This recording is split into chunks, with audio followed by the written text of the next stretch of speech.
never be lonely. I will teach you all I know. Oh, and if I have to, I will lift myself up to the heavens. I'll take you out of hell. No matter where you wanna go, I will help you all I can. And it won't be long till you fly away.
You saw and I felt what you felt, and I won't let nobody say you don't deserve this. Step by step, I will be there so you'll never be lonely. I will teach you all I know. Oh, and if I have to, I will lift myself up to the heavens. I'll take you out of hell. No matter where you wanna go, I will help you all I can. And it won't be long till you fly away. Up, down, up, down, up, the head, up, down, up, down. And it won't be long till you fly away. Now I'm getting older. I don't wanna waste my time again. Better get it rolling. Why don't you come over with me? Now I'm getting older. I don't wanna waste my time again. Better get it rolling. Oh, oh, oh, oh, oh. So come with me. I'll take you fully. I'm here to stay. Don't take it for granted. So come with me. I'll take you fully. I'm here to stay. Don't take it for granted.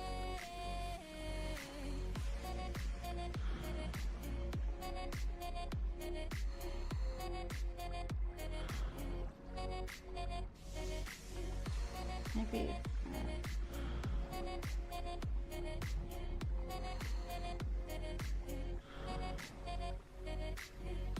I can see the sky now. I can feel the sunshine on my face. I can feel it when you change. I can see the ghost of yesterday. Going another way. Oh shit. Whoops. Here we go. It's comfortable.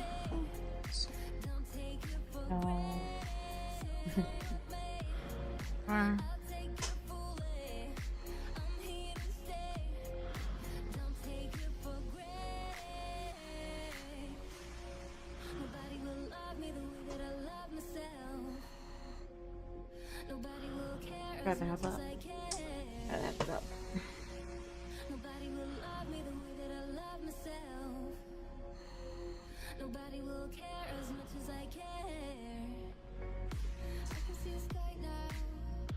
I can feel the sunshine on my face. I can feel it when you change. I can see the ghost of yesterday. Going another way. Oh, oh, oh. Oh, I'm getting older. I don't wanna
possibility that this might be, considering they did say that they're not sure, but they're finding coins at UTube'n Labs, so might be a hotspot.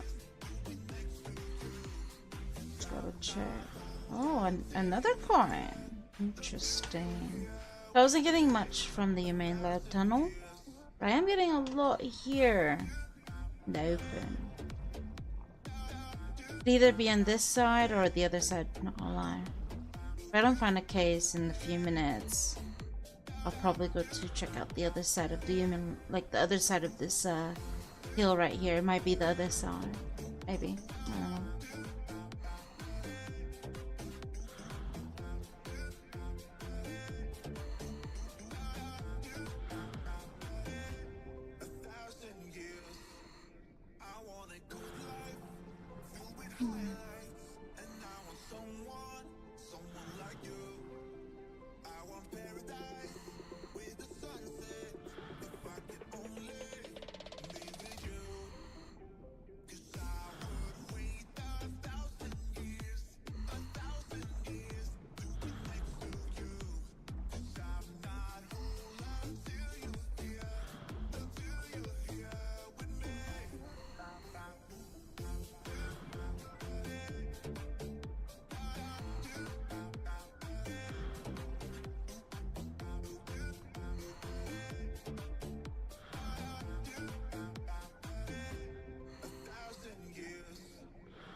My order's coming soon.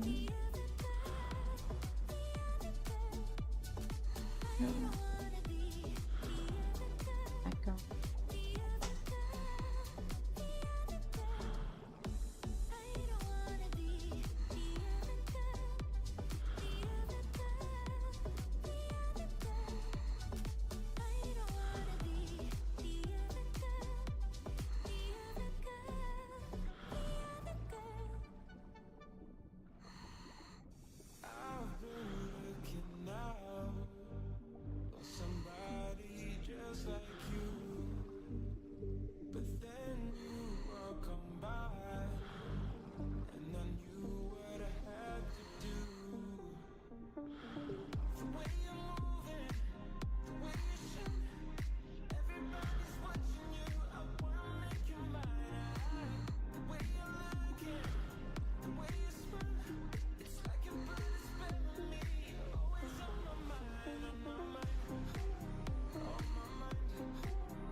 Okay.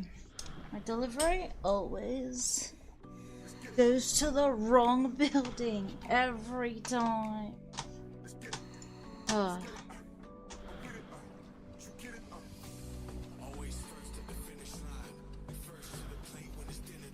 Nice. Just get myself situated with dinner. I mean, breakfast. Breakfast. Ugh. I feel like crap.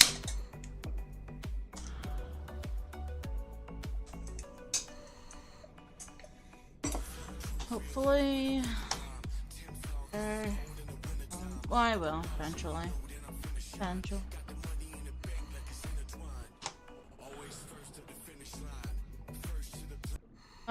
I wanna watch.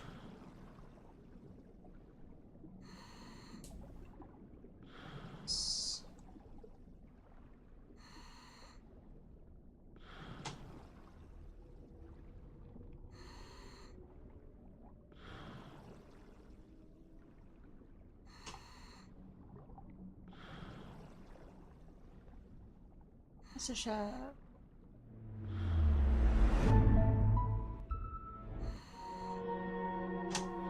I'll eat my. Previously on MasterChef, the top 20 kicked off with a massive twist. You'll cook alongside everyone else from your home region.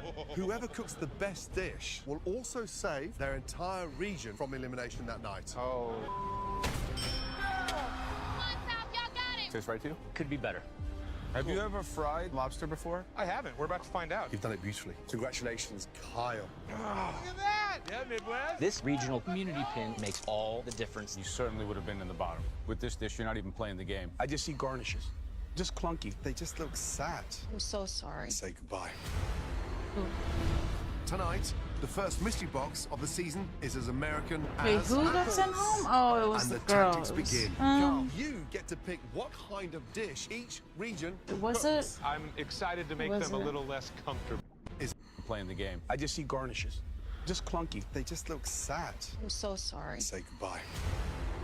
Oh, Amanda went home. Tonight, Okay. the first mystery box of the season is as American as apples. And the tactics begin. Carl, you get to pick what kind of dish each region cooks. I'm excited to make them a little less comfortable. Let's go. As the cooks battle for their home region. You good? Definitely not in my wheelhouse. Oh, great. Not gonna let you down again. Did you put salt instead of sugar on them? The only thing worse than a dish is lying to us. I hate being lied to. Of course he doesn't like being that.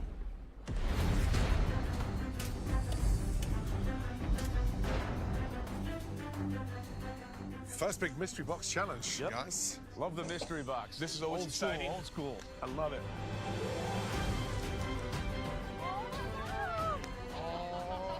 Oh no. What do we got? I told you. Oh, mystery box, baby.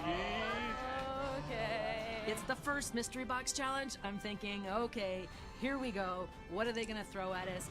Okay, mystery box. Welcome back, guys. I'm excited though, because I thrive on being a little bit uncomfortable and the unknown.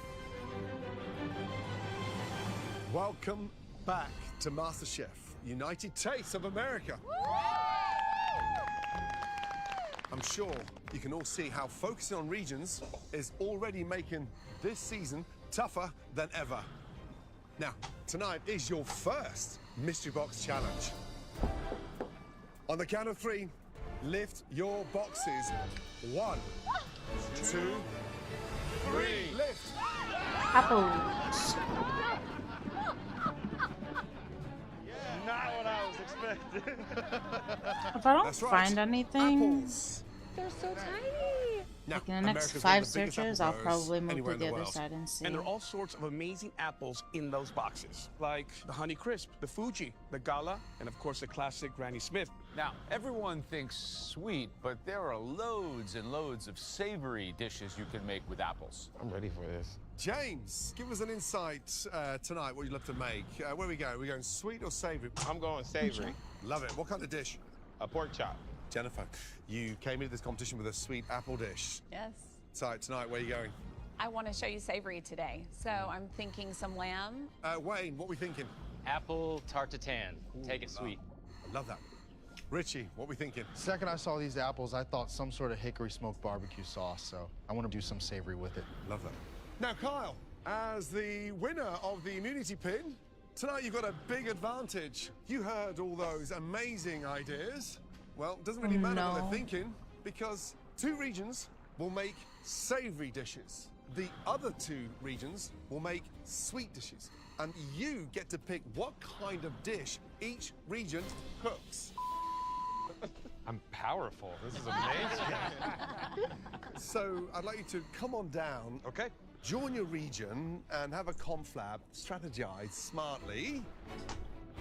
I'm not a super strong baker. I really hope Kyle chooses savory for the Northeast because it is a little bit easier to master. When it comes to dessert, baking's a bit more of a science. There's not as much room for flexibility. There's a little bit more wiggle room when it comes to cooking a savory dish. So can I presume we would like savory? So then the question is, who's the second savory? He's gonna pick us for sweets. I think he probably will. Yeah. Yeah, love it. Let's go Midwest. Okay, Kyle, let's start with your home region. Will the Midwest be cooking savory or sweet? They're going to be cooking savory tonight, Joe. Yeah. You got this. Talk me through that. You know, I think that savory is going to be an easier play today, and that the sweet is really going to handicap the other regions. Okay, so let's move on to the Northeast, Kyle. What are your thoughts? What will they be cooking? So I think they're going to be cooking sweet tonight. Let's go. Okay. Why the Northeast? Do you have like a vendetta against that part of the country or what? I'm excited to make them a little less comfortable. I think that the Northeast is a bigger danger to the Midwest region. Okay, so one savory, one sweet. How about the South? So they're going to be cooking sweets as well. Let's go. We got Let's you. Get it. Also excited to make them a little less comfortable tonight. I'm a little intimidated by the South. Got you. That means you're giving the West savory. Hey, that's what I'm talking about. Let's do Thank it. you, bro. Go. I'm not going to say anything ill about the West, but I think we're most afraid of these Northeast and Southern regions right now. That was cold. Ouch. I like being underestimated. Well, I can't wait to see how these picks play out. Let's do it. Now, all of you, remember, tonight we'll be tasting the top dish from each region. Whoever cooks the best dish overall will win the immunity pin. They'll be safe from elimination across the next challenge. Try the other and side. keep their entire region safe from elimination tonight. We'll also taste the bottom dishes from the remaining 3 regions. And whoever cooks the worst dish from there, sadly, will be leaving the competition. Fight for your region, fight for your team. All right. You'll have 1 hour to cook your apple dishes. 60 minutes starts now. Good luck. Let's go, guys. Let's go. Come on, guys. Let's Don't do waste it. too much time in that pantry, please. Yep. Yeah, Midwest. Represent. Oh, sorry. Let me have it. Excuse me, hun. Celery roots. Sugar, guys. Sugar, sugar, sugar. Vanilla. Butter, butter, butter. Ooh, nice. Come right behind you here, Grant. I'm feeling good about cooking a savory apple dish. I am more of a savory guy than a baking guy. We have so many wonderful apple orchards in the central Iowa area. So, you know, I think everybody in the Midwest is going to be pretty good on these savory apple dishes, but I'm a little worried about Wayne.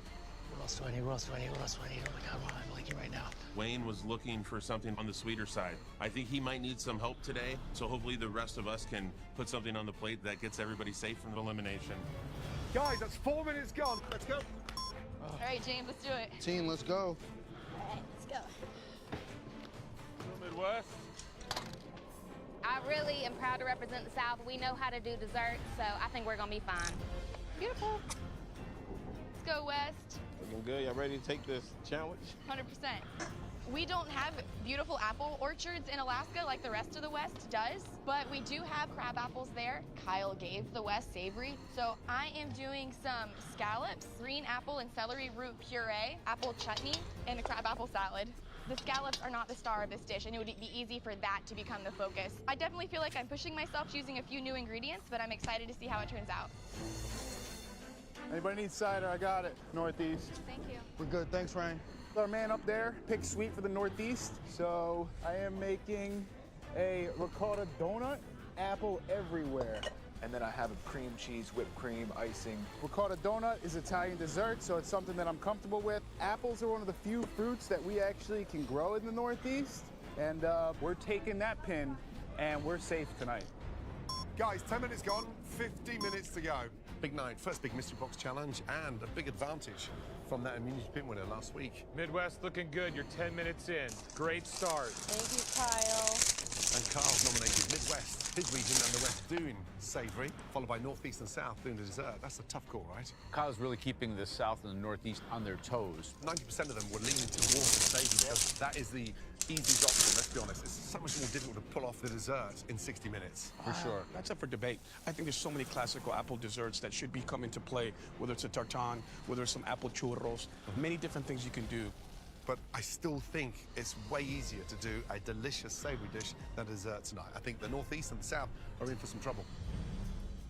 Right, Nina, tell me, what are you doing? I am calling this Sam and Mom's Apple Crumble. Sam is my 10-year-old, and he is a budding foodie, and apple crumble is his favorite dessert in the world, but it's also Mom's, and I'm going to put some thyme in the crumble for a little bit of an adult flavor and a little bit of bourbon as well. So you're making a creme fraiche and a custard. Where are we going with this? I am going to do a stabilized maple whipped cream, and I'm also going to do a little bit of a fresh fruit salad on top of that. Kyle seems to be slightly intimidated with the strength of the Northeast. What does that say about your region? There's a lot of apples that grow in the Northeast, and so we all know what we're doing with them. I'm not worried about us at all. Good luck, yes? Thank you. Midwest, it's smelling good. We got this. Apples coming out of my ears. Hello, Wayne. Hey, guys. Don't, you're not making risotto again, are you? That was enough. That risotto would have taken you straight home. Well, I'm going to make up for it today, guys, I promise. So what's the dish? It's harissa rub scallops, and we're going to have an apple and fennel puree, and it's going to have an Israeli couscous with apples, fig, and just lightly dusted with the harissa spice that I've yet to make. You don't have to have apples everywhere. Make sure it's balanced and it makes sense, because we have to eat the dish, too. Yeah. Is that Israeli couscous you're cooking Israeli from dry? couscous. I'm toasting it right now. You know, the process with couscous is not so different than risotto. Oh, great. Good luck. Got dinged last week for bad technique, so I need to prove that my cooking skills are good enough to be here. As a business guy, sometimes you take some fails, but I can't make the same mistake twice, or I could be leaving this kitchen today.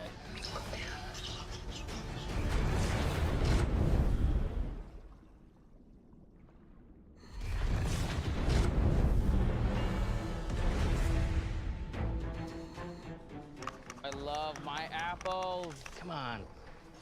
First mystery box of the season, apples. Someone's winning the immunity pin and saving their region. I feel like the Midwest is under control. I like this. We look like master chefs. Thank you, Kyle. Kyle's team, they're doing what they wanted to do, which is savory, because it's a little bit easier. He also gave the West savory. I think in his mind, the West is a weaker team. There's only 4 of them. He really wants to challenge and put to the test the South and the Northeast, giving them sweet, because it's very difficult to do. Yeah. Guys, 40 minutes to go. Let's go. Where'd my salt go? Where'd my salt go? Do you have an extra whisk, babe? No. No. I'll grab you. Can you grab one for me too, Yeah, please? babe. I'm glad I got sweet because I want to open up my dessert shop, and which is going to be all different type of desserts from all over the world. I'm making rice pudding with cardamom and rose with apple in it. I got a little hiccups here because my milk curdled twice, so I'm a little behind on my rice. So if it doesn't come out, the rice might be uncooked. Richie, I'm gonna move. what's the dish and what apple are you using? I'm using the black Arkansas apple, and I'm doing a honey spice cupcake with an apple filling on top and a tarragon whipped cream. That's a tall order. It is. How are you going to get the batter done? Have you started the batter? I've just started. I got my butter melting right now. Batter won't take me too long. It's just letting it sit in that oven. Last time round with the dessert, it was very disappointing. I'm hoping you climb that ladder tonight, yes? That's my goal, Chef. That's my goal. Get those cupcakes in the oven. Thank you so much. Good luck. Apples are in. How's those knife cuts, James? You know, looking pretty good. I love it. You guys are all cooking bacon back here, and it smells really good. You know you want it. I do. Make sure y'all salt and taste everything. And make sure y'all get y'all plates. Yes, thank you. I almost Get y'all forgot. plates. Thank you, James. You're welcome. Kennedy, for you. Pork loin. Yes. Pork tenderloin, sure.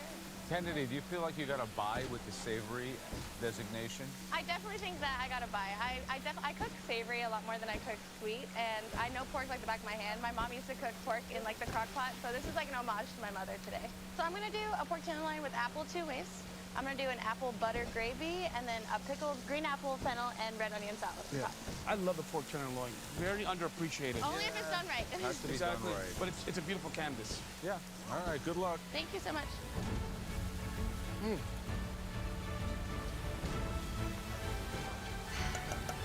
How you doing over there, Staff? I'm all right. That don't sound convincing. What's going on? I was talking, my caramels got too dark, but that's okay. All right. Reagan, how are we doing? Hi, I'm well. How are you? Tell me about the dish. What are we doing? I am making flambé apples over a shortcake. A shortcake, like a tower. Yes. Love like that. A tower. What does that say that Carl wants you to do a dessert? He's very afraid, as he should be. The South, we are a threat. We know flavor better than any other, and we're gonna bring it today. Isn't that right, guys? That's right. Bring it in. And put Carl back in his box. We're gonna put him right back where he belongs, down there. Good luck. Yes, sir. I love you, Reagan. Kendall, you good? I got an idea. If I can pull it off, I think I might be all right. Kendall, how you Yes, feeling? sir. Well, this is definitely not in my wheelhouse. Right. Do you think Carl's dealt your dysfunctional card? Because I don't think you have many exciting desserts up your sleeve. I do not. That is my wife's wheelhouse. I don't have her here today, so I'm going to do a churro.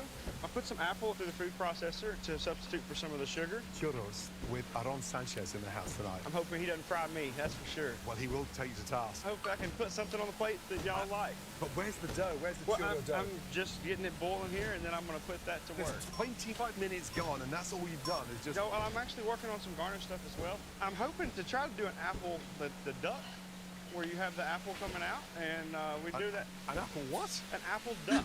Where you slice the sides and Yes, you sir. pull out the sides like they do in Chinese restaurants. Yes, sir. That's what I'm hoping to just give me some kind of a pop on my plate. That's funny. Is that no good, you think? Listen, the duck. Just Okay. concentrate on the churros, okay? Yes, sir. Please. Yes, okay, sir. Come on, Jennifer, Kendall. push him, please, yes? Yes. Are you doing okay? Yeah. Thankfully, it did not curdle this time. It looks good. Oh, baby. So the Northeast, they're going down the sweet route. Northeast, are we all good? All good, my guy, all good. Richie, he's going to kick off with a cinnamon and apple cupcake. But the cupcake batter is not in the oven yet. That's a bit of a problem. Yeah. So right now he's backed up. And on the heels of Richie's dessert from last week, man, he's got some redemption to do. He may be in a real bad position. Yeah, I'm worried. Richie, is that batter in the oven? It is in right the now. oven. Yes. Let's go. Good. I'm on top of it, guys. I got you. I promise. Not gonna let you down again. Hey, friend. Kendall, how you doing? We're coming along. Okay, good. Get it in your Hopefully, piping bag, and let's get yep. it in your grease, okay? Yep, I know yep. you can do this. Kendall from the south. He's doing a churro, but he is so unfamiliar with desserts. He looks so vulnerable. And the whole thing with a churro, it's something that you get typically in a paper bag, just like with cinnamon sugar. So where's the elevation happening? Maybe he can pipe something in there and take it to that next level. Yep. But apple needs to be present throughout the churro. Right now, the guy is in trouble. 30 minutes gone. Halfway, guys. Halfway. Forgot white wine. Anybody got white wine? Oh, no, but I'll use some, too, if you get it. I get it. How's it going, Richie? My cupcakes are in now. I'm gonna check it with the light. Oh, damn it.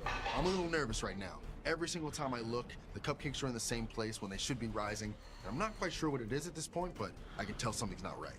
I think I need every minute. Last week I was in the bottom 3, and I don't want that to happen again. So I'm slightly concerned about Richie's cupcakes. He is really struggling. They look like they need a little more time. He's very lost, isn't he? There's a real chance he might not do this. Yeah. Oh.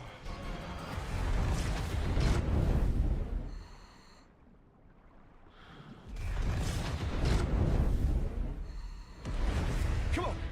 25 minutes remaining. Let's go. Oh, man. Please make sure the apple's incorporated.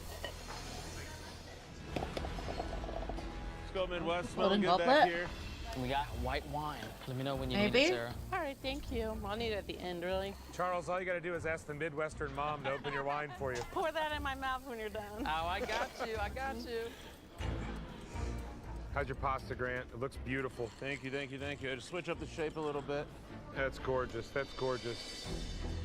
All right, Charles. What's the dish? I'm going to do a red snapper with fish scales, but I'm going to replicate it with these crimson gold apples with white wine applesauce. Are you making reference to the famous dish where they make potato scales on the fish, right? Is that your reference? Never seen that. Have you ever done anything like that before?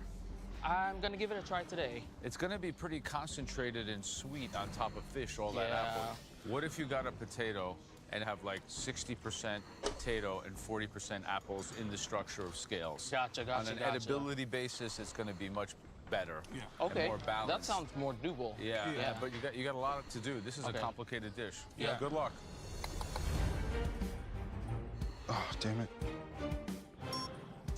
Oh no! That's the better color I'm Not looking for. rising. Sop, you good over there? Kendall, you good? I don't know. We're making the first batch, so Okay. we at least gonna try it and do it. Let a us few know. times Make if sure we need that it's hot anything. and I will. don't overcrowd that. Yeah, I got 4 in there. Right, Jennifer, tell me about the dish. What are you doing? I am making a spiced apple cake with a brown sugar cream cheese frosting. I've got a caramel drizzle that I'm going to add in.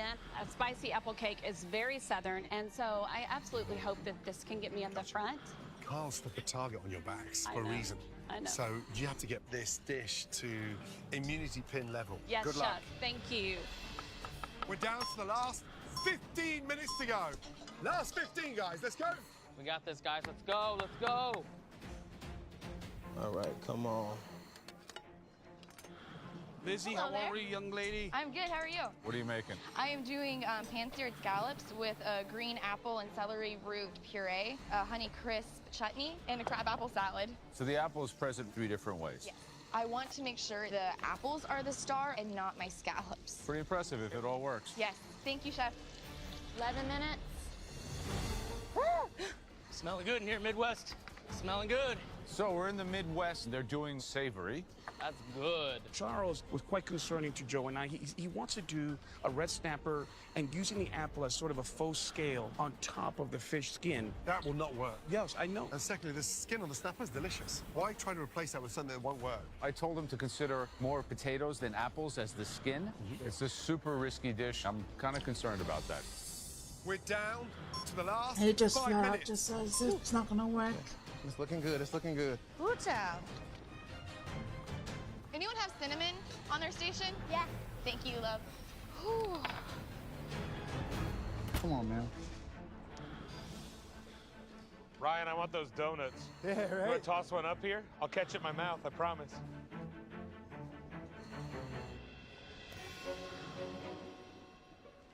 Oh, bro. Moist? I said apple cider donuts are my favorite. You Give me killed it. that damn pin. Give me that pin, baby. I'm glad I made you guys do dessert. 90 seconds to go, guys. Let's go. Get ready to plate, guys. Get ready to plate. Richie's cupcakes, they're not even full. They didn't rise. They didn't rise at So all. they're going to be dense. Yep. Oh, damn it. My cupcakes didn't rise. I'm running out of time, and there's not much I can do to save them at this point. And then I realized I'm missing baking powder. I don't know how I made this mistake. It's not a mistake I normally make, but I don't have time to fix it now, and I gotta get something on the plate. Sheesh. I know my ass is on the line, and I'm probably on that bottom 3, so I don't know what to do. I'm hoping that someone in the Northeast can pull it through for me. Coming down to the last 30 seconds remaining. Let's go. Hate these things. Have confidence, Kendall. You're a dessert man now. 10, 9, 8, 7, 6, 5, 4, 3, 2, 1. And hands in the air. Hands in the air. Judging Well time. done. You got it, my love. You got it. You got it. Good job, guys. What's that? Couscous? Israeli Couscous. couscous. Oh my gosh. It is what it is. I've got my bags packed. I am extremely concerned. I don't feel like this dish is elevated enough to stay, and I definitely do not feel like it's worthy enough to reach the top. In the last 2 weeks, I've been the weak link. Yeah, I'm just trying to survive at this point. Kyle's decision definitely screwed me, that's for sure.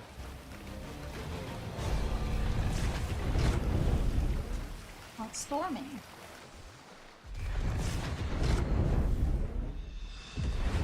Right, tonight you had to use the apples from your mystery boxes to create incredible dishes. Some were sweet, some were savory, based on Kyle's input. Okay, Kyle, it is time to hand over that immunity pin to someone else. So come on down, Kyle. So my strategy tonight was to levy a penalty against the Northeast and the South and see if we can send somebody home. I think it worked, but we'll see.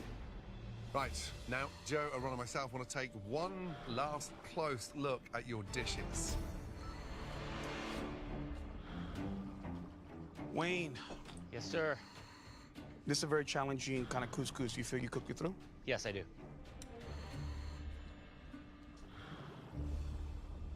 Charles, what is this? This is a white wine sauce. Did you burn the alcohol out of the wine? I blended in there. Did you burn it? No. So you have raw alcohol in the sauce? Yes. What? Oh. Looking around at the other dishes in my region, I think we all did a fantastic job. It makes me angry that Kyle doesn't see the West as a threat. We have some phenomenal cooks on our team.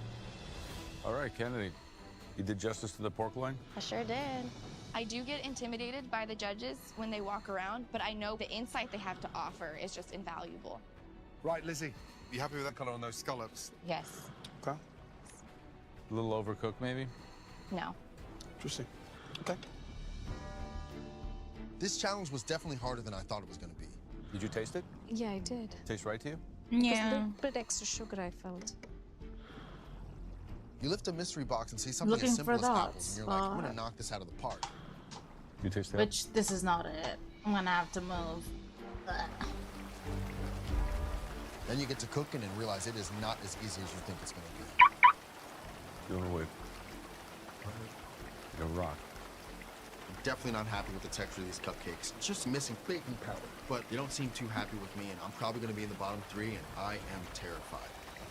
Jennifer, in terms of the layers, is that what you wanted? Yes. Thank you. This is the whole dish? Yes, sir. I'm gonna call it Kyle's Churros, because my good friend Kyle had to throw me a nice curveball. Oh! He just threw out the churro from his mouth. Man. Can you taste this? The seasoning. Did you put salt instead of sugar on them? No, sir. I put sugar and cinnamon and There's salt in it. There's salt. But they're like salty like French fries. There's no sugar on these. Okay. Well, maybe I made a mistake there. Salty churros. You ever heard of her? Baby. Oh no. It's a disaster. Oh man. Sometimes Never I fuck up and I estimate. fuck up. Never I went from one of the best underestimate dishes a couple their weeks taste ago in buds. audition to one of the absolute worst in a couple of weeks. So I'm praying for the South to pull through with immunity today. Now, we'll be tasting the best dish from every region, and the winning home cook will earn the immunity pin, which will keep them safe from elimination next week, and more importantly, keep their entire region safe from elimination tonight. The first dish we'd like to taste is from the Northeast. It played homage to their region and really did elevate the apples. Please come forward. Nina.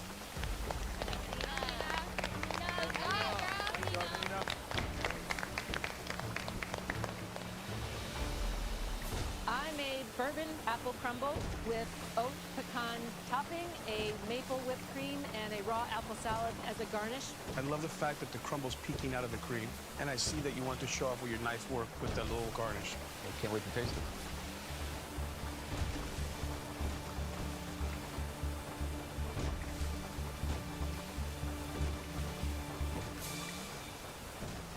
For a simple dessert, there's a lot of technique. Each component has its reason for being there, and that cooking technique contributes to a great flavor implosion and contrast on my palate. I like it very much. This has a tendency to go dry quick, and it didn't. So I really appreciate the way you cooked on the apples, because it's adding moisture. The dish is good.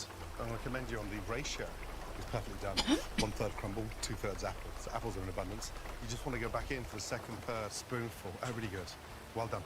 Thank you very much, guys. Appreciate it. Good job. The next dish that we would like to taste is from the South. Please come forward. Jennifer. Good job, Jennifer. Let's go South, baby! I am so proud of this dish. Everything came together so nicely, right on time. Desserts Am I are my right sweet side? spots. I feel Oh, an immense no. amount of pressure to Not save even this there. out. I made an apple spice cake with a Oh, brown that's sugar cute. cream cheese frosting and a caramel drizzle. Jennifer, I really appreciate the apples. You can see them kind of speckled throughout the actual cake. Yeah, it's rustic, it's charming. Shall we?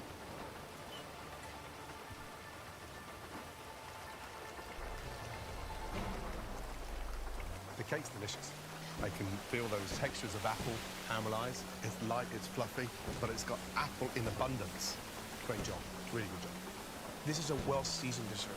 The beautiful cinnamon that's throughout the cake goes so perfectly with apple, and then the frosting is bringing it all home. It's really quite good. For elevating a home dessert, it's about as good as it can be. Thank you.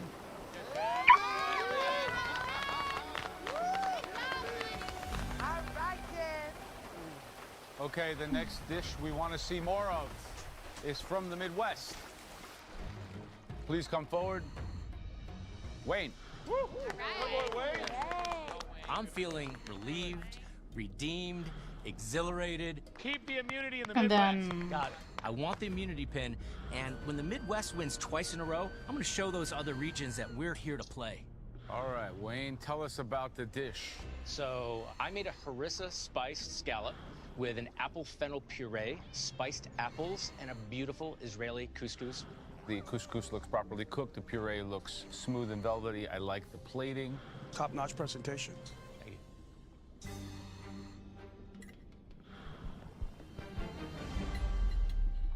you. Wayne, this is a great performance. The puree works beautifully with the scallops. Absolutely spot on. Really good job. Thank you. You did an excellent job in riding that fine line and balancing a sweet, savory dish. Thank you. For me, double up on the harissa. It needs that little bit of heat to kind of cut down that sweetness. But other than that, all on point. Thanks. Nice. Great job, Wayne. Yeah, Wayne. Way to represent the Midwest. Heck yeah. Right, the final dish representing the West. Really made smart use of those apples tonight. Please step forward. Kennedy.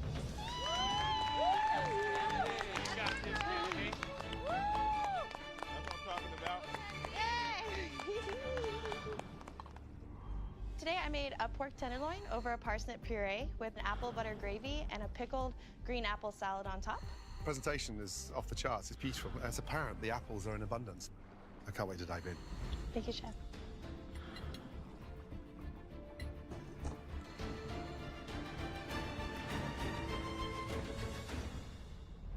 Dish is delicious. Puree spot on. Silky smooth, everything you want from a parsnip puree. I think the refreshing thing for me is to taste food this elegant so early on in the competition. You're at home here. I can taste it. Good job. Thank you so much, Chef. The pork tenderloin is underappreciated. You celebrated it. You cooked it perfectly. For me, I just would maybe like to see a little bit of heat. Just hit it with a little bit of chile, a little chipotle, just because I like spice. Thank you, Chef. It's kind of like a textbook example of home cooking or comfort food. A very, very well thought out, balanced dish. Thank you so much. That's what I'm talking about. Good job, Kennedy. You four, give us a moment, please. Excuse us. So, sit up on this one. 4 extraordinary dishes. No matter who wins, it's nice being up here. For sure. What a gift. But I think one dish stood out the most, no? For sure. It's a winner. Yeah. You agree? Yeah. I'm with you. Really agrees? Yeah. Happy? Yeah. 4 amazing dishes tonight. The creative energy was there, and the execution was second to none. But unfortunately, there's only one immunity pin and one winner tonight. Congratulations goes to...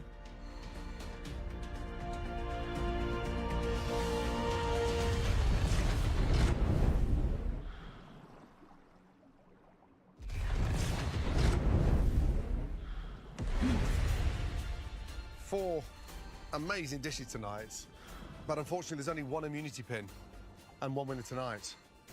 Congratulations goes to...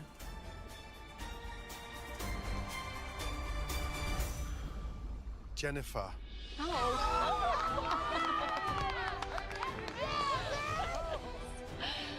thank you. Congratulations. Kendall must be really excited. Yeah. Oh my God. Kendall there was a is lot of pressure on really me today, excited. but I got Because he doesn't get kicked out. This I don't know. feels They might amazing. make an You win the exception. spin, you're going to be safe in the next challenge, and you've also saved your entire region tonight. Grab your team and head up to the balcony. Well done, Sal. Saved by the bell. All right, bud. I 100% owe Jennifer one. The Southern gods have blessed me today. Hey, thanks, Kyle. Now, Kendall, you didn't just cook the worst dish of the South. Those are one of the worst churros we've ever tasted in the MasterChef kitchen. If it wasn't for Jennifer, you'd definitely be the one going home tonight. Dude. 100%. Now, there is one dish from each region that we felt really missed the mark tonight. The first dish we'd like to investigate further from the Northeast. This individual just did not get their timing on point. Please step forward. Richie. Oh no. Sorry, Rich. It's okay. I wanted to It's make probably cupcakes, gonna but do. they didn't rise on time. Richie. So I'm switching it up and calling it a home cake instead of a cupcake. I don't want the judges to have to eat this, but I have no choice. Right, young man, what's the dish? So this was a nod to my grandmother. She used to make home cakes with no leavening. They were meant to be placed underneath the sauce, and then the sauce would soak it up.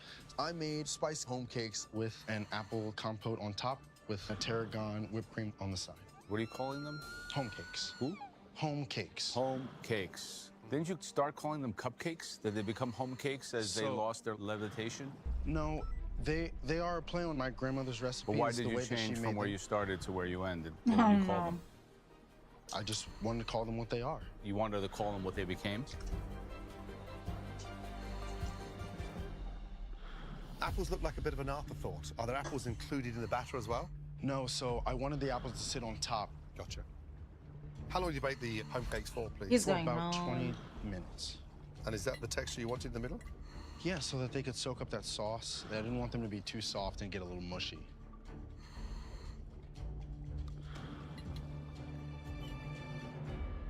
So there's an issue, I think, with the ratio of how you weighed out those ingredients, and the recipe doesn't seem like it's on point. The actual apples caramelized. Yeah, that's the kind of thing I'd love to see inside those home cakes. So it's missed the mark. You kept talking about the sauce being soaked into them. You need a bowl of that stuff to make these have moisture. The cream is the only saving grace on this whole dish, and it has nothing to do with apples. Just to give you an idea, these things have like the density and the weight of a rock. It's a fossil. Cupcakes, home cakes, call them what you want. They're no good. Respect that. Thanks, Richie. Thank you. So intense. All right, Rich. This choice. Okay, the next dish we need to investigate. From the Midwest, please come forward. Charles. You're all right. You're all right, Charles. To hear that I am in the bottom 3 is very disappointing. I didn't know that it was wrong for me to put raw white wine in my dish, but I must own up to it and learn from my mistakes. Today I made a pan-seared red snapper with apple and potato scales and a white wine applesauce. And then I put some jalapenos in there for color. This looks all kind of wrong, all right? The idea of white wine, apple, and jalapeno, and then you just told me jalapeno is for color. Think about how that sounds. Right. More than that, the only place for unrendered white wine is in your glass while you're drinking and cooking. This is like the basics. These are the mistakes that when you come and present yourself at MasterChef, you can't make. Oof. But I think the first guy's.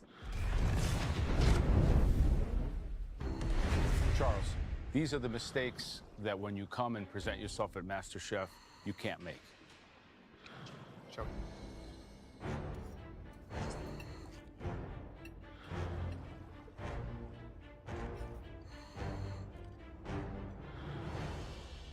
Here's the good news. Fish is cooked beautifully, but the puree does not work.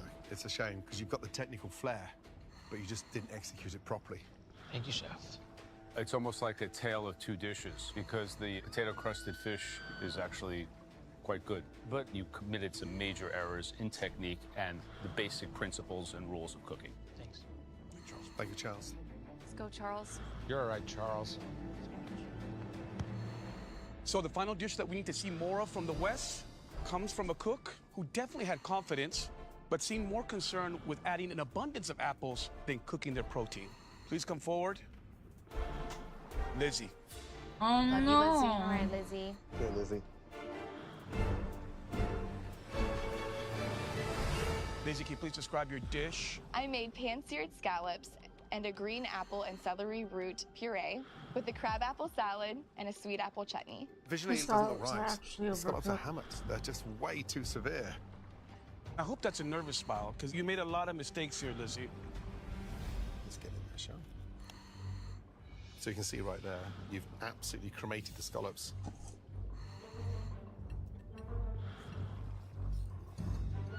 The actual apple puree tastes good. It's just the composition of the dish. It's just way off. Yeah, Lizzie, don't get enamored with too many techniques. You gotta get the basics right. Actually, the puree, the bacon, and a little bit of that scallop that's not overcooked is a pleasant bite. Thank you. At this point, the level is so high. I want to have food that's thought out. I want to have food that has a narrative. Give me some thought behind the dish. Thank you, Lizzie. Thank you.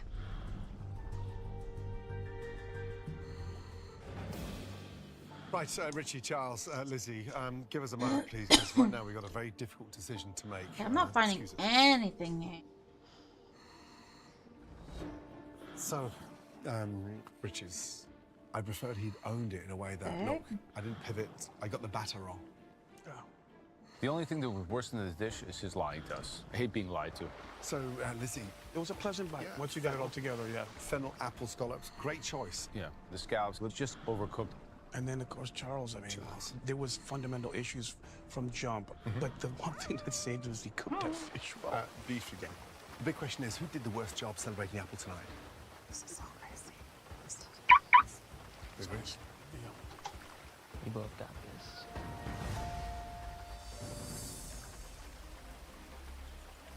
Richie, Charles, and Lizzie. Sadly, you cooked the worst dishes across your regions tonight. And one of you just cooked for the last time inside the MasterChef kitchen. After discussing everyone's dishes, the home cook that will be leaving the MasterChef kitchen tonight is... Alright, where to go next? Richie. Charles, Lizzie, say goodbye to Richie. Head back to your stations, please.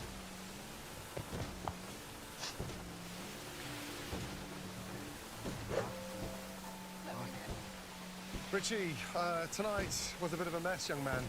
You missed the mark.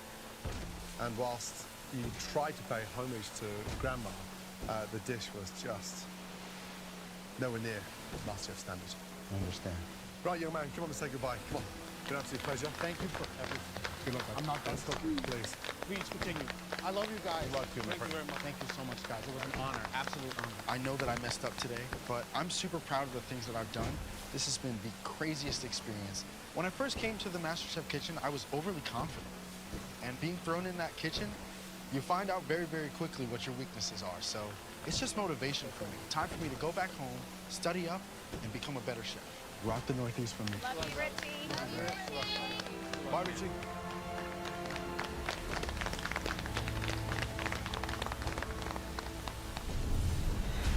Next time on MasterChef.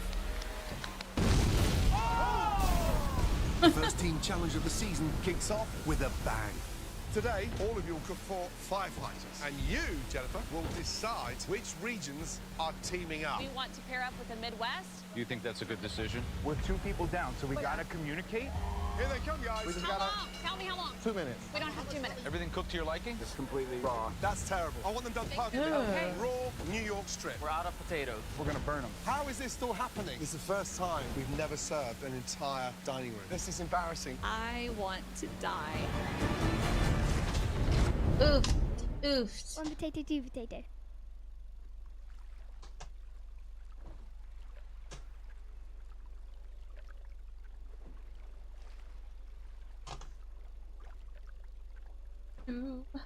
Oh, girl. What the fuck? What? You don't like my style? You're jealous? No, you just look like a e-girl from 2018. Is that bad? Yeah, it is bad. What the fuck are you doing? Is it because I'm hotter than you? What did you just say to me? Is it because I'm hotter than you? You're not hot. I can't even see your nose. Your nose blends into your face. Oh really? Is it?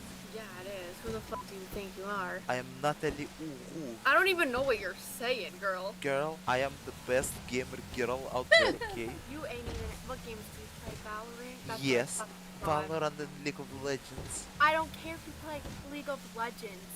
I don't care. What do you play? I play none of your fucking e-girl, fucking uwu, fucking ugly black hair, emo bitch, fuck you.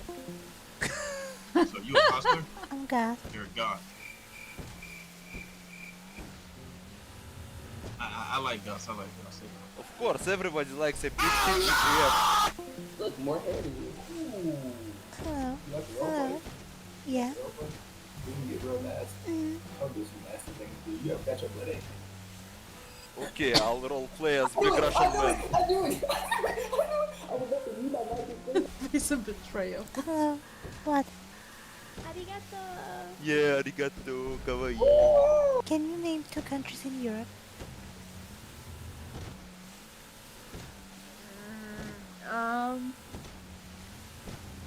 Iraq, right? No. Oh. What the f? Can you name 3 countries in Europe? Thought Europe was a country. Hello? Slide the snap. Hey, if I press you, oh, no, you already doing it, Alright, right? no, go on. No, okay. You know Nirvana? I want to play Smells Like Teen Spirit and the solo.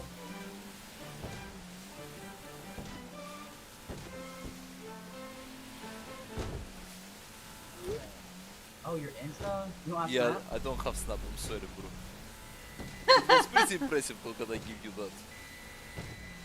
Like musical talent on point, you feel me? Like down there right now, waterfall. You're kidding. You're fucking with me. So Smash, guys. What did he say? How do you feel about the BLM movement in the current state that? I have no idea what you're talking about. Oh my god. Oh my god, you look like a lesbian. I am. I like women. Oh! Dude, she's gonna find them. Come here, come here. What? Oh my god! Braxton! Oh my god, I know who the fuck that is! I know who that is! That's Vladimir! Yeah! It's fucking Vladimir! No way, bro! He's a dude! That's a fucking dude! Yes, you couldn't tell. I spoke. You know how cool this is, bro? Yeah! Let's fucking go! Hey, I'm not even gonna cap. I'm still smashed. Why did you Uru go? I am. Babe, you can do so much better than that. You don't need to get. Uhu. Oh, whoa! Yes, I am an Uhu girl. Ow, don't hit me. Yeah, why you hit her? Like, You sound like Gru.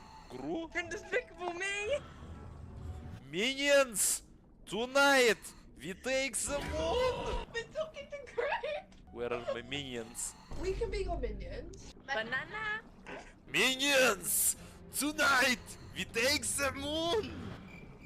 Banana! Okay, in my mind, that was kinda better, not gonna lie. Oh my god. What? You're pretty. Thank you. Oh, okay. Meow. Meow. Oh.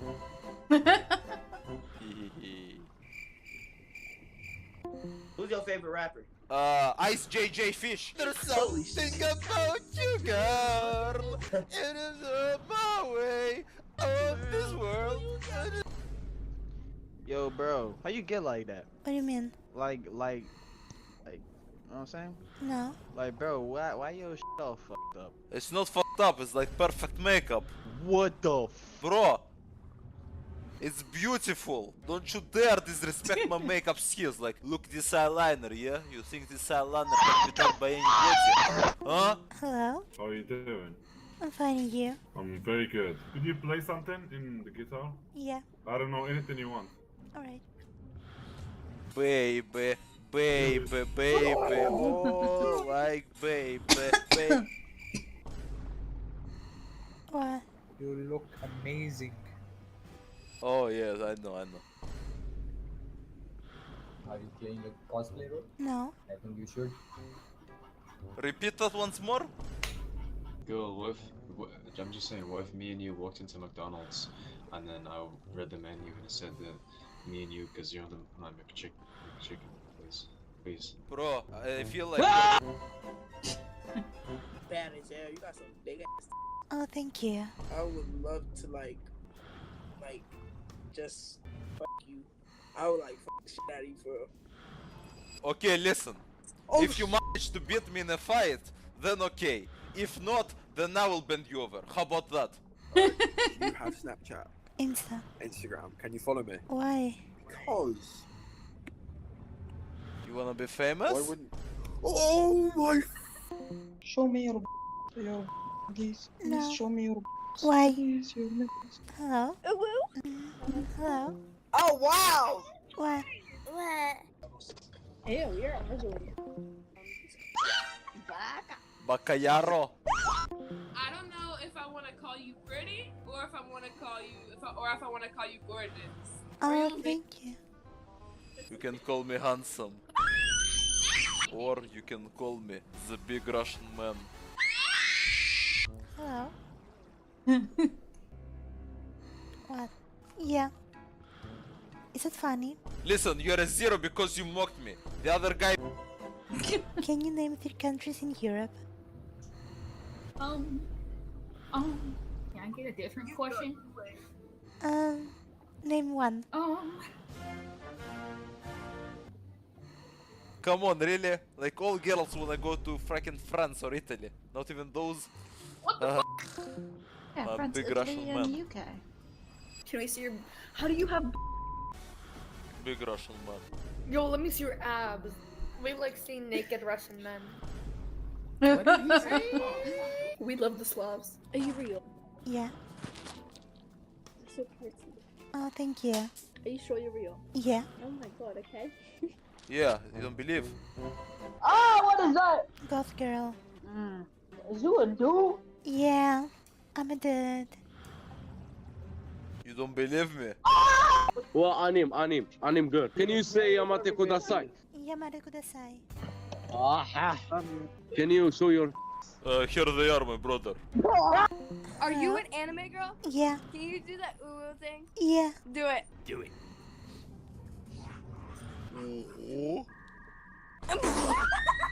Oh my gosh, you real? Yeah. What are you doing? What do you mean? What are you, like, streaming or something? No. Why are you on here, like, dressed like that? That's my normal look.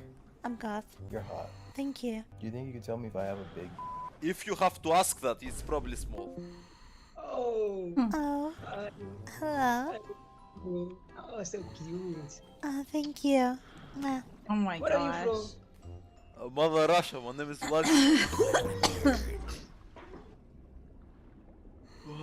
What?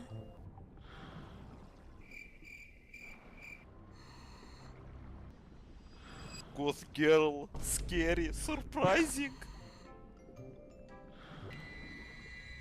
You will remember this as the day you almost raised a goth girl.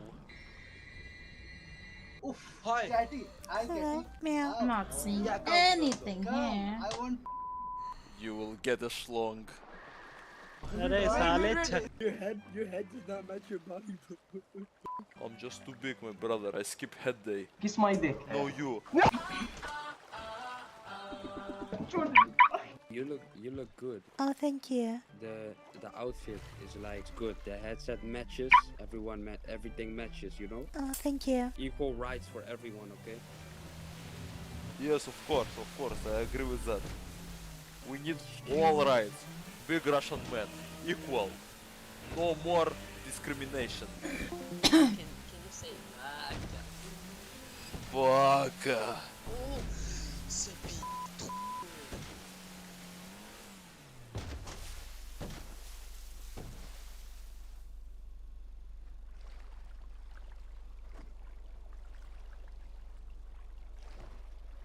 I'm gonna start with this big one.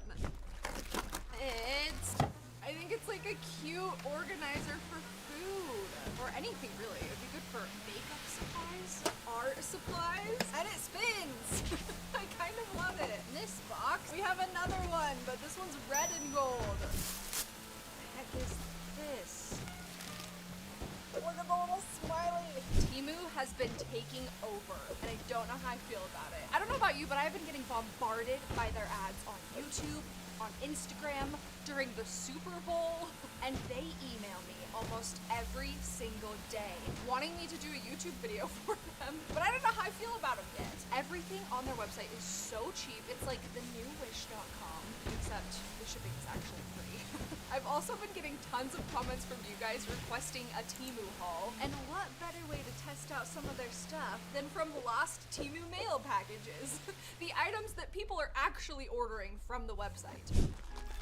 Oh my gosh, this one has so much stuff in it. Oh wow. Where's Tyler? We have socks. Wait, those are nice socks. What's this? Looks like a pad for like a barbell or something. Oh, there's two of them. Oh, you literally just lay on it. Rubber sponge. A fanny pack. More socks. Oh my gosh, these things are the best. There's two of them and they take the center of the strawberry out.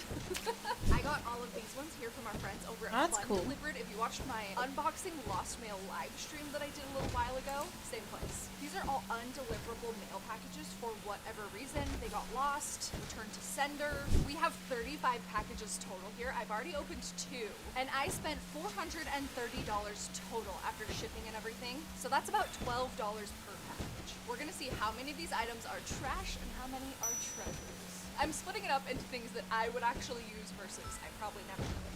I really hope there's slime in one of these, or maybe some Yeezy knockoffs. We've got a gaming keyboard. Wait, is it gonna be nice?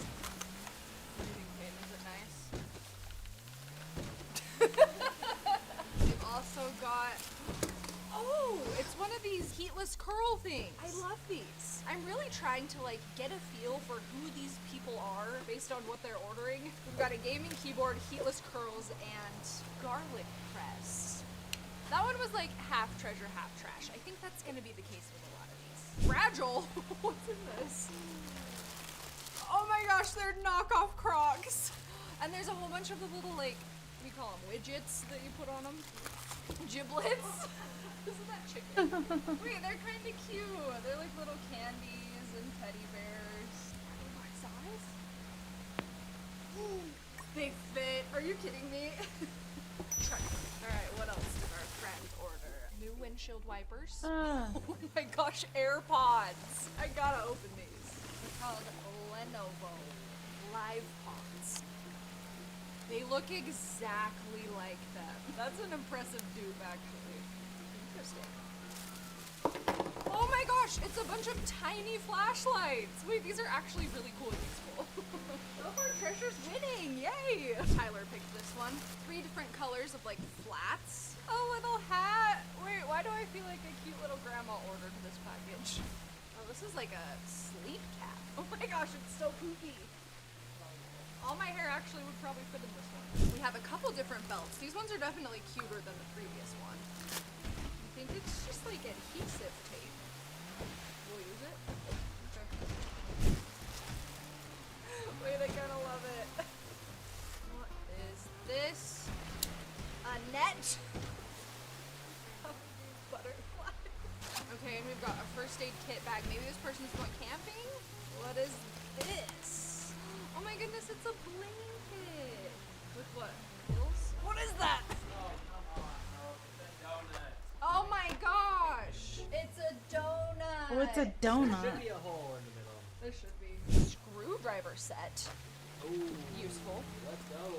Look at that right now. I think you put like a knife in this? This person's totally going camping. Oh, the sheet. With Oh, their it has a knife in it. Oh. It's like tactical pliers. Who is this person? They have all this like tactical stuff, but then also cookies and donut. And our last thing, oh wait, I've seen this. It's a bed comforter, and it's supposed to be like an optical illusion. It's kind of cool. It is an optical illusion. Matching pillowcases too. Oh, we got a cute little one. Every single one of these packages is from New York. They burned out the people's names and addresses, but you can still kind of see them. What happened? Oh my goodness, it's a vacuum cleaner. Wait, I feel like we'll actually use this. A little handheld vacuum cleaner. I love it. Oh my gosh, is this what I think it is? I get stuck here all the time. Wait, this is not a straightener. What? What? We have to try this. It's like a waffle iron for your hair. So let's plug it in. Okay. Oh my gosh. What happened to her hair? I hate it. Ah! Why does it look like that? Okay, let's do more. That is terrible. Who thought this was a good idea? Well, I was gonna do my whole head, but I think I'm gonna spare all of us from that. Let's see what it looks like when I brush it out. Oh, no. And then there's also a bunch of these little hair clips. I like those. What are these? Why did they order so many of them? There's storage bags. Wait, and then in the bottom of this one, there's a whole bunch of these cute little butterflies, but what do you stick them to? Wait, and then this one, it says ocean, do not eat. Does it smell good? Oh my gosh, they're car fresheners. So you put this inside of the butterfly and stick it on your air vent. It smells really good, actually. Treasure. This feels like another keyboard. I'm so good. That one's actually kind of cute though. Golden green. Oh, They're keycaps. It's not a keyboard. They're keycaps. okay, we got a thick one. Bunch of whatever these are. I don't know what that's for. They smell weird though. I feel like these are really specific like bags and covers for something. Maybe the big box will tell us. It's a little waterfall. I wonder if this is one of those cool smoke ones. Have you seen those on TikTok? And another one exactly like it. Got another fragile one. There's a lot in here. A bowl. Does this little thing match our bowl from earlier? I feel like it kind of does. Okay, so this one's pretty much entirely cooking things. I bet that goes to the hangs on the backseat of the front. That's cool. Car organizer? Is this a vest? It probably is for a dog. Come on, give me something good. It looks like some clothes. Oh, it's a baby dress. Another baby dress. These are cute, actually. Wait, adorable. This looks exciting. It's letters. But what are they? Oh, it might be for resin. Yeah, here's a bunch of like square molds. And then these are useful, little measuring pads. More clothes. Okay, it's a dress. Interesting. I like the poof balls on it though. Daisy one, blue one. It's a, no way. Folding and washing machine. How is that possible? Oh, and it's cute and purple. We're gonna have to try this thing out. Hell yeah. Oh, it doesn't fold your clothes. It just folds up. Oh, here I was thinking it was like a robot that cleans and folds your clothes. That's not as cool. There we go. Wow, it's so little. It's huge. Not as little as my tiny washing machine, but pretty little. This little purple washing machine puts us over the $430 worth of stuff. We are officially in the green. It's, I don't know, this fluffy yellow thing looks really interesting. What the heck is it? Oh, a pink one. Oh, and a dress. It's kind of cool. I feel like this is gonna be a good one. We've got makeup brush. Oh, there's a difference. Some really shiny paper. Not really sure what the purpose of it is, but it's pretty. Oh, it's sticky? What are we gonna do with this? I feel like we should do something with it. Someone's Makeup diving poofs. here. Smart drawer switch. I don't know. Does it open drawers by itself?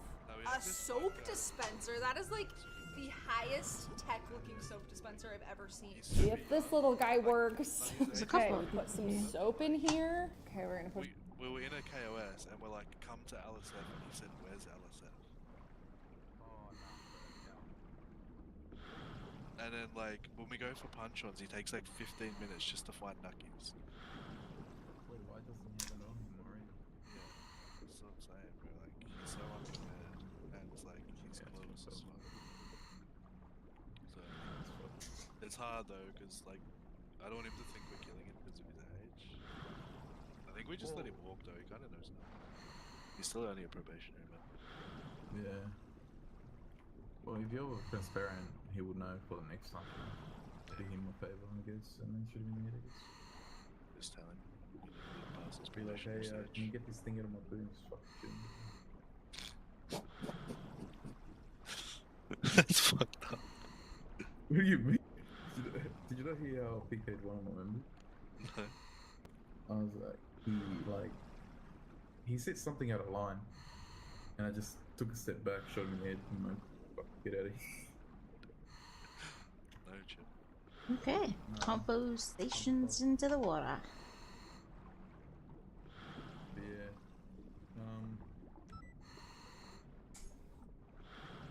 PD, what did you good?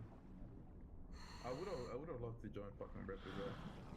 Back when John Schlong was John Driller. Oh, John Tucker. Yeah. He playing for like a long time now. Yeah, but I was Danny back then, so. Now I'm a Don. You know, you don't want to go 1v1 with me at Grove, bro. You know, shit. You can have bloody road. Just saying.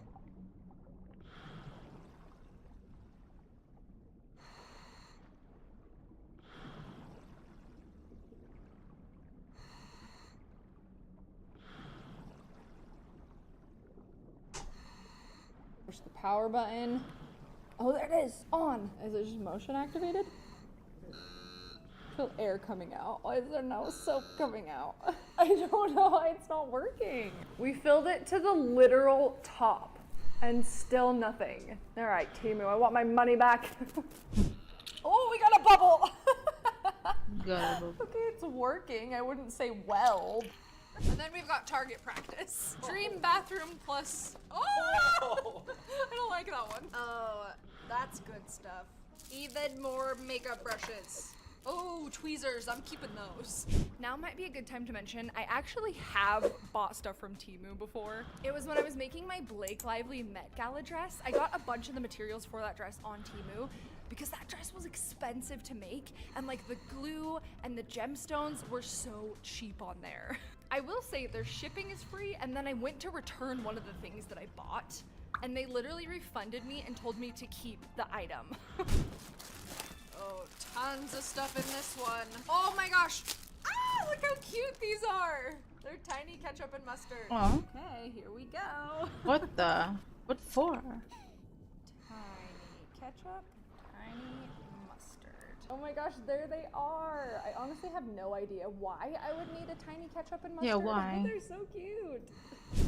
More clothing storage bags. I would say that's like the hottest product on Temu. Don't mind my hair extension band slowly sliding off my head for the next few clips. Veggie chopper, an air pump. I feel like we always need air pumps. Cutting board that turns into a bowl. Used cutting board. Oh, why is it dirty? That's suspicious. Okay, push it down. Wow, interesting. Maybe you wash your veggies then chop them. That's pretty cool.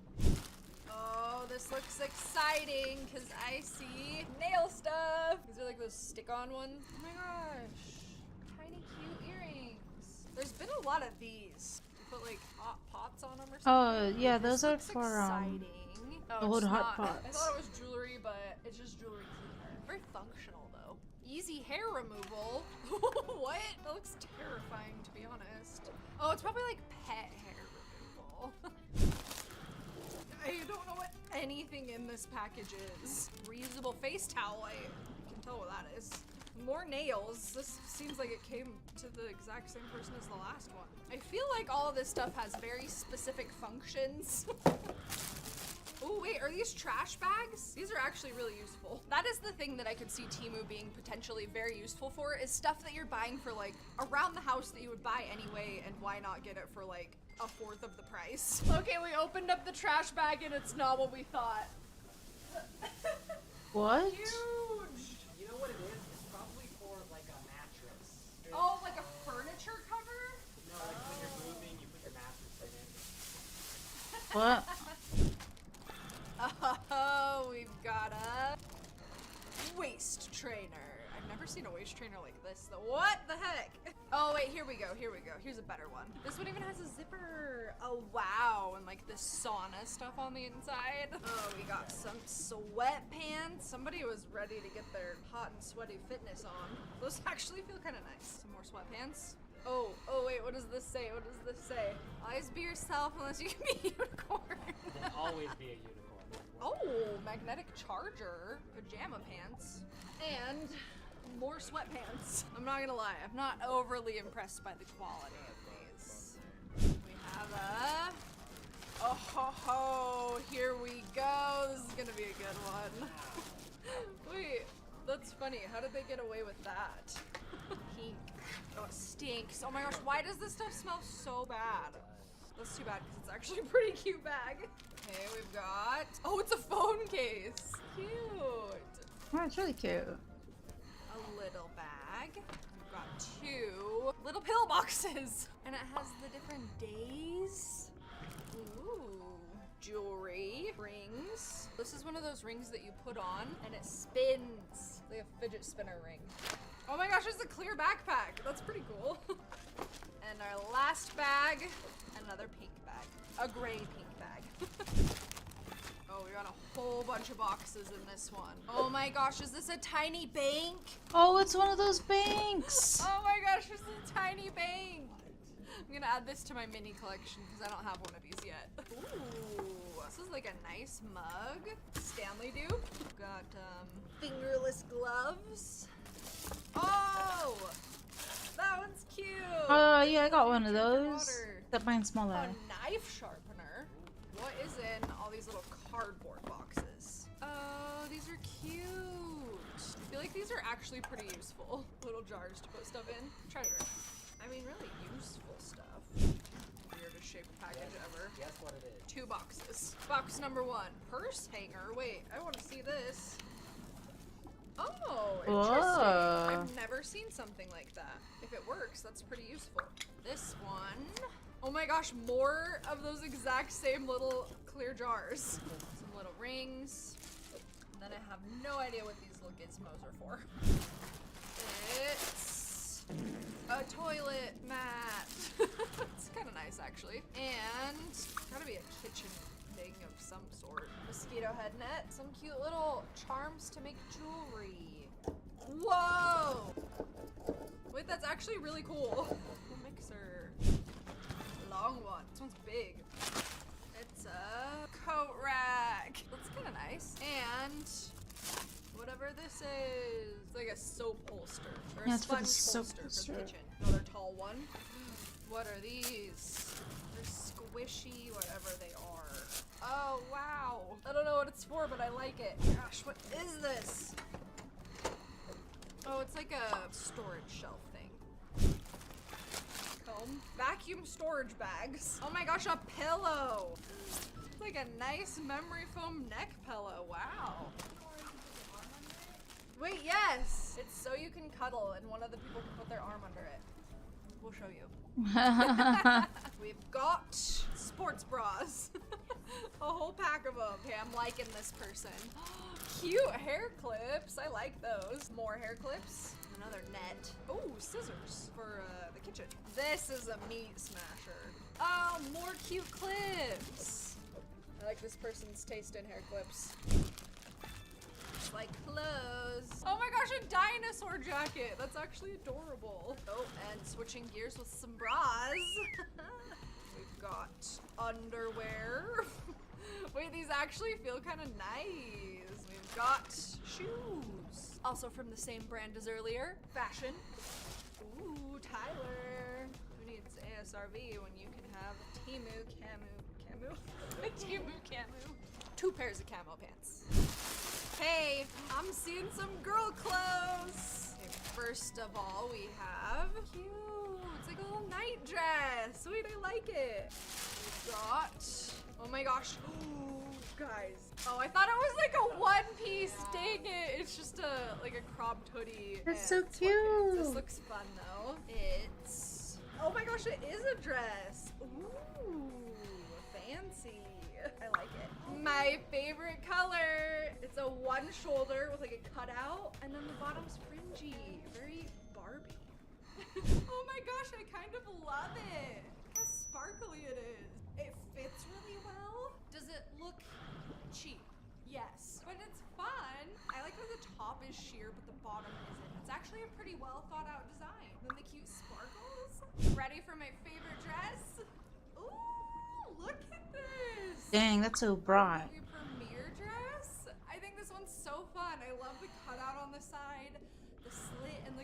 RNGs on the bottom. This one is a big win. Ooh, I see pink. Oh, it's a bunch of little hair elastics. And, oh, a swimsuit. That's precious. Oh, those are kind of nice. Some slides. Ooh, it's a fit. Oh my gosh, it's like a fake buckle. That's so funny. All right, we've got some more clothes. Oh my gosh, that's the top. Oh This looks like the outfit that no. Sophia wore to Las Vegas when they did the food video. Here it is. Dude, that's what's in FDG right now. The flame clothing. It is very low cut though. Like, Holy. and for some reason, scandalous Guy Fieri. I like this person's style. Oh, cute little orange dress. Ooh, it's a tiny bag. Wait, I actually really like the color. I just hate that it says fashion and bag. Why does it have to say that? Another little mini fashion bag. Who wants to match me? Oh wow, they really crazy with all the bracelets. This one says besties. These friendship bracelets will be available on hopescope.com along with some other items from this haul next week, so be on the lookout for those. Rings and more bracelets. What is this? Baby jumpsuit. Oh my god. And 23. One more after this one. That was crazy how that just origamied out. It's a little bag. What is this? Vacuum bottle. What does that mean? It's just a thermos. They marketed it way cooler than it actually is. Oh my gosh, balloons. What do they say? Ugh, it tastes gross. I don't know. Can anybody translate? The hopefuls will tell us. They look like cooking trays for like really tiny turkeys or something. I don't know what they're used for. I like them though. But this is a fluffy. What is it? I don't know what it is, but I love it. Ooh, some tattoos. Bag inside of a bag.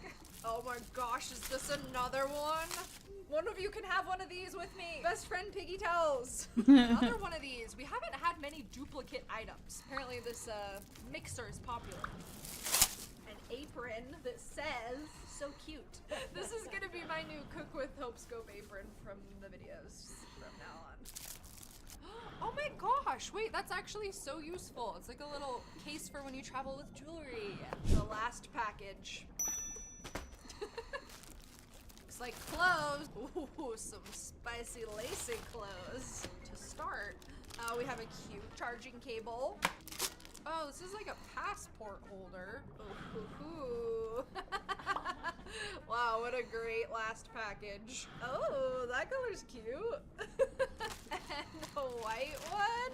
Wow, I think they're literally my size. That's hilarious. A t-shirt that says, please don't try me, try Jesus.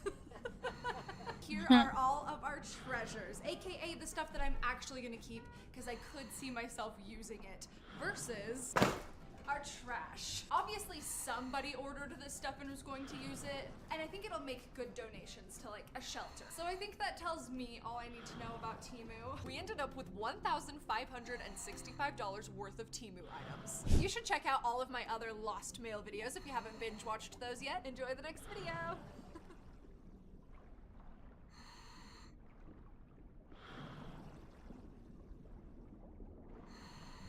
Today we are buying an entire truck of lost cargo. Buying an entire truck? These giant boxes are full of online orders that didn't make it to their final destination. Rather than throwing it away, the shipping companies auction it off in bulk. And I just bought 1,733 pounds of it for us to open together. They were any bigger, I couldn't move them. From truck to driveway, driveway to YouTube room. I have no idea what's in these. She has a I got them from the same YouTube auction room. house that I have gotten Like, just some of the those past YouTube room. ones from for $12,643.16. Tyler, you know what's in them.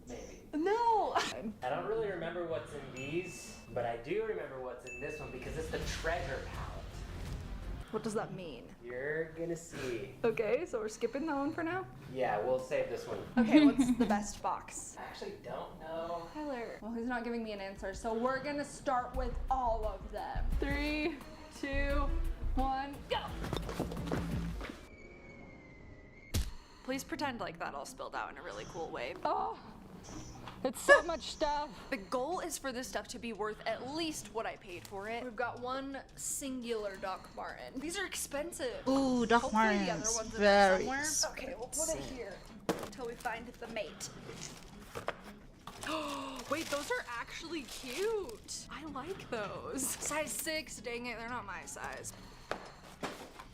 Oh, what? Why are they so dirty?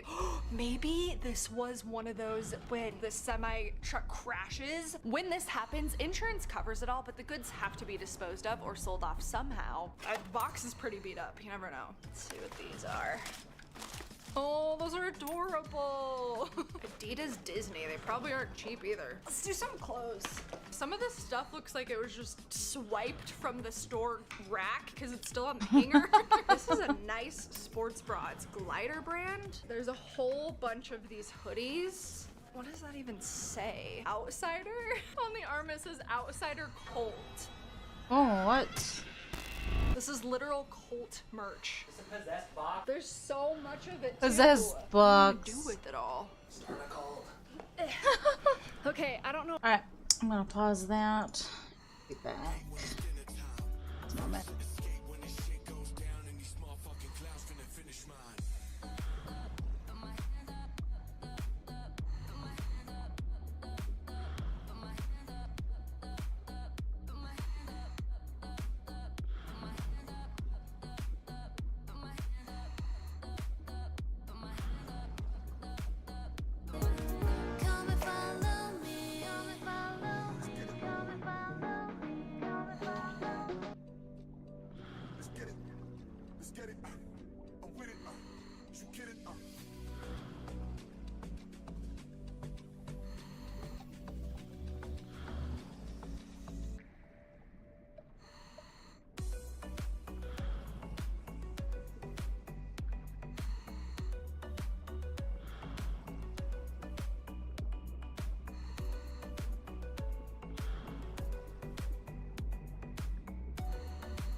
Alright, I'm back.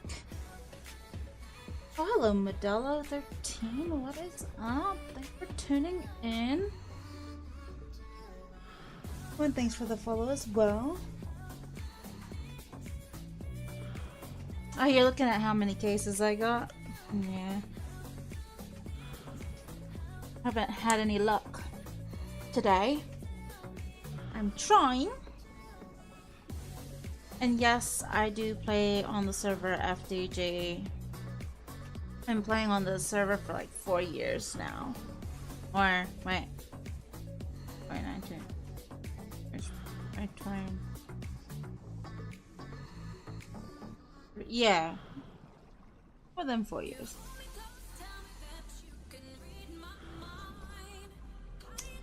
Oh.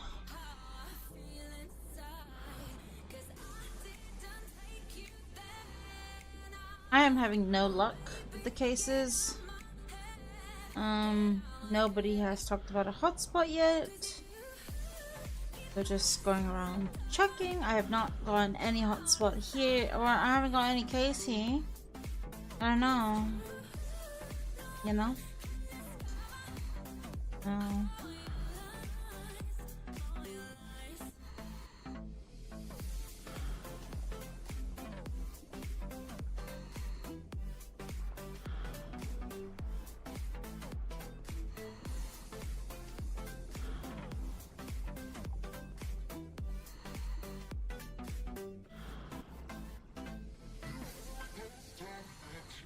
It doesn't seem like I'm having any luck here.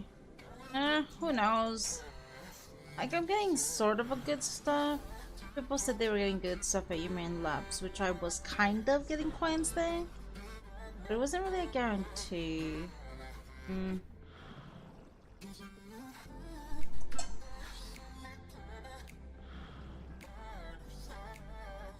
Alright, let's go back to that truckload. I don't know if there's more like in the bottom of that box, but I have 28 of them here. Next video, I returned merch to the cult. Not gonna lie, these hoodies are pretty cool actually. But comment below and let me know if I should try to return these hoodies to the cult. Oh my gosh, wait, look at this one. Barstool Sports. Wait, no. JJ's Bar and Grill. Oh my gosh, they stole the Barstool logo. Fayetteville, Arkansas. I feel kind of bad that all these companies and merches got lost. There's a bunch of these little pink dresses. Looks like they were part of a boutique order that got lost. More shoes. Under Armour. Oh. Ooh. MSRP $75. We got a purse. Steve Madden. It's actually pretty cute. There's just like $1 million in here. Nope. K-Swiss. Ooh. Wait, those are cool. Dang, those are sick though. Oh, Birkenstocks. Those are a good color too. Size 6. There's a lot of size 6 shoes so far. Birthday cards. Anybody that we know just gets the same birthday card. Oh no, it pops up. And then we've also got these. Oh, these ones are pop up too. $13 each. That's actually so nice. That's so cool. Oh, we got tie-dye stuff. Old Navy. Those are cute. Also Old Navy. Dang, I might keep some of these. Oh, stop it right now. Lululemon shorts. Oh no. What are we gonna do? I don't know. Somebody knows how to get them off. $64 for these. Okay, we've got There's a still bunch the of, store like, tags on men's them. Carhartt work pants. About an hour into these boxes, we've gotten almost $2,000 worth of our money back. Okay, and then this whole shipment of Levi's jeans definitely got wet. It's like crusty. They don't smell, but it's clear that it got wet and dried. And there's so many of them in here too. There ended up being $520 of these Levi jeans. I'm convinced something weird happened to the truck. Oh This stuff was my. being shipped in, and the wrecked stuff just keeps coming. What the heck? It's a nice Adidas, but it just got destroyed. Like the tag even. Abercrombie underwear. Okay, see another Lululemon tag. Ooh, those are cool. What is with all of these shoes that don't have a match? What happened? Those are like $100 leggings, just wrecked. Right in the gusset. Not the gusset. Holy cow. Lee, come and see this. They're all Pam Pet fashion outfits. Like hundreds of dollars worth of pet outfits. Okay, I pulled all of them out. 113 packs of pet outfits. Oh, this is Tory Burch. That's a nice brand. What size is it? 2. Dang it, I can't have it. We are finally making a dent in these boxes and are about halfway from making all of our money back. Oh, we got some Baby Yoda tees. 141 Baby Yoda tees to be exact. gosh. Ooh, we got an ice skating outfit. 7P. It's gotta be kids. Dang it, I want it to fit me. Another glider sports bra. This box actually has thousands of dollars worth of brand new glider activewear in it, all size small and all still on the hangers. Weird. Oh, we've got a flower made out of eyelashes. That is the grossest display. It's so creepy. No. Oh. What? What are these for? Who's wearing these? Do I need a flame resistant suit anytime soon? Turns out these are like over $100. This box has a lot of socks. And they're all Adidas.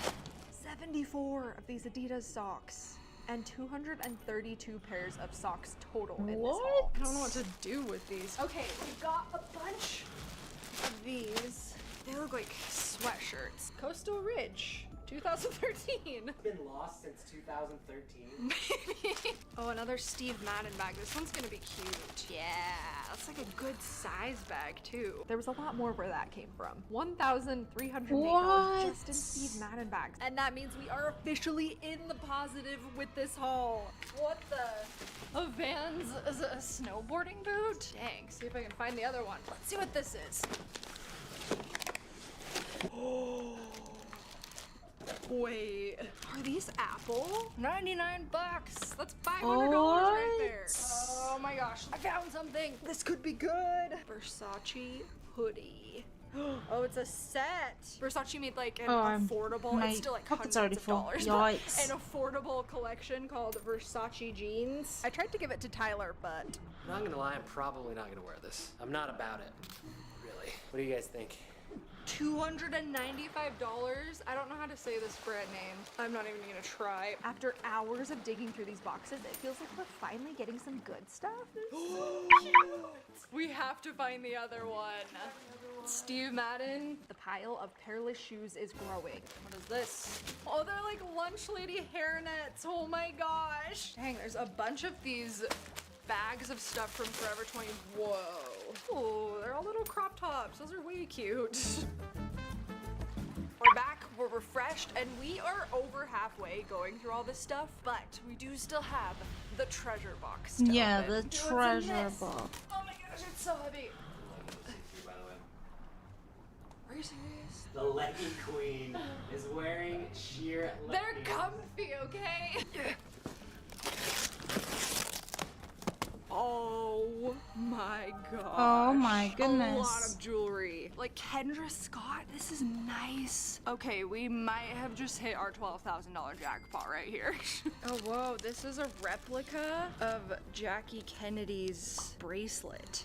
Swarovski. What's it gonna be? Oh, whoa. It's, oh my gosh, that's so cute. It's like a little dinosaur or something. Zales, isn't that like nice diamonds? What if that's a real diamond ring? This is wild. Another Swarovski box. That one's a necklace. It's really tangled, but it's really pretty. It actually is only about $3,000 worth of jewelry, with the best finds being these earrings that I thought were hilarious, and these white gold earrings worth $200. Back to the big boxes. Yes, I found it! We've been digging through these boxes for over 6 hours at this point. It's a lot more stuff than I anticipated. Oh, this is good. Oh, perfect. What's on them? Droids in the shape of nuts. I think they're butts. They're asteroids. Get it? Oh, speaking of underwear, we've also got the butt lifter panty. Over my leggings. Let's see if they work. Oh, I gotta show the before, after. Am I lifted? Oh yeah, here we go. Oh my gosh. How do you even wear that? We've also got some pretty no. interesting dresses and club wear.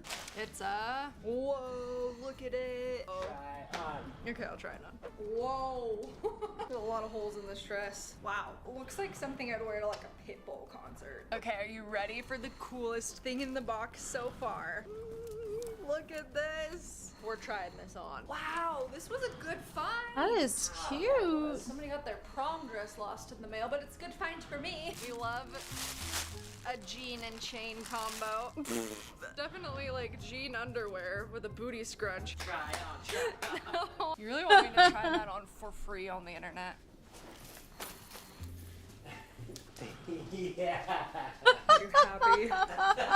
All right, we're going to cruise through the rest of this guide. These boxes really have everything you need, from fuzzy handcuffs to microfiber towels. Give those to me. You never have too many microfiber towels. Hey, here we go. So close to being done.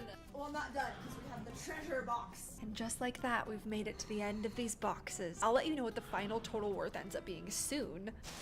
And a Gap t-shirt. $12,600. Please, treasure box, be good.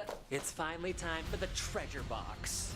Please be good. Wow. All right, well, let's start with this right on top. That's actually really cool. All right, we've got this that I probably can't show. Is that real? It's a weapon. A longboard? That's nice. Oh, I see Dyson something. Oh, vacuum. Oh, yes. Oh, it's a cordless one. $800. What? For a vacuum? Door. Oh my gosh. What the? That's a weird If shape. it's real, it's a $3,000 bag. It's actually a $4,000 bag, but let me know in the comments if you think it's legit or not. Tiny Kate Spade wallet. Is there $11,000 in it? No, but there is. It's 1 penny. No. Golf clubs? Yeah. Are they nice ones? T700s? Those are some nice clubs. Ooh, they're brand new. Let's go. $1,700. Those are expensive. Dude, they got their money's worth. Well, there's a whole lot more where that came from. There are a ton more golf clubs in this box, but unfortunately they're all pretty beat up or just not worth anything other than this little guy. Oh, this is a Vokey wedge. This is a nice wedge, but it's left-handed. Baseball bats. Last time the baseball bat that we had was a huge win. Oh, right there. Roger Clemens. Oh, no doubt. Oh, whoa. This one's signed. I know. I don't know whose Who's it signature signed it by? is, though. I asked you on my IG story for help identifying this signature. Shout out to Rachel and boyfriend for solving the mystery. Whoa, wait. What? Is that an actual Taylor guitar? Let's see if there's anything in it. Taylor's like my favorite guitar brand. Oh my Oh gosh. my gosh, it is. This is great. Yeah. That's a good find. What the heck is that? That's a bike frame. A bike frame? What am I gonna do with this? I don't know anything about bikes, but if you do, let me know if you think this is worth anything. Wait, is this more bike parts then? That is also a bike frame. Canada? Oh, it's Coach! No way. Oh, whoa. Normatech. This is like for recovery for like athletes and stuff. Oh yes, open it up. Good thing you're here, because I would have just like thrown this away not knowing what it was. $700. It's ridiculous. This is incredible. My legs feel amazing. Okay, are you ready for the next treasure? Yeah, let's go. I don't know what they are. That one's beat up, but this one's in good shape. This one's pretty hammered. Here we go. My first Oh hoverboard. This is the my last god, box in here. hoverboard. This is so weird. So the top of this box just says research, high-end research. And then inside, what is it? Is that a typewriter? It's totally a typewriter. No way. Oh, It's it not was worth a lot, but it's old pretty freaking cool. The treasure box ended up being $9,936 of stuff. $14,000 of the Dior is real. All the rest of this is $42,720 worth of stuff. I ended up keeping about $5,827 for myself and friends. As for the rest of it, normally I would sell all of this stuff on my website, but I have a different plan. Make sure to check out our other videos about buying lost cargo and mail down below. See you in the next So one. funny. Say bye, YouTube.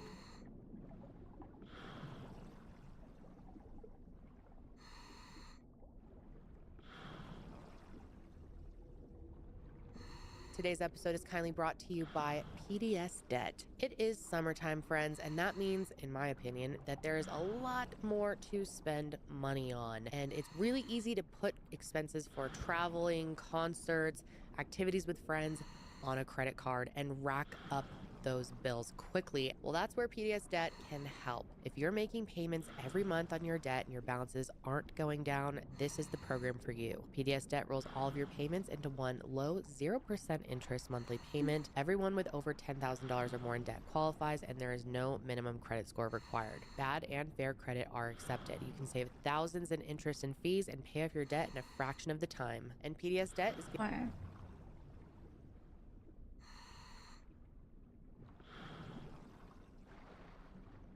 Have you had any luck at all here? Nope. Neither. I'm just getting coins and rings pretty much. Yeah. My mate got 2 hard cases in a row here before, and yeah. Before, was that within this blackout? Yeah, like this one tonight, yeah. So it's a possibility that this might be. Yeah, this is hotspot. It's just shit right now.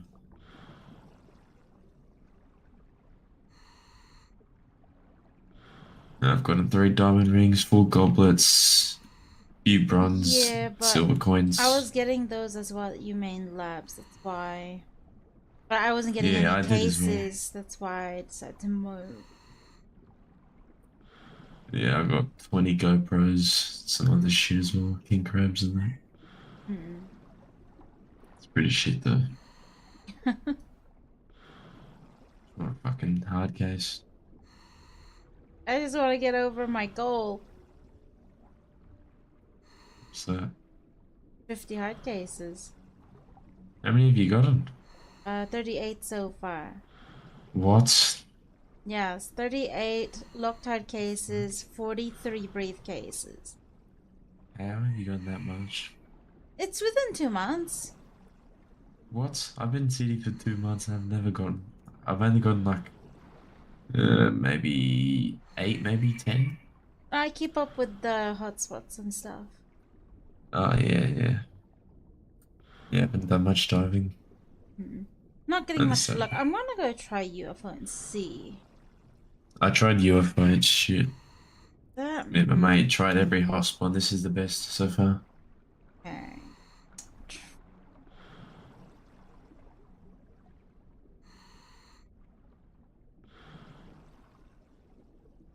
And yet we're both not getting cases. Yeah. I don't know why.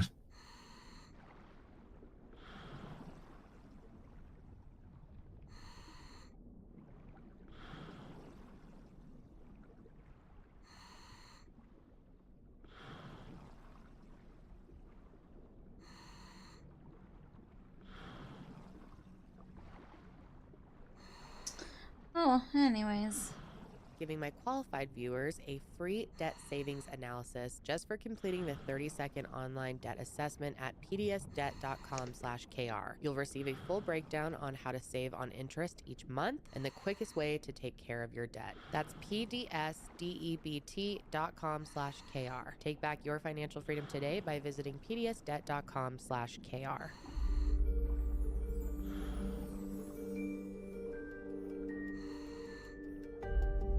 Hello everyone and welcome back.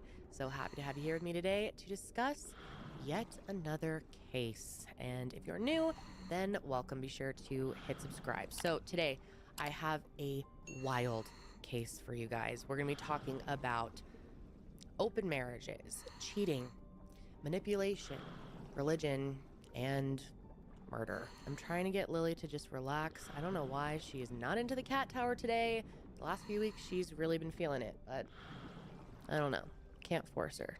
She's gonna do what she wants. She's a free woman. All right, we'll see what she wants to do. But today we're gonna be talking about Robert and Sabrina Lamone. So let's go ahead and start with Robert Lamone. He was born August 11th, 1976 in Lake Havasu, Arizona, to his parents Sharon and Robert Sr. Robert had 4 sisters, Lydia, Chris, Marianne, What's and up, Esther, JD? who, from what I can tell, he was What very have you close been with. up to? There's not much information available I'm about still Robert's early trying life, to get a but case, from what I can which tell, I he have was not had very any close luck. with his siblings, specifically Lydia and Chris, who have been especially vocal in the media since his murder. Because of his Who's this parents' chick? divorce, I'm also not entirely sure if some of these sisters are half siblings, but both of his parents did remarry, so I just wanted to make that clear. Robert attended River Valley High School in the Mojave Valley, where he played defensive end on his school's football team, and he was known as a good teammate, and people described him as a great friend. His coach spoke very highly of Robert, and one thing that he noted about him that I thought was interesting is his family would make these burritos, and Robert would actually sell them at school, and this is how he would make some extra cash for his family, but it's also how he gained a lot of his social skills. And I think his willingness to help his family from such a young age says a lot about his character. Then after graduating, he moved in with his sister Chris in Prescott, Arizona. I would have definitely pronounced that Prescott if I didn't do an episode of my podcast, The Sesh, with Hiram, also known as Skincare by Hiram, and he grew up in Prescott. He said it was a pretty small town vibe, and it was in Prescott that Robert met Sabrina, the woman he would eventually marry. But before I get into their relationship, I want to tell you a little bit more about Robert. Robert was described as someone who loved life. He was always staying active, getting outdoors, and wanted to live life to the fullest. And it's clear to me after doing research that he was an incredibly passionate and hardworking person, and he truly treasured his friends and family. He seemed like the kind of person that others looked up to, professionally and personally. And the more I talk about this case, the more that will become clear. Obviously, I can't say that he was perfect, who is, but from what I can tell, he seemed like a good man who cared about those who he loved, and that included his wife, Sabrina. Now let's talk about Sabrina a little bit.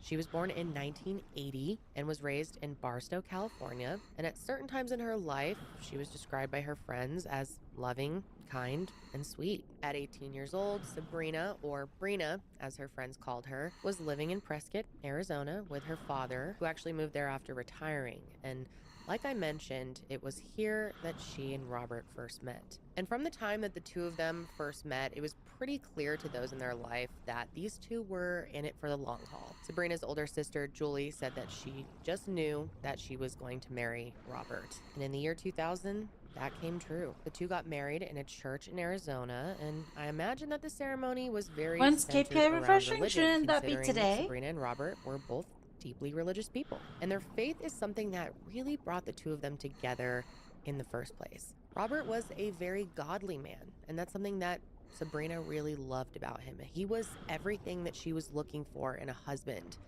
at least for a while. And not long after getting married, they had 2 children, a boy and a girl, and the 4 of them ended up moving to the Silver Lakes community in California, about 100 miles outside of Los Angeles.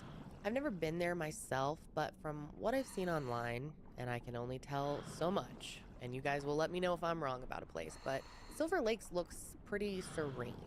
And they actually lived on a street called Strawberry Lane, so their whole life seemed kind of picture perfect. From what I gathered, Silver Lakes was a beautiful, safe, and close-knit community that was extremely family-oriented. And because family was such a huge priority for the Lamones, Sabrina decided she wanted to be a stay-at-home mom while Robert worked. And one thing about Rob that you should know is that he was an incredibly hard worker, a very driven person who had a lot of pride in what he did. He was employed as a railroad mechanic at Burlington Northern Santa Fe Railway, or BNSF, and commuted from Silver Lakes to Barstow and really all over Southern California.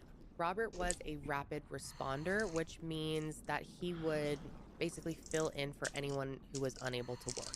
And sometimes that meant driving like 100 miles on a moment's notice. Most of the time, he would be called into the Tehachapi area, which is 85 miles away from where he lives. And I imagine this took a toll on him in some way. I mean, that's a lot of time commuting, which can be really hard. But he really did love his job and planned to work as long as he needed in order to support his family.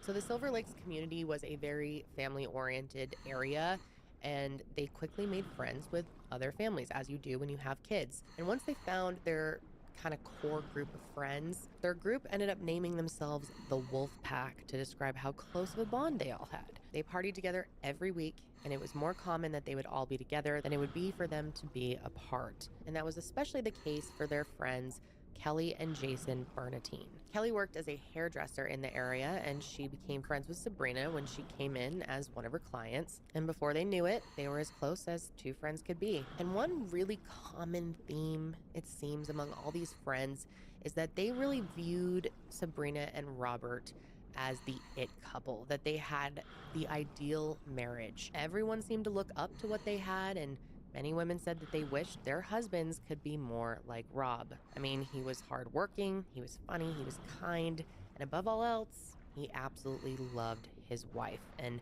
everyone said that he treated her like an absolute queen, and their friends just couldn't help but admire them as a couple. I can't stress enough how happy they seemed to everyone in their lives, but that all changed in There's a but. 2008. I can't say what exactly led them to this decision because Sabrina says that it was Rob's idea and others who knew them say it was Sabrina's idea. But for whatever reason, they decided that they wanted to open their marriage. Now, there's nothing wrong with this. Open their and for marriage? some couples, it's what Why? works. They both agreed that they wanted to add some excitement back into their relationship, and this is how they chose to do it. The thing about their open marriage, though, is that as far as I can tell, it was limited to their close group of friends. They didn't have their own relationships outside of one another, but they would be intimate with other members of the Wolf Pack. That And is- at first, this was exciting for them, but this excitement did not last forever. Sabrina began drinking way more than she ever had, and her partying seemed to be a bit out of control, according to people in her life. She never admitted to actually having a drinking problem, but those in the Wolf Pack definitely felt that there was a shift in Sabrina's behavior. And with this shift, Sabrina seemed to have a change of heart. She began thinking more about her religious values and felt that opening their marriage was changing the dynamics of their, quote, sacred bond. At some point, she decided it was no longer what she wanted for her relationship, and she made this clear to Rob, and she also made it clear that she wanted to start going back to church and getting back to some of their traditional values. But Rob didn't agree. He wanted to keep their marriage open, and he felt that going back to church would be hypocritical. In the end, I'm not sure what agreement they ended up coming to or where they were at with things. And I think the only two people who really know the truth about this are Sabrina and Robert. So I feel it's important to look at this part of their relationship with a grain of salt. It's possible that Rob ended up deciding to close the marriage. It's possible they decided to keep it open. I'm not sure. But let me be clear that regardless of the decision they made, an open or closed marriage still meant that they could not have their own relationship outside of the other person. That was always their deal, whether or not their marriage was open. Sabrina wasn't allowed to have a boyfriend on her own, and Robert wasn't allowed to have a girlfriend on his own. That's what they agreed to. Being open to them meant that they could only experiment with other couples within their wolf pack who were also open and consenting. But unfortunately, that didn't stop Sabrina, because in 2012, while she was working part-time as a sample girl at Costco, she met 22-year-old Jonathan Hearn. The two of them began dating in secret, and I will get into more detail about that here soon, but at this point in time, nobody knew. And no one would know until tragedy struck. So that brings us to August 17th, 2014. That day, Rob drove the 85-mile route to Tehachapi, where he was scheduled to fill in for a coworker, and it was quite literally like any other day. He was supposed to work until 7 p.m. until someone else would take over for him and he would drive home. But that day, when his coworker arrived, Robert was not packing up his truck like he normally would be. Instead, he was slumped over near the driver's side of his truck with a gunshot wound to his upper torso and a second to his head. 911 was called at 6:47 p.m., but by the time EMS got there, it was clear that Robert was already gone. Rob was only 38 years old when his life was taken from him. And that evening, Sabrina made countless calls to her husband because she was worried that he hadn't come home from work. She also said that their daughter, who was starting school the next day, had stayed up late waiting for him and had also made several calls to him. However, it wasn't much later that Sabrina got the call from the police letting her know what happened to her husband. And from what I've gathered, Sabrina seemed devastated and shocked.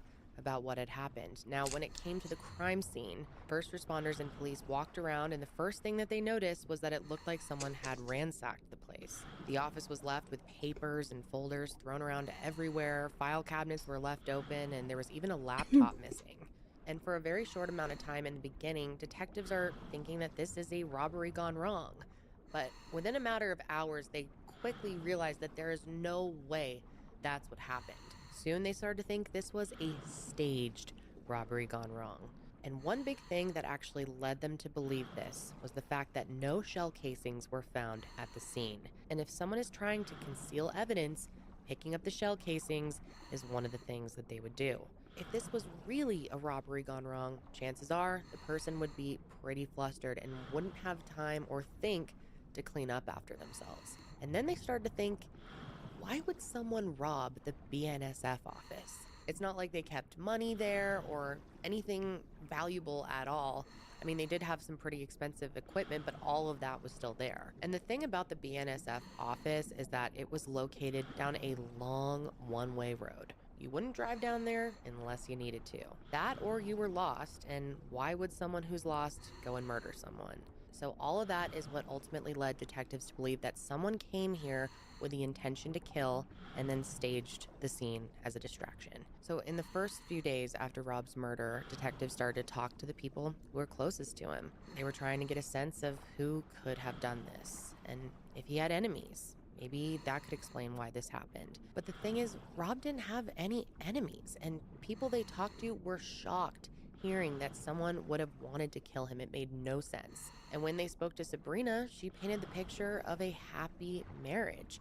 And of course, everyone else they knew did as well. She told detectives that things were great between them, and even answered no when she was asked if either of them were having any extramarital relationships. Remember, Rob was described as the husband that every wife wanted, and with that, it was clear to investigators that this would be much harder than they thought. But the good news is they weren't completely empty-handed when starting off this investigation. Footage from a surveillance camera on the BNSF property was collected on August 18th, and in it, there appeared to be an older white male walking with a noticeable limp in the direction of the crime scene around the time it's believed the murder took place. Unfortunately, though, there wasn't any identifying features besides this limp, but it was still at least a lead that investigators were going to follow. They ended up publicizing the clip in hopes that someone would recognize this person and maybe they could get a good lead. There's currently a major rainstorm going on and the thunder was scaring my dog, so I put him up on the cat tower to see if that would relax him. Seems to be working. He's a strange fellow. He's kind of like a cat, so it's like a good fit, you know? Now you can be close to me.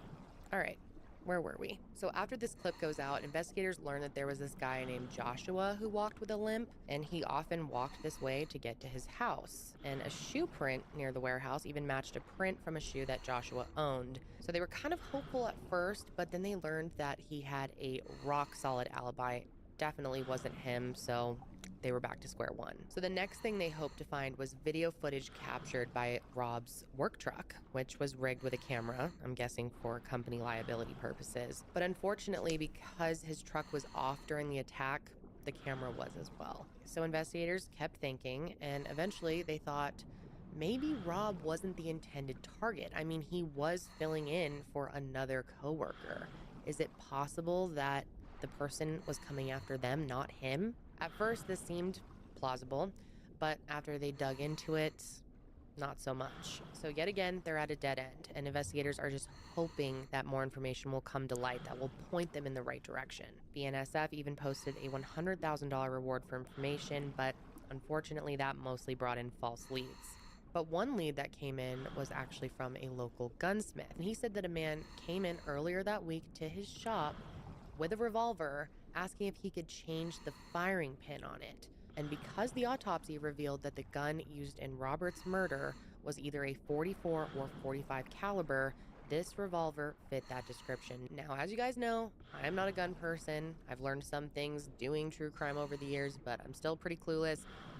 From what I've gathered, changing the firing pin would make it harder to determine if a bullet came from a specific gun. I'm sure there are other purposes, but it seems like this is what investigators thought changing the firing pin would have been done for in this case. Was it possible that this person wanted the gunsmith to change the firing pin so that he could kill someone and it wouldn't be traced back to him?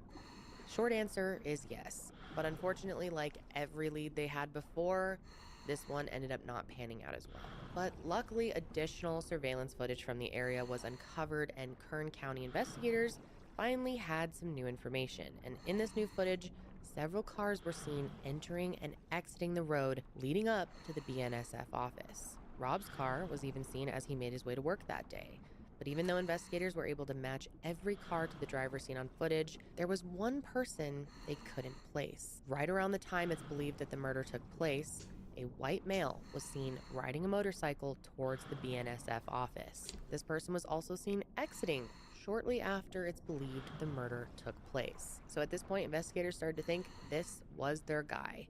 And they were lucky because not long after coming across this tape, a big tip came in. Remember Sabrina and Robert's good friends, Kelly and Jason? Well, on September 1st, 2014, Jason called investigators to let them know about a very strange voicemail that he had received, and it came from a guy named Jonathan Hearn, a name that they had never heard before. And in this voicemail, Jonathan seemed extremely sorry about what happened to Robert. He didn't outright say he did anything to him, but overall the tone was very apologetic. And according to Jason, it was very possible that Jonathan was Sabrina's boyfriend and that he'd contacted him because the two of them actually worked together. You see, Jason and Jonathan worked at the same fire department, and they weren't necessarily close friends at all, but they had worked closely together before. Jason even described Jonathan as a highly intelligent man. Oh, and the call wasn't the only weird thing Jason received. Jonathan also wrote him a letter where he asked for forgiveness, but never said what he wanted forgiveness for. Now, both the letter and the voicemail had heavy religious undertones, talking about being sinners, God, and forgiveness. And that was also interesting to investigators. So right away, they end up looking into him and his possible connection to Sabrina, who, if you remember, told investigators that her marriage to Rob was great and never mentioned having an affair. So if it was true and she was having an affair with Jonathan, what else was she lying about? I think it's so an once it airplane became outside. clear that Sabrina was hiding something, they started surveilling the two of them to see if they could corroborate the affair. At this point, Rob had only been gone for 3 weeks. And Sabrina and Jonathan honestly, weren't doing much no to cases. conceal the fact they were No spending cases. time I don't even know They what were the seen hotspot together, is. Not just hanging out, they were actually There's only hugging 2 and spots that I kissing at know a that restaurant called we've been Round getting Table good stuff Pizza, that and was her UTube'n kids lived with Labs her. or And Jonathan here. seemed very Been getting comfortable coins and around stuff, her but kids, almost as if he had spent other time than with that, them not before. much And the more they luck. looked into their relationship, There's a the few. more There was a information diver here just as kind of fell well. into their laps. And not only were investigators learning about Sabrina and Rob's open marriage for the nobody's first mentioning time, about hotspots. they were learning that It's kind of Sabrina difficult. had known Jonathan I think I want to go back to UTube'n Labs like I and said earlier, check that back out in 2012, again. Sabrina met Jonathan at Costco when she was working I there as did a try sample oil. cook. As a Did not get firefighter, he much was at tasked all. with going to Costco and getting food for the department. And when he was there, he was distracted by the pretty girl handing out food. Investigators learned that the two exchanged phone numbers and began having a texting relationship, which eventually turned into a sexual relationship. And get this, Sabrina actually started bringing Jonathan around the wolf pack. Yeah, I was when gonna her check husband UFO. was still alive. But the Not guy to that was confuse here you, was he like, "Oh, actually UFO wasn't sucks." openly dating him, Honestly, that I was might very try much a UFO secret. again. But because Just Jonathan because had I this haven't connection got to any Jason, case he tried here. to play Like, it off literally no that was case. the reason he was hanging around. Jason even says that he felt I'd be so really pissed if I get a uncomfortable case at with how UFO and I much wasted all this Jonathan was time. trying to infiltrate the wolf pack. Dude, He said he you know what? I'll texted them all try. constantly I've about had no hanging luck out. here. I'm gonna go Meanwhile, try it was that. Why all a not? ploy to spend time with his secret girlfriend. And I just want to note that Sabrina is actually 10 years older than Jonathan, and he was 22 years old when they met. And I know that I said that their relationship was a secret. And I know. At least that was their goal. And it was for a while from everyone. But eventually, Rob actually found out about it. He figured it out let's after go ahead going and through her phone and finding try some of their UFO. text messages. We don't know that much about what this time Oh, in their relationship nice. was like, But from what we do know, he asked her to end the relationship. She said she did, but Sabrina continued to date Jonathan. Now, as you can imagine, investigators felt pretty strongly that the two of them could have been involved in Rob's murder. I mean, statistically speaking, you're more likely to be killed by your spouse than anyone else. And given Sabrina's willingness to lie about her marriage to getting police, killed by your spouse, more likely, what else is she it's lying kind of about? scary. So the next logical move for them is to get warrants for each of their cell phones. And after doing that, it was even more abundantly clear that the two of them had a relationship. Records showed that the two of them were talking to each other pretty much all day, all the time, sometimes for hours on end.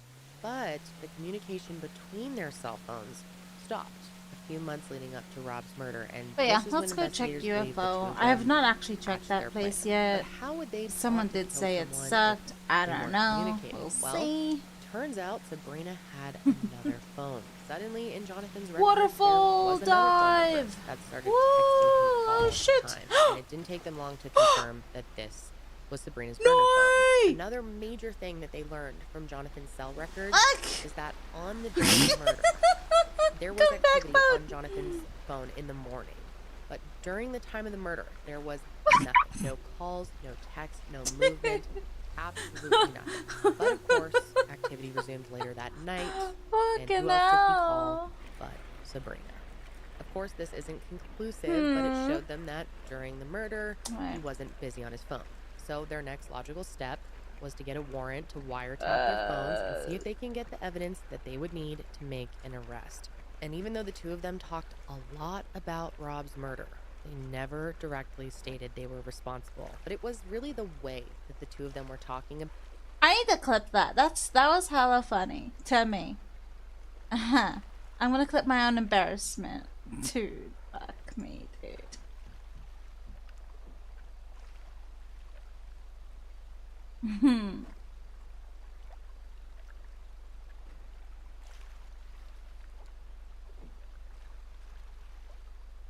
Phone in the morning. But during the time of the murder, there was nothing. No calls, no text, no movement. Absolutely nothing. But of course, activity resumed later that Yeah, I'm night. definitely gonna clip it. It's funny. Sabrina, and it didn't take them long to confirm. Sabrina had another phone. Suddenly, in Jonathan's record, Waterfall there was another phone number dive. that started Woo! texting him all Oh, the shit. time. And it didn't take them long to confirm that this was Sabrina's burner phone. Another major thing that they learned from Jonathan's cell records. Another phone. Suddenly, in Jonathan's record, Waterfall there was another phone number dive. that started Woo! texting him all Oh, the shit. time. And it didn't take them long to confirm that this was Sabrina's burner phone. Another phone. Suddenly, in Jonathan's record, was Sabrina's burner phone. Another phone. Suddenly, in Jonathan's record, Waterfall there was another phone number. dive. Another major phone. That's funny. Waterfall dive. Waterfall dive.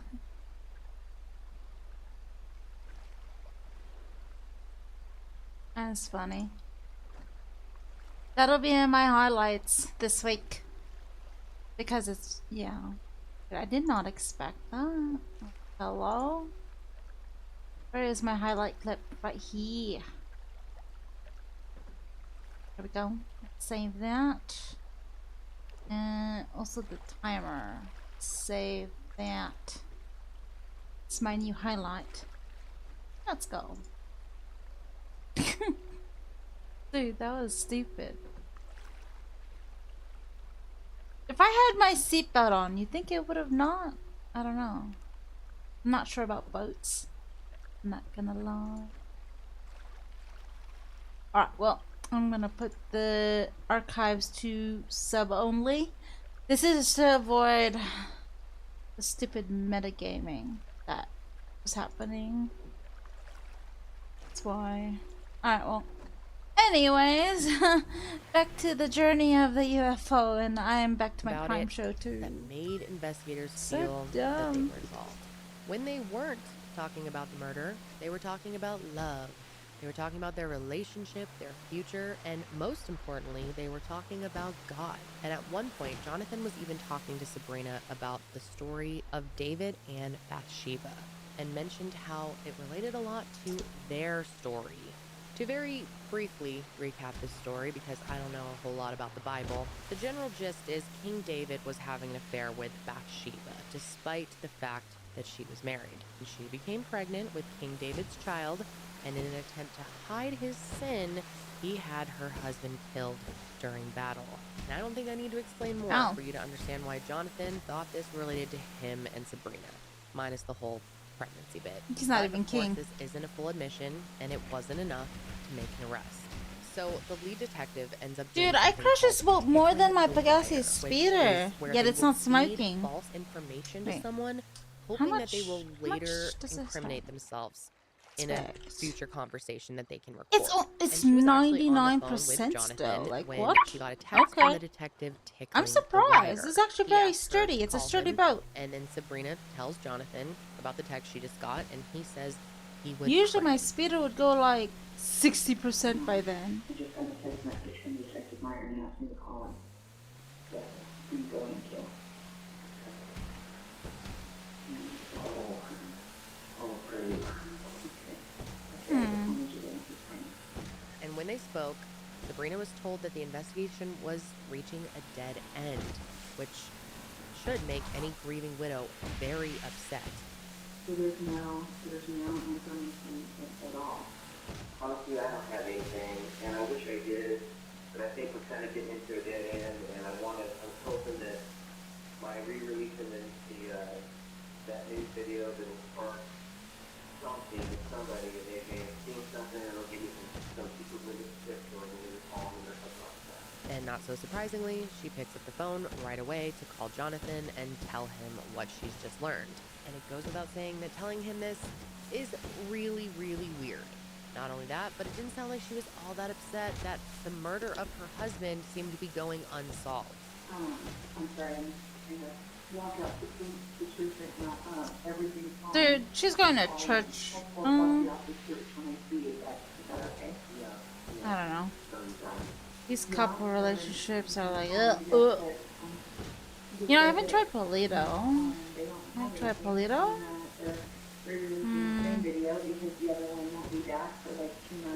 So, this was their first attempt at tickling the wire. It was a good first attempt, but they needed more. Something more incriminating. I mean, try UFO. So, they tried something different. A few days later, they call Sabrina and tell her that they did have some leads. He lied and told her that they had found some sweat drops at the scene and that there was a really good DNA profile that they were able to collect from it, and that this was a solid lead. And of course, on the phone, she sounded surprised and somewhat excited. But in reality, they knew that she had to be panicking. And of course, once again, she calls up Jonathan right away. But what's wild is, on this call, Jonathan says it's possible that they were being messed with. And he then explains to Sabrina how sometimes police can lie to you in order to get more information out of you. But for some reason, he must have dropped his suspicions because he continues to talk to her about the investigation and even says that he prays the situation will just go away. Literally, why would you say that unless you were responsible? Pretty telling. So then, in another attempt to tickle the wire, the lead investigator texts Sabrina while she's on the phone with Jonathan to let her know about a big break in the case. And he actually sends her a photo of the guy riding the motorcycle that they found on surveillance and said that they thought this was their guy. He also mentioned getting a tip about a guy named John. And I don't think you'll be surprised to hear that Sabrina says that she doesn't know of anyone named John who would do something like this. And like I said, Sabrina's on the phone with Jonathan when these texts are coming in.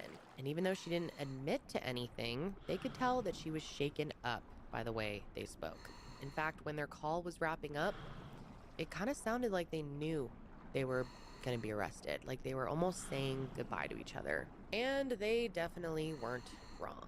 Because on November 18th, just 3 months after Robert Lamone was murdered, Jonathan and Sabrina were arrested. While looking into Jonathan, investigators learned that despite not having a criminal record, he did own a gun that matched the type used to kill Rob. And he did have a motorcycle. It's scary that they never had a seen criminal on record and they do these type and of they crimes. even pulled additional surveillance footage along the route that Jonathan would have taken home after the murder and hit the jackpot once again. Even though the person looked slightly different, they captured a motorcyclist riding up to a gas station and entering the convenience store to grab water. This was much clearer footage that helped investigators match Jonathan's motorcycle to the ones seen on both tapes. And the only reason he looked slightly different in the second piece of footage is because he changed his clothes and he changed out a piece on his motorcycle to try and disguise it. So with this, they had enough to make their arrest. And a search warrant conducted that same day confirmed that Jonathan owned all the things seen on camera.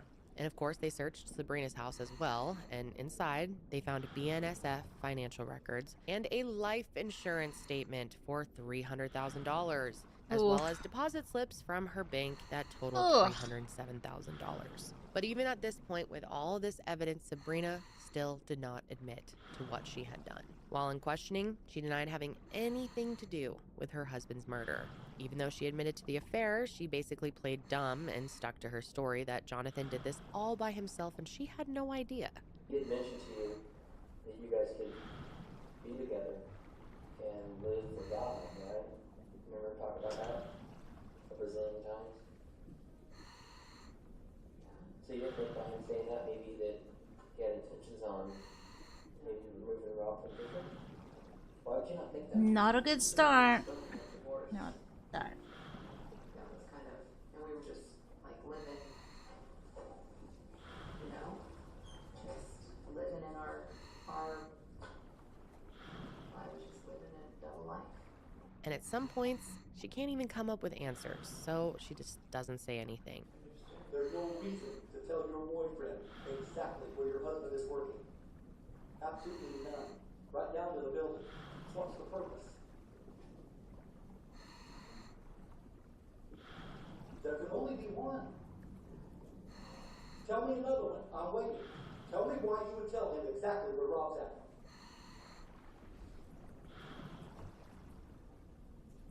You can't find that place by accident. We knew somebody told him. And in the end, she only apologizes for being honest about the affair and nothing else. I wanted to apologize for not being honest with him. Telling him about our relationship before. That's the only thing that you want to apologize for? Eleanor? Telling us about an affair? Then it's my fault. We've established that. And I'm not here to kick you in the teeth. Robert's dead because of you.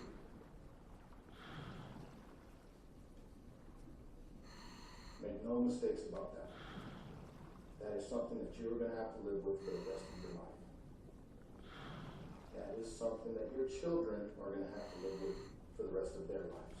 But get this, she ended up being released after the DA decided there wasn't enough evidence linking her to the crime itself. No charges for the woman accused of being part of a deadly love triangle. Prosecutors say they don't have enough evidence to prove she helped murder her husband.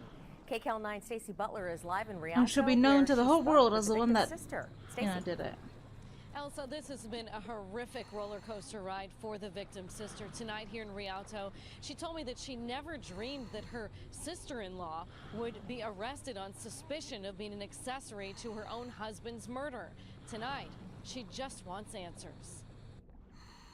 If she's innocent, then, you know, hopefully she can move on with her life. But if she's guilty, it really breaks my heart that she brought this kind of brokenness to our family, to her family. So, in the aftermath of being released, Sabrina and her children moved out of Silver Lakes. This is mainly because all of her friends decided that they believed she was involved in Rob's murder, and that was awkward, obviously. Plus, this is really sad, but the kids started being kind of harassed about it at school, so she pulled them out to homeschool them. So she and her kids end up moving in with her sister. As for Jonathan, he initially pled not guilty, but remained behind bars as he approached his trial date.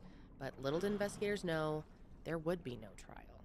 Because after 2 years behind bars, Jonathan decided to take a plea deal. And by pleading guilty, he would have to turn on Sabrina, testify against her, and implicate her in the murder of her husband. And in return, he would only face 25 years and 4 months in prison, rather than the life in prison sentence that he was going up against if he had gone to trial. So on January 6th, 2017, Just days before his trial was set to begin, Sabrina was arrested and transported back to Kern County. Once they got her there, she was charged with first-degree murder, conspiracy to commit murder, soliciting murder, being an accessory after the fact, attempting murder, and poisoning. And I know some of those charges are probably confusing to you. Hang tight, I will explain here in a sec. So Sabrina's trial began on September 11th, 2017 and went on for several weeks. And it was a long trial with a lot of information. So if I was to go through every bit of information with you here today, I would be here for weeks. So I'm going to do my best to explain it and walk you through the biggest arguments from each side. So let's start with Sabrina and the defense. According to the defense, Sabrina was a victim of Jonathan Hearn.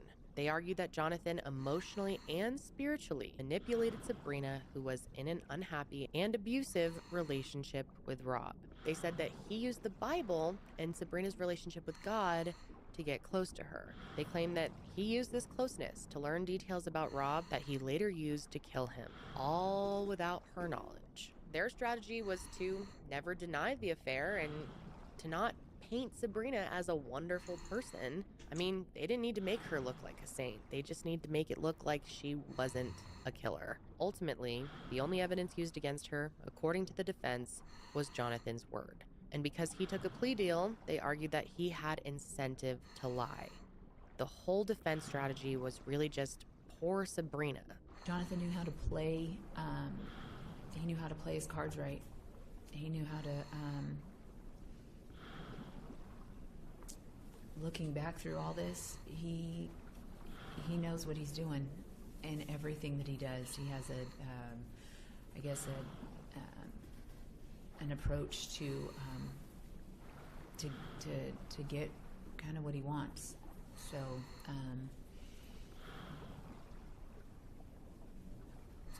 Jonathan controlled me through carrying his Bible with him everywhere that he went and using that to guilt me, but also make me feel safe and secure and like I was doing right, I guess.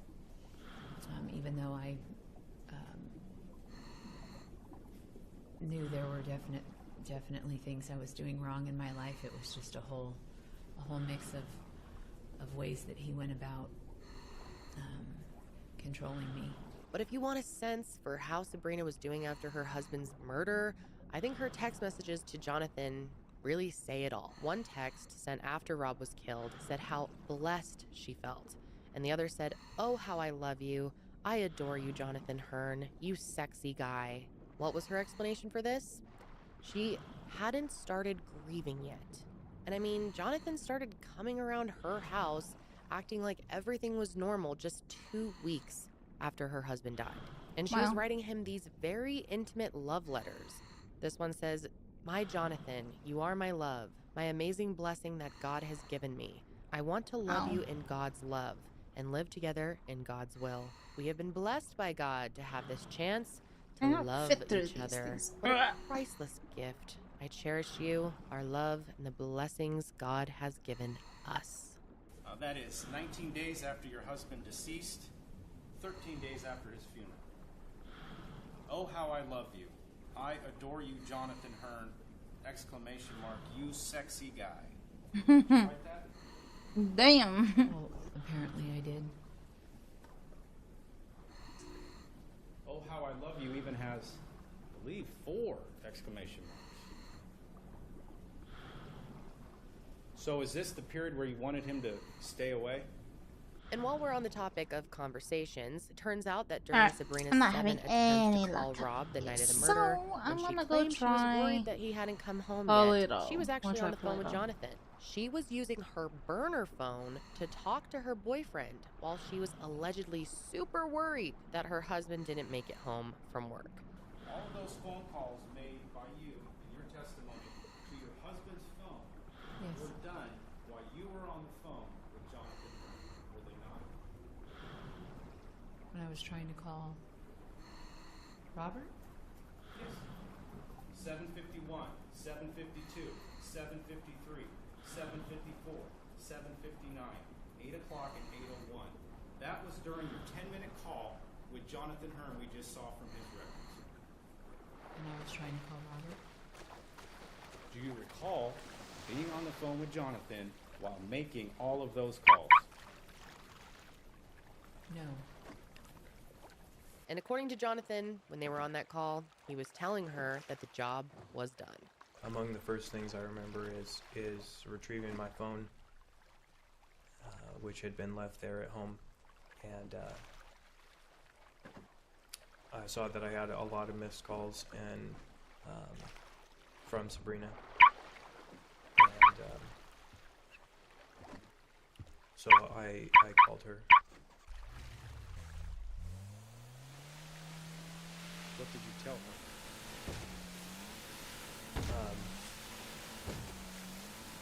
Well, the conversation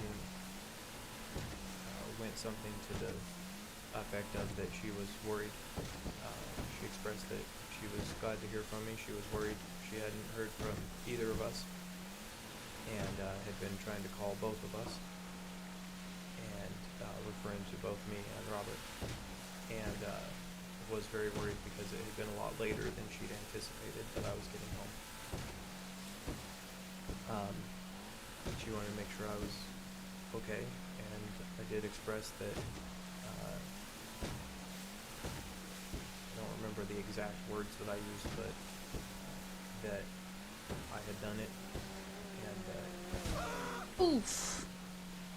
everything was about to change. Now, one thing that stood out to me, and I'm sure stood out to you, is that Sabrina would call Jonathan anytime she learned anything about the investigation. Well, the prosecution would say that she did this because she was keeping him in the loop to make sure that they weren't caught.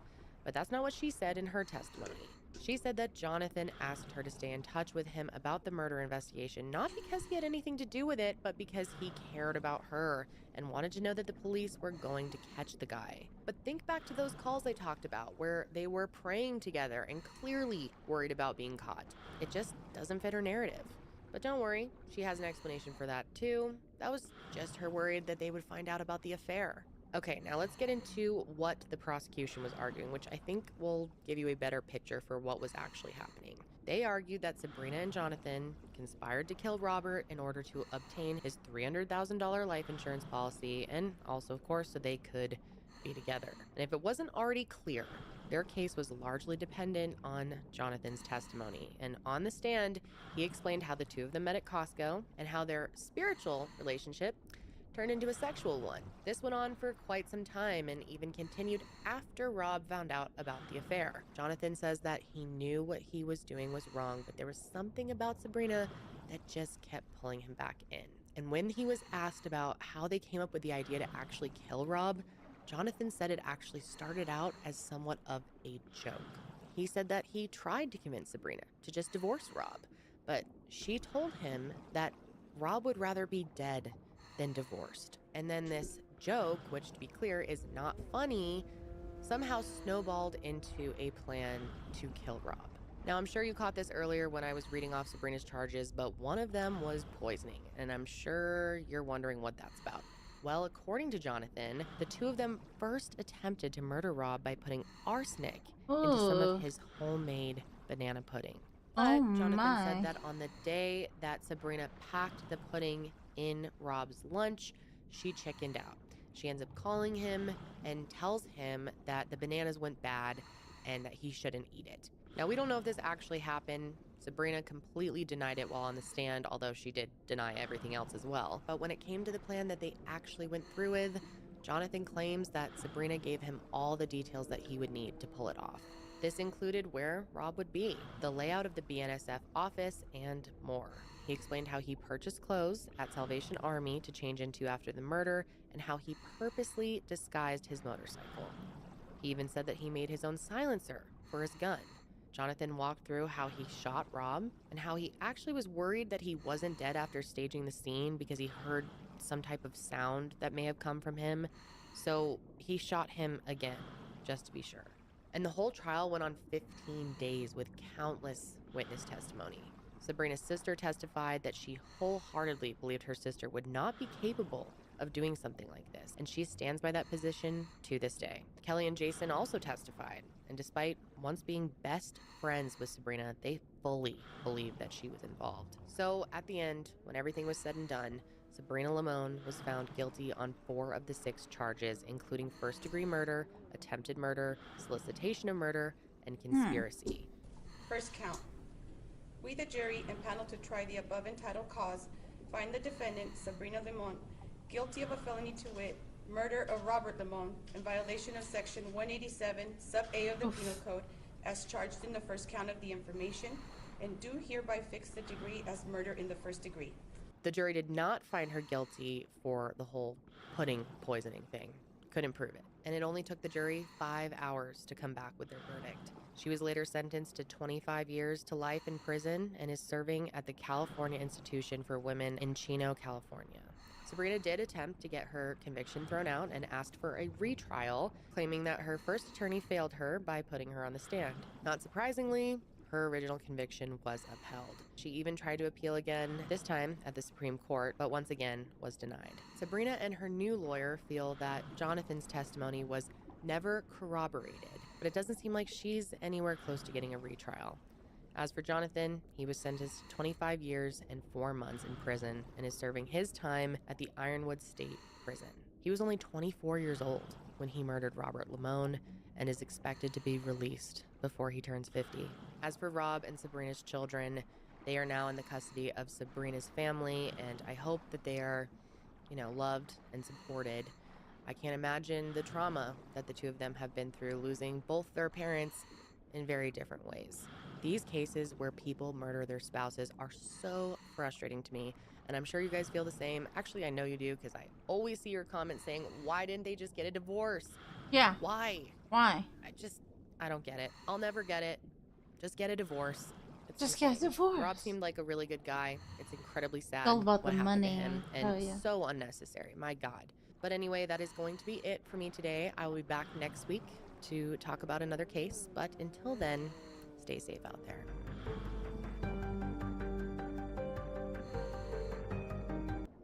Today's video is brought to you by Casetify. Go to casetify.com/Kendall to get 15% off.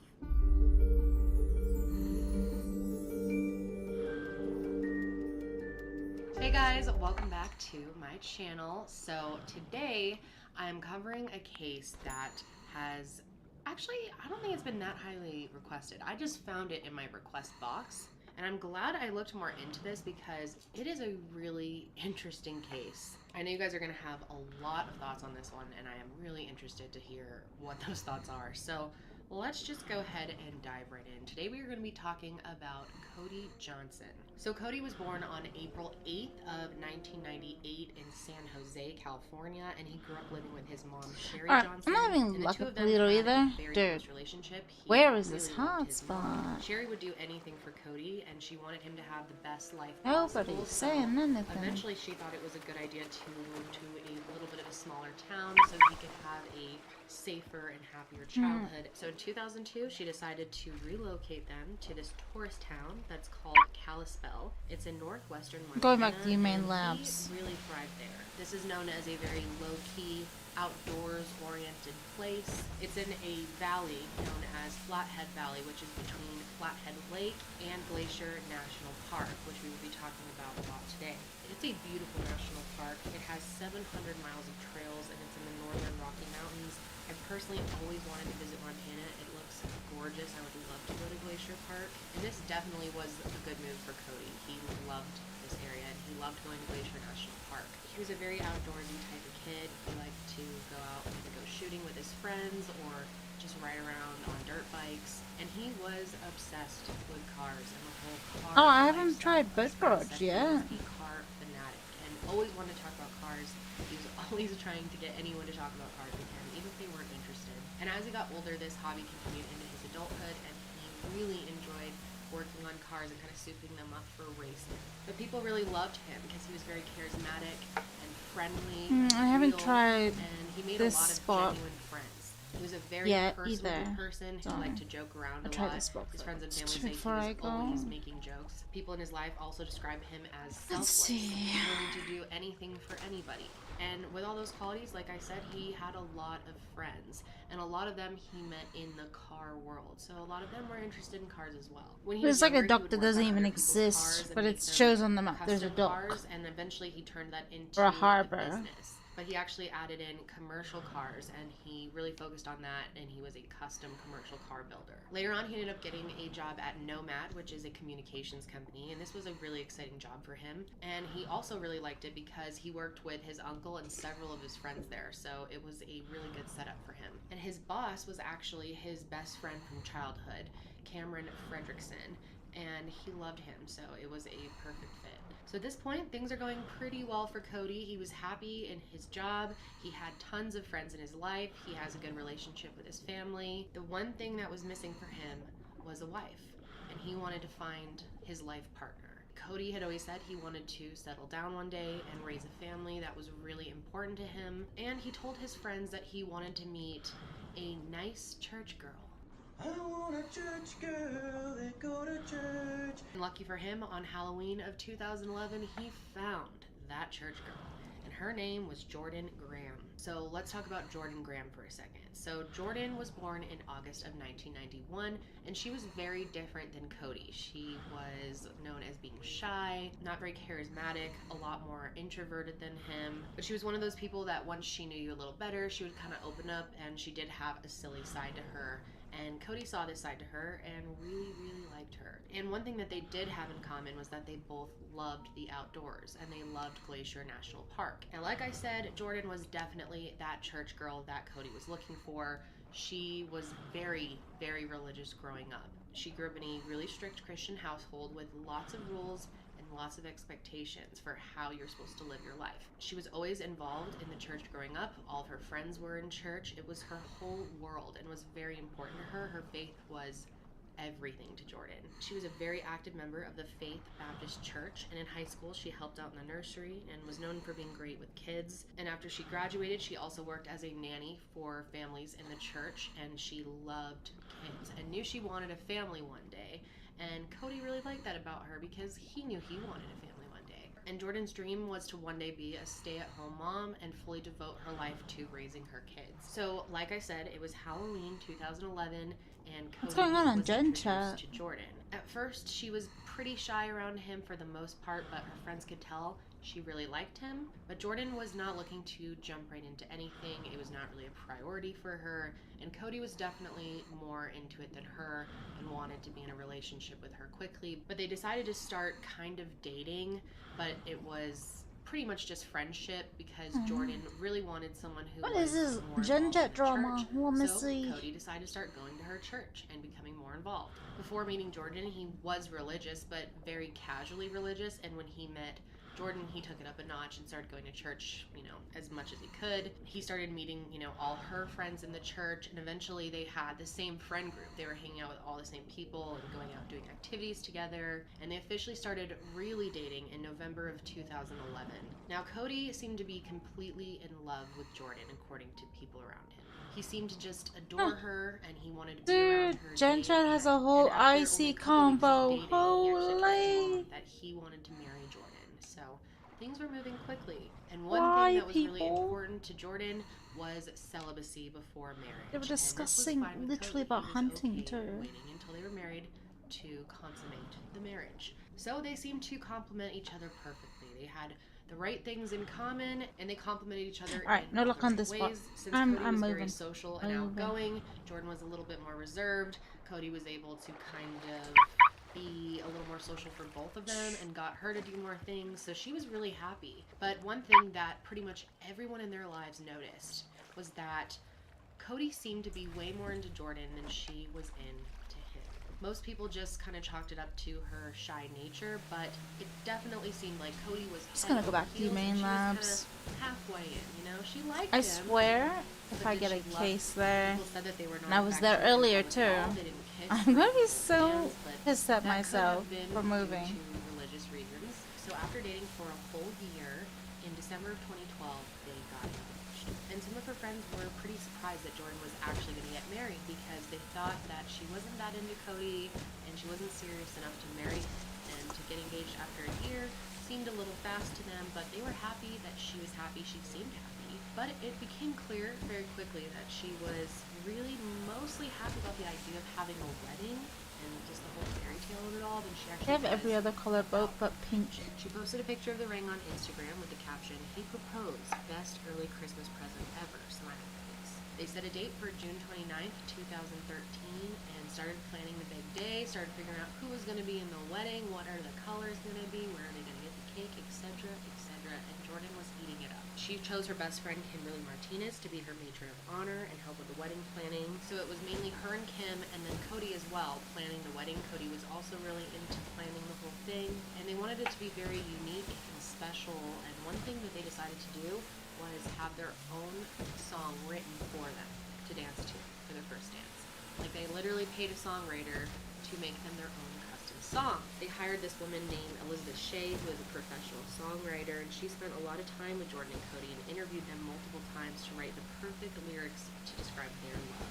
She said that she really enjoyed working with them, that she really enjoyed working with Jordan, and thought that she was in love with Cody. She said that she seemed excited to start her new life and to be married, and was definitely excited for the wedding. And Jordan and Cody seemed really excited to get married because they did buy this house, and once they got married, they were going to be able to move in together into this house, and they were going to decorate it, and they were working on all these plans, really kind of looking toward the future. So the big day finally arrives. Cody and Jordan are going to get married. They're going to have this really nice outdoor ceremony with all their friends and family, and their custom song, and Jordan had picked out a beautiful dress. She was super excited, but very nervous, because obviously she knew something big was going to be coming on her wedding night, and she would possibly be expected to consummate her marriage. And Jordan just didn't know if she was ready for this. So they had the wedding ceremony, and Cody's friends thought that Jordan seemed a bit awkward, that she was looking down a lot, almost seemed like she didn't really want to be there, like she didn't really make eye contact with Cody much,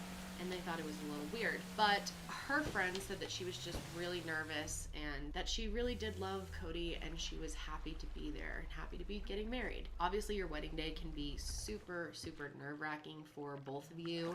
I remember being so stressed out trying to read my vows, and I'm so dyslexic, in front of, you know, all these people. There's a lot of expectations, and everyone's eyes are on you, and some people don't thrive in that situation, you know, so who really knows how Jordan was feeling that day. But the awkwardness seemed to kind of melt away when it was time for their first dance. Their custom song came on, and Jordan seemed to kind of forget everyone else was there and just kind of focused in on Cody. Here's a clip.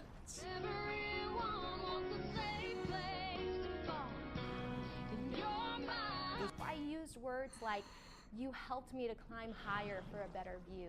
You're my safe place to fall. You never let me go." And so Cody and Jordan were officially newlyweds. Dude, Cody that was song's 25 years old, ominous and because Jordan she was did push him 21. off a Now cliff. Cody made it clear to everyone that he was overjoyed to be with Jordan, and he was excited to consummate the marriage for sure. And he told his friends that he was so happy about being married to Jordan that he felt high. He said his wedding day was the best day of his life. So they went to a hotel and had one night for their honeymoon, kind of. And then they decided to go and settle into their new home. And Cody had a whole week off of work, so he could just focus on his wife and settling in. They spent the whole week together unpacking their stuff, decorating their house, kind of getting in the swing of things, and they also got outside during this time a lot. On the last day before he had to go back to work, he was supposed to go golfing with his friends, but he ended up canceling to hang out with Jordan instead. It was a Sunday, so of course they're gonna go to church, so they did that first, but then after church they went to go spend some time on the lake. This was something they loved to do together. Then at 5:30 they went back to the church to meet up with some friends, and they all went out to Dairy Queen for dinner. They enjoyed their Dairy Queen, had a normal dinner, hanging out with friends, and then they left at around 8:30. So the next morning, Monday, Cody is expected to show up at work. His friend Cameron, who's his boss, is waiting for him. He was excited to see him, you know, he'd been off. He wanted to congratulate him on his marriage and everything. And Cody never showed up. And Cody normally got there early. He normally showed up at work around 6 a.m. So 6:15 comes, 6:30, he's still not there, and they're getting concerned. So Cameron went over to their house to look for Cody. And when he got there, no one was answering, and he got really concerned and just broke in. And as Cameron's looking around, he just gets this bad feeling that he can't shake, that something is wrong.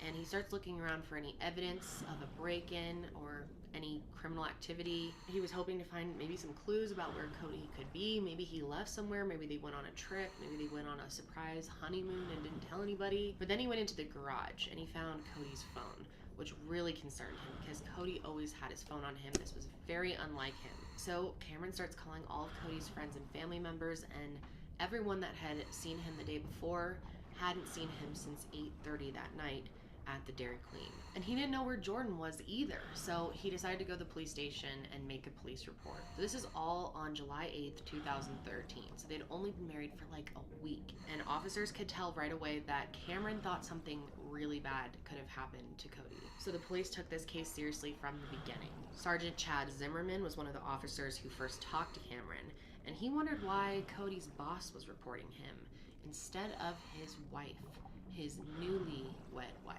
So then later that day, finally someone hears from Jordan.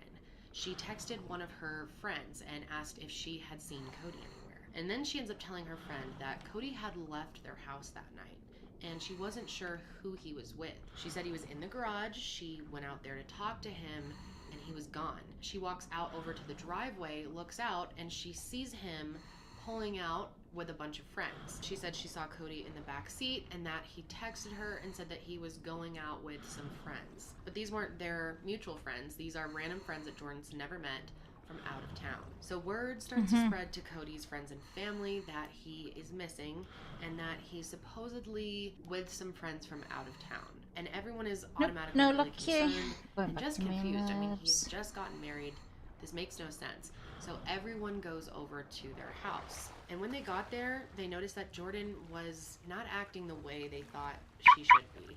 She seemed to be upset that everyone was there instead of happy and thankful for the support and the help. She didn't want to talk to anybody. She didn't want to throw out ideas of where he could possibly be or, you know, try to come up with any way that they could spread awareness about him being missing. People said that she was mostly quiet, just sat on the couch. And at one point, while everyone was there, she got so upset that she stood up and threw her wedding ring across the room, which everyone thought was very odd. So the police, like I said, took this case very seriously, and they started the search for Cody right away. They, of course, interviewed all their family and friends. They put up missing person signs, and of course, they brought Jordan in multiple times for questioning. When they first brought her in on June 9th, she told them the whole story that she had told her friends. She said they had dinner at the Dairy Queen, they drive home, and on the way home he gets this phone call, and whoever he's on the phone with makes him really upset. And she decides that she should give him some space to cool off. A little while later, she realizes she left her phone charger at work. She goes to go get it, and on her way back, she gets this text from Cody saying he's going for a ride with friends. I was going to go for a ride with some of the out-of-town buddies that were visiting. I don't know anything more, any of the whereabouts or anything. I got a text saying he's going, and I just want to go.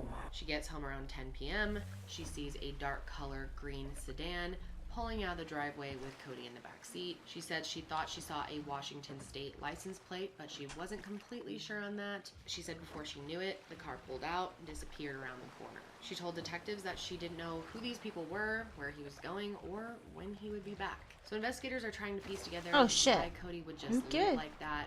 They tried to see if maybe they had been fighting that night, but Jordan said that they didn't fight. Everything was fine. He just left. So investigators started thinking that maybe these friends from out of town were actually drug dealers because there was a lot of drug activity in this town. But Jordan said it was nothing like that and explained that he just did this with his friends, that they loved cars, they loved driving around really fast. They would go out into the dark, into windy roads, and drive as fast as they could around the corners, and they would call them joyrides. She said this is something that he did all the time and that he usually came back in a few hours, so it was odd when he didn't come home. So they asked, why didn't you report him missing? Why did his friend report him missing? And she said, well, I assumed he was gonna come back, and I was worried if I made a missing persons report that he would be angry with me. After interviewing Jordan, they brought in Cody's mom, Sherry, and she was very upset and very worried that something really bad had happened to Cody. She had the same feelings that Cameron did. And she had also already gotten his phone records from Verizon, so she brought them into the police department to have a look at those. The first thing they did is try to look for that upsetting phone call that he had gotten, according to Jordan, after they were coming home from Dairy Queen. There was a call from a random Washington State number, and they ended up tracking it back to this guy named Jose. So they called Jose and they asked him about the phone call and, you know, what were you and Cody talking about? Was he upset? upset, etc. And he said that Cody wasn't upset at all. They were talking about a tool that he had borrowed. Cody would let people borrow his tools all the time, and Jose had lost this tool, but he was calling Cody to let him know he had found it and he could get it back to him. Of course, they can't prove that this is what they talked about, but they were able to prove that Jose had nothing to do with Cody's disappearance because he had a rock solid alibi. That night, Jose's wife was having a baby and he was in the hospital with her, so he was not involved in this at all. So they cleared him of any suspicion, but now they were confused. And they're looking back at Jordan. They tried to figure out, why would Jordan think that he was upset when clearly he wasn't? I mean, according to Jose, he was completely fine. So there were multiple search parties organized to search the whole town, and people drove around, looked in fields, abandoned barns, alleyways, anywhere they could think of that Cody could possibly be. But by Wednesday, July 10th, he still was nowhere to be found. But that day, there was a big break in the case because Jordan got a surprise email from this random email address. And she told her friend Hannah about it. The person who had sent this email was calling themselves Tony the Carman or Tony S. And here is what the email said. Hello, Jordan. My name is Tony. There is no bother in looking for Cody anymore. He's gone. So call off the missing persons report. Cody is for sure gone. According to this email, according to Tony, Cody went hiking in Glacier National Park and he fell. He was dead, so there was no use for the cops to look for him anymore. So yeah, pretty short and sweet. Basically, Cody fell off a cliff in Glacier National Park when he was with 3 friends, and he's dead, so police should stop looking for him. Extremely weird. The email is so matter-of-fact, it's just disturbing and very odd, and police obviously knew something was off with this. But they had to consider it because Cody and his friends did like to go to Glacier National Park and drive on these really windy roads as fast as they could. It was something they were known for doing. So when Jordan first told Hannah this, she was acting very casual about it. Like, hey, I just got this email. Apparently she just stood there reading it to her like it was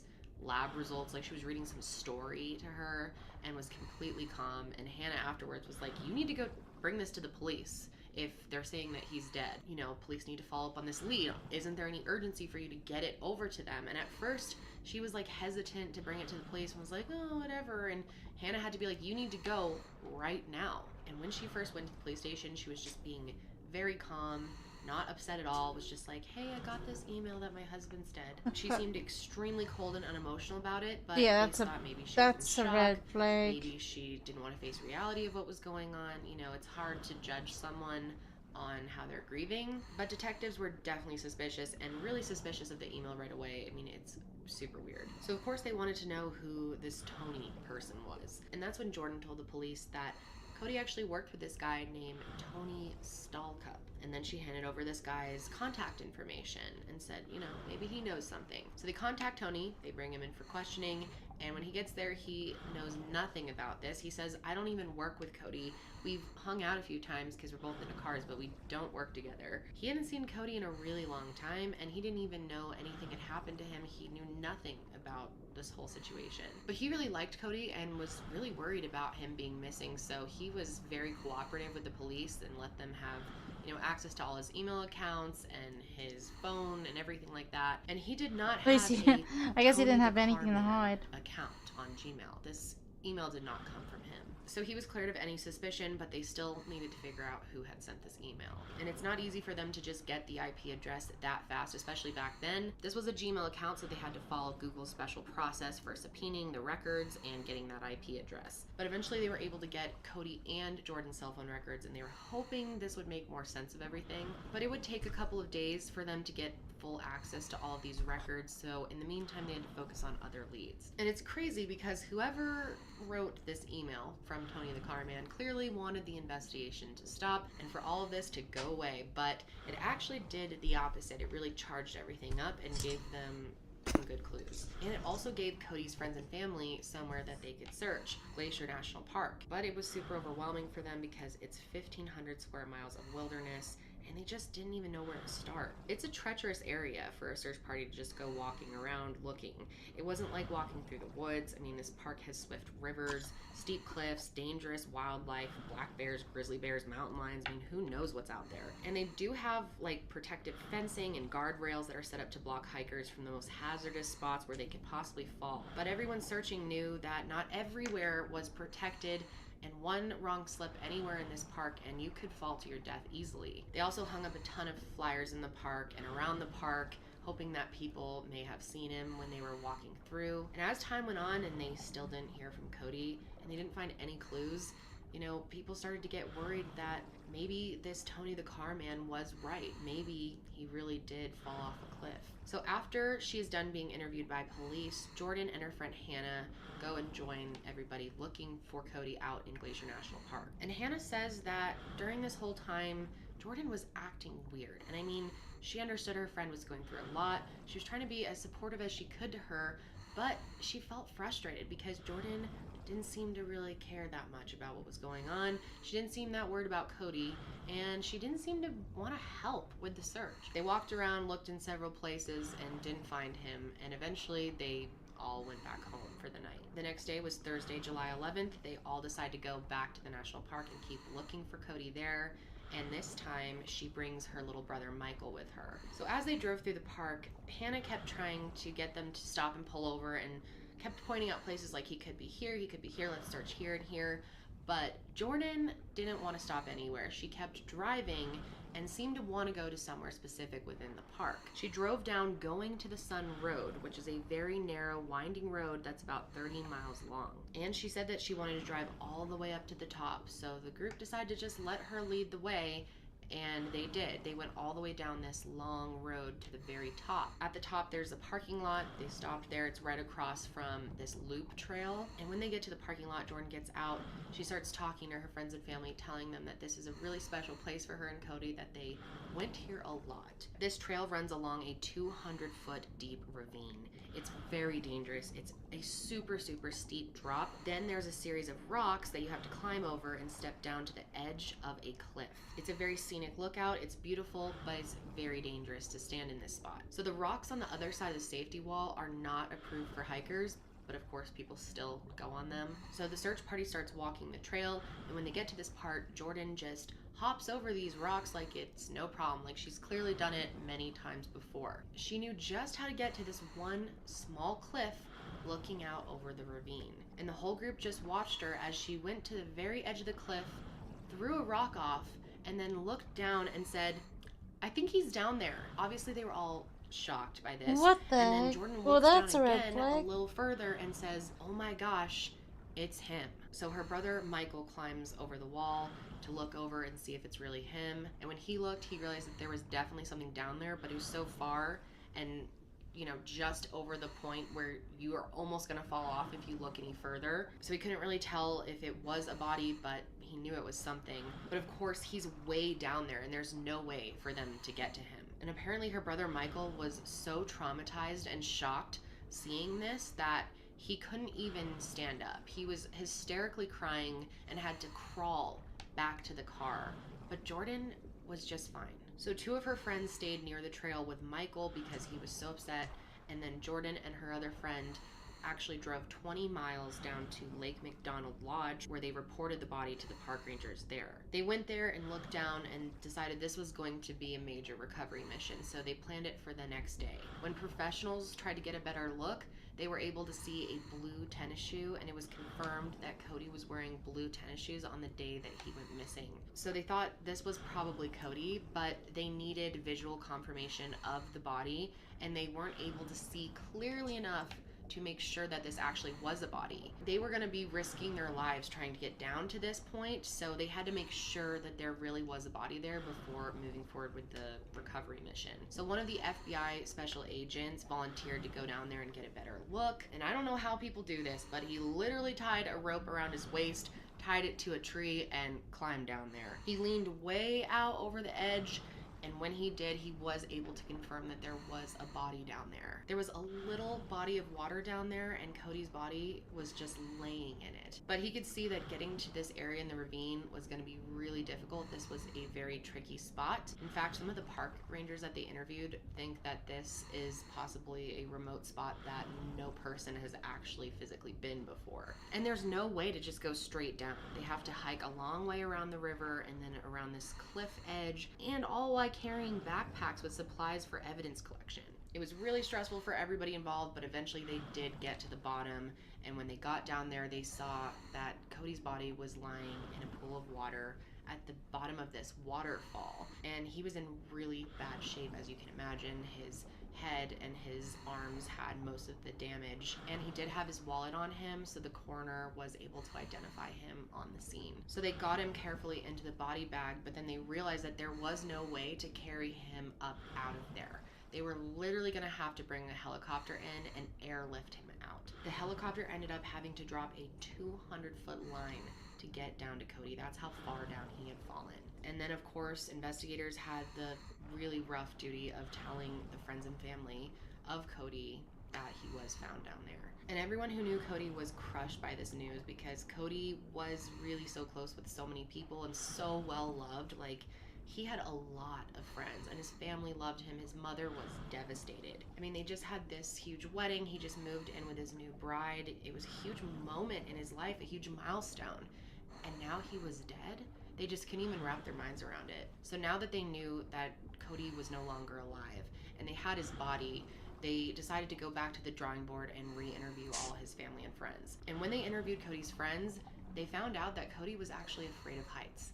And it didn't make any sense for why he would be out on this cliff edge. And a few of his friends even said to police that they felt like someone had to have lured him there. So now they felt like this missing persons case was a potential homicide. And the most promising lead that they have now is the email from Tony the car man, because Cody was found in Glacier National Park. Clearly this person knew that he was there. But they still weren't able to track where the email actually came from because they did not have permission yet from Google. They were still waiting to get the IP address. And they were also waiting on phone records, text messages, all of that, which is gonna tell them a lot. For the time being, all they could do was ask as many questions as they could, try to get to know Cody's life as best as they could, try to understand why this happened, how this could have happened. But then they had a break in the case because Kimberly Martinez came into the police station to talk to them. If you don't remember who that is, that's Jordan's matron of honor. And she told the police something that they had not heard before.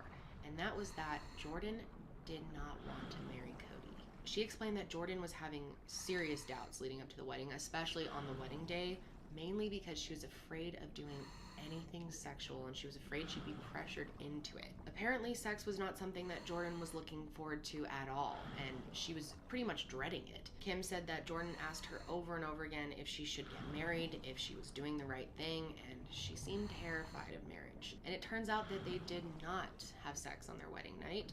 Jordan actually told him that she was on her period the entire week after they got married. This was her way of avoiding sleeping with him, and she told Kim that if he had tried anything with her anyway, she would have freaked out. She said it was clear that sex was something that Jordan was afraid of. And after the wedding, Jordan actually texted this to Kim. She said, I haven't stopped crying since I was married.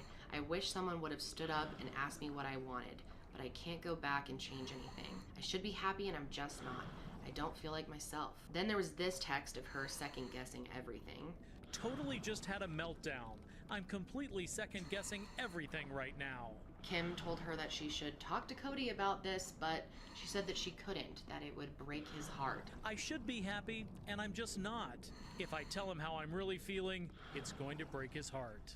And then 2 days before Cody And went yet you missing, break on July his 5th, body. Jordan texted this to Kim. He held me down the other night and was in my face. He gets a temper fast. She said that Cody had tried to hold her down, and when she did get away, he dropped his keys and then he scratched her. But when everyone saw them on Sunday, when they were at Dairy Queen, Cody seemed fine. They didn't seem to be fighting. But then they found a text message on July 7th from Jordan to Kim saying, pretty much, tonight's the night, I'm gonna tell Cody the truth about how I feel about all of this. Oh well, I'm about to talk to him. A friend replies, I'll pray for you guys. Graham then texts, but dead serious, if you don't hear from me at all again tonight, something happened. It seemed that Jordan was afraid that Cody was gonna react really badly to the news that his new wife didn't want to have sex with him. And not only that, it sounded like Jordan didn't even want to be married at all. It almost seemed like she was a bit afraid of Cody. Then really late on July 7th, Jordan actually went over to Kim's house and said that she had talked to Cody and it didn't go well. She said that he got really angry freaked out at her and that she decided to leave so he could cool off. She said to get her mind off things, she went over to her mom and her stepdad's house to hang out with her stepbrother, Michael. So detectives now knew that Jordan was telling different stories to different people, which is never a good sign. So they went back and interviewed the park rangers that Jordan had come to when they had found the body, and they said they were all very alarmed with her lack of emotion, having just found her husband's body out in this national park. And then she comes down there and acts completely normal, like she's checking in at Country Buffet. Everyone else in the group was crying, but she was just completely calm. And they were also weirded out that she was the one who was able to find the body in that huge national park. It seemed like she knew exactly where to look. And when police pressed her a little bit more about this and asked her, you know, how did you know exactly where to look? She said that this was a place that Cody had on his bucket list. This is one of the spots that Cody wanted to see before he died, and that's why she thought to look there. And then Jordan starts saying that she got a feeling from God, from the Holy Spirit, that it led her to his body. So now detectives are really suspicious of Jordan because that is weird, and that's people who talk. say things like that, normally they're the ones who did it. Things were just not adding up here, and it started to look like Jordan knew exactly what happened. So eventually they heard back from Google, and they had the IP address, and when they traced it back, it actually went to Jordan's stepfather's house. Someone at their house, I don't know who, had created the account and then written the email all in the same day. So they interview her mom, her stepdad, and her brother Michael, and all of them say that they did not write this email, so that just leaves Jordan. Then the cell phone records came in for Jordan and for Cody. It turns out that both of their cell phones had been in Glacier Park on July 7th, the night Cody disappeared, and that they entered the park at 9:17 p.m. And at the entrance of the park, there is a camera that takes a picture of every car that drives in. So detectives end up pulling up this grainy photo from the night at that time, and sure enough, what do they see? Jordan and Cody driving into Glacier National Park. So clearly this is hard evidence and proves that everything else that Jordan has been telling police up until now is a lie. So on July 16th, they bring Jordan back in for questioning, and they prepare to tell her about the evidence they have now. She starts out the conversation trying to talk about these friends that Cody could have been with that night, but they just stopped her and said, you know what, let's not even waste time here. One of the detectives just casually slid her the photo of her and Cody driving into the park. And when she saw this picture, she cracked, and she instantly started to cry. Probably the most she had cried this entire time. She knew it was over, and she decided to tell them everything. She said that that night when they got home from Dairy Queen, she decided to tell Cody that she was not happy in the marriage after 8 days. According to her, Cody's temper flared. He was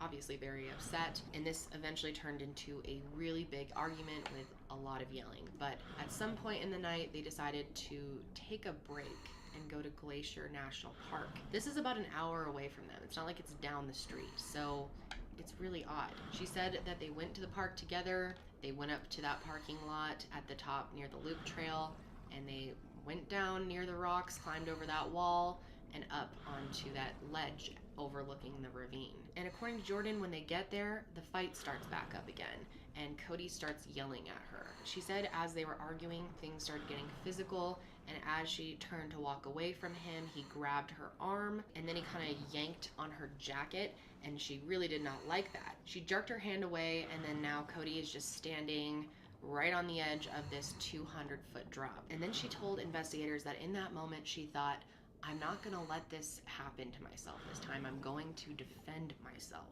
He went to grab my arm or my jacket, and I said no. I said I'm not gonna let this happen this time. I'm gonna defend myself. So I said I let go, and I pushed, and went over, and then I took off. And so Jordan could have easily walked away in that moment, went back to the car, called for help even if she felt unsafe in any way. But instead, Jordan shoved her new husband right off of the cliff with both hands. She put one hand on his back, one hand on his shoulder, and just pushed him right off. She said she was absolutely terrified, but she happened to have the keys in her pocket. Wow. So she just ran back to the car, and instead of calling for help or letting anyone know this happened, she did nothing. And instead, she started thinking about what lies she was going to tell about what really happened to Cody. But in this moment with police, she's telling them, you know, this was an accident though. This was an accident. Like, I just shoved him. I didn't know he was gonna fall. He was standing on a 200-foot drop and you shoved him right off. This is not an accident. She also, of course, admitted that she was the one who made up this Tony character, and she wrote the email from her stepdad's house. So after she confesses all of this, investigators are blown away, but they knew this was coming. They had a feeling that she was involved, but they ended up releasing her right away because they had to collect a little bit more evidence and solidify the case against her before charging her. But in the meantime, everyone wanted answers about what really happened to Cody. No one else but Jordan really had all the information about what the police knew at this point. But on July 22nd, they had his funeral, and Jordan went.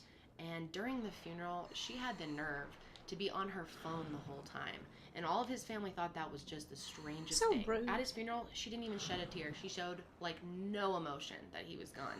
Probably because she was so worried about herself at this point and what the rest of her life was going to look like. She was texting. Where? On her phone. Just sitting on her phone in there, just like, la-di-da-da, just texting away. Where was this? It was in Kalispell. No, but what was it, a funeral? Yeah, it was at his funeral. Were you shocked when you saw her? I was. It was disrespectful. Were you suspicious when you saw her texting at the funeral? I mean, did you not at that point? What did you think? I wasn't suspicious. I kind of already knew it, personally. How'd you know? No woman that cares about her husband is like that at a funeral. Like what? Just straight. She was on her phone, whether it was texting or a mobile app. I knew right then and there something was not right. So I don't really understand what took the police so long to make this arrest, but it took a while. It took all the way until September. And Cameron, his friend who found him, said that he actually thought Jordan was involved from the beginning. So that seemed to become the narrative for pretty much all of his friends very quickly. They all came to the conclusion that Jordan was involved in this way before they even arrested her. In August, someone even started a Twitter account called Who Killed Cody to post updates and try to figure out who actually did this, even though everyone really knew who did it. And finally, on September 9th, 2013, Jordan was arrested, and she was charged with second-degree murder and making false statements to authorities. And in typical Jordan style, she was completely unemotional during her arrest. She didn't cry, she didn't get upset, she stayed completely calm. At this point, the story was picked up by national news and made headlines all over the country because people were fascinated that this woman literally shoved her new husband off a cliff a few days after marrying him, like a week. But the questions still remained. Why did she do this? How premeditated was it? Was it just on a whim? Could this have really been a tragic accident like Jordan tries to say? Or was this premeditated murder? And as if it didn't take long enough for them to arrest her, then a judge failed to prove that she was a risk to the community, and she was released. They gave her an electric monitoring device and placed her on house arrest instead at her parents' home. And Cody's friends and family were just outraged that she was allowed out of jail. I want them to do the right thing. I want justice for Cody. He didn't deserve whatever end she gave him. He never earned anything that Jordan did to him. The judge also ordered a mental health evaluation for her in this time, and she had to complete any treatment that they recommended. But then finally in October, she was indicted of first and second degree murder charges, and a jury added the charge of premeditated first degree murder, which has a minimum sentence of life in prison with no chance of parole. The trial finally began on December 9th, 2013, and it took place in Missoula, Montana. And the judge had another case coming up in a different Montana city, so he made sure that this was a speedy trial. And Jordan didn't testify. In fact, she didn't say anything at any point. She was silently sitting there during the whole trial and, as normal, showed no emotion. So obviously when there's a first-degree murder charge on the table, this really raises the stakes for everything. The prosecution at this point has to prove beyond a reasonable doubt that Jordan did push him off the cliff and that this was premeditated murder. It has to be proved that she did it with malice and forethought. This is trickier than you'd think. Jordan was represented by federal public defender Michael Donahue, and Michael did not argue that Jordan didn't push Cody off the cliff, of course, because this had been established as fact. So instead, he argued that she pushed him off in self-defense. But he also has to try to explain why Jordan lied to investigators, to Cody's friends and family, to her own friends and family. She knew that Cody was dead the whole time, so arguing her case was going to be really difficult. The prosecution brought up a ton of Jordan and Cody's friends to tell the truth about their odd relationship and the strange dynamic where it seemed like Jordan wanted to get married but really didn't. Like the idea of marriage, but didn't actually want to be married and didn't really like Cody that much. She wasn't happy, she dreaded having sex with him, and she felt like she couldn't make any more excuses. The period thing only lasted for her for so long, and eventually she had to be honest. She obviously didn't want to get divorced now because that wasn't going to look good to her friends and family, so it seemed like she felt like she had one option, and that was to get rid of Cody by killing him. But of course the defense has a completely different spin. They argued that Jordan didn't do this on purpose, that she didn't plan it in advance, that it was spur of the moment to defend herself, and that the reason she didn't tell anyone was because she was scared that it would look bad and that they wouldn't believe her. They argued that she was a very young, she's only 21 years old, socially awkward woman who just was in over her head and didn't know what she was doing. And she was married to this popular, well-liked guy. She was worried that no one would believe her. They showed pictures and video of the wedding, trying to prove that Jordan was happy. She was smiling the whole day while she got ready and through their first dance. They argued that Jordan was just naive, immature, and deeply religious. She was incapable of planning and going through with a murder. At one point, the defense even tried to compare her to a frightened rabbit who instinctively ran away from the situation.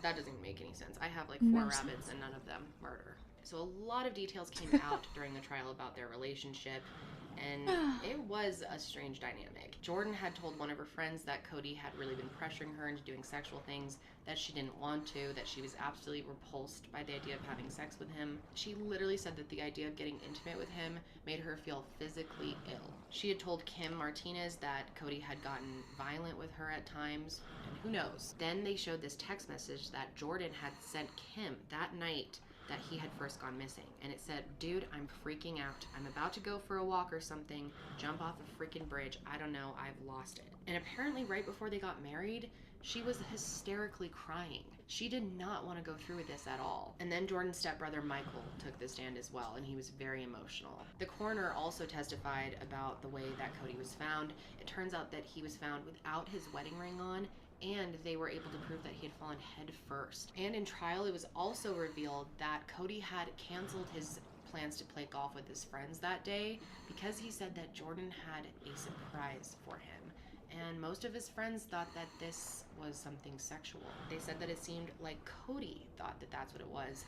So it was argued that maybe Jordan led him there, promising something sexual out on this private area in the park. So prosecutors tried to use this to prove that this was premeditated. And what makes this theory even more believable is they found this black long cloth down near Cody's body.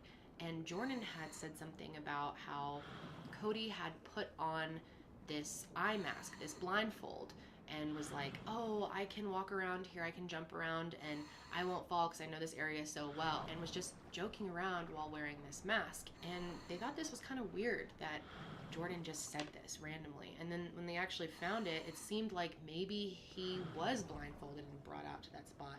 They introduced a whole theory that she really did lure him there, blindfold him with the promise of some type of sexual encounter, and then when they got there, she pushed him off. And in court, they played the videos of her just lying about police and showed how she was able to change her story so quickly. I was going to go for a ride with some of his out-of-town buddies that were visiting. I don't know anything more, any of the whereabouts or anything. The next day, there was a video showing Jordan telling detectives about an email that she had gotten from Tony the car man, and that just made her look really bad. And then to finish it off, they played the clip of her admitting that she was the one who killed Cody. Of course, her defense attorneys tried to argue that there was more to the story. They even tried to claim that the first hour and 20 minutes of her interview was not recorded, and that wasn't fair. But then in a surprise move for everybody, Jordan decided to take a plea deal instead. On December 12th, 2013, she pled guilty to a lesser charge of second-degree murder. And in exchange for her plea, she was given a 30-year sentence. That's it. She agreed that what she did was reckless and an extreme disregard, but maintained that it was an accident. She said she wasn't thinking about where they were, how dangerous where they were standing was, that she just reacted in the moment and pushed him without thinking, that it was all a big mistake. But shortly after this, Jordan changed her mind because she had read a document that said the prosecutors were asking for a 50-year sentence now because the killing was premeditated. So now it was up to a judge whether or not to keep her plea or move forward with a new trial. But the judge ended up deciding against the new trial, and instead they sentenced her. She was sentenced to the 30 years that they agreed upon without the possibility of parole. The sentence today is going to send a message that if you kill someone and are subject to federal jurisdiction, you will be prosecuted swiftly and severely punished for your crime. The judge also said that Jordan never apologized or showed any remorse for pushing her husband.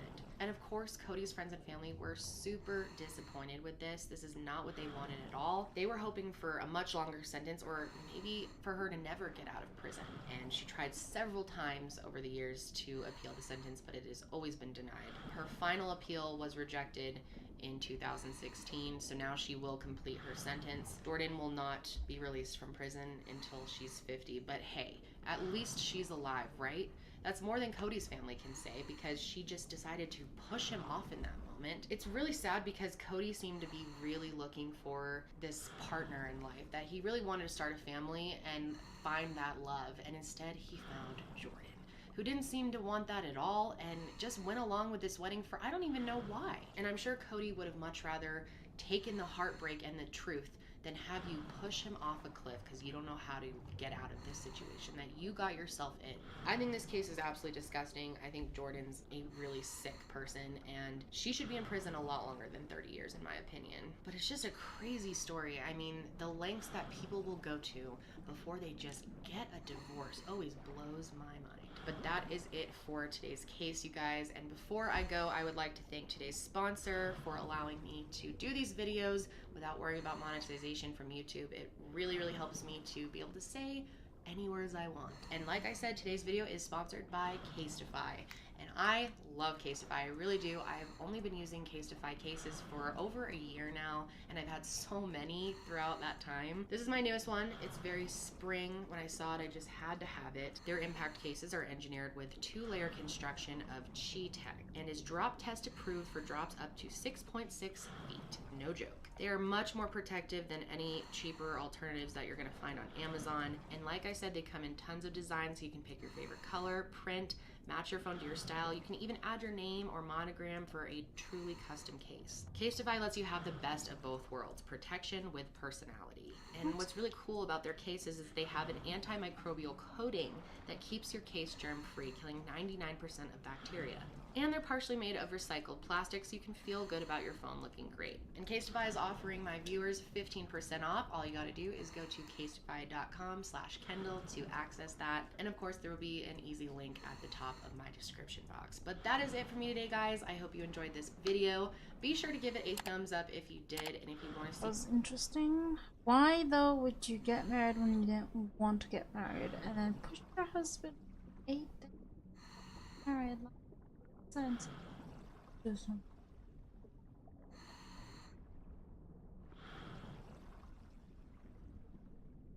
Oh! Wait, is this the Ocean Gate tragedy? Oh, okay. Oh, but then... and the raise in it?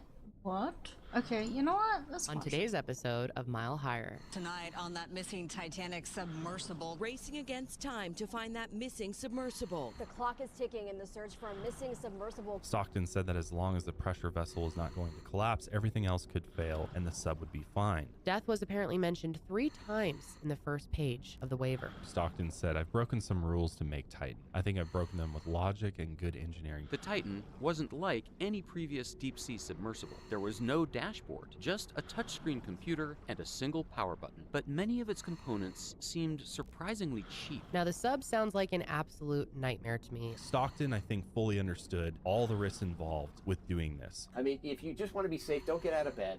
Don't get in your car. Don't do anything. Had Stockton actually spent the money, did the proper research and proper innovation. It does really piss me off, though, that he said that this was safer than crossing the street.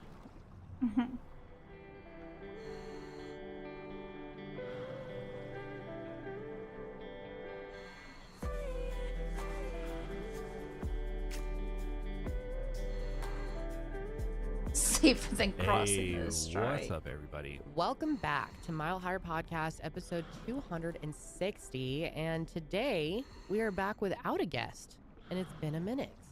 Last Been a 3 few episodes weeks. we've had Been guests. a few weeks, yeah. Yeah. Exciting times. It has been exciting times. Been interesting, but I miss this. I miss just talking with you, you know? Yeah, I think a lot of you have missed it too. I'm sure they have. I mean, it's good to have guests because it kind of freshens up the show, I feel Switch it like, up. and it's always interesting to talk to people out there and different subjects that we're interested in. I mean, we've Different had opinions, people Graham with Hancock experience. and Mitch Morrissey was also very interesting. Very interesting. We would love to have Mitch back too. We were kind of talking with him after we recorded about ways we can work together in the future. Maybe collab on a case together, which would be really fun. Yeah. But today we are covering Oh yes. the #1 story in the world. This has been so highly requested. We would have gotten to this sooner if we didn't have all these guests. There's episodes just planned. no luck. But No luck honestly, with the it's good we cases waited so until now far. because more and more information has come out.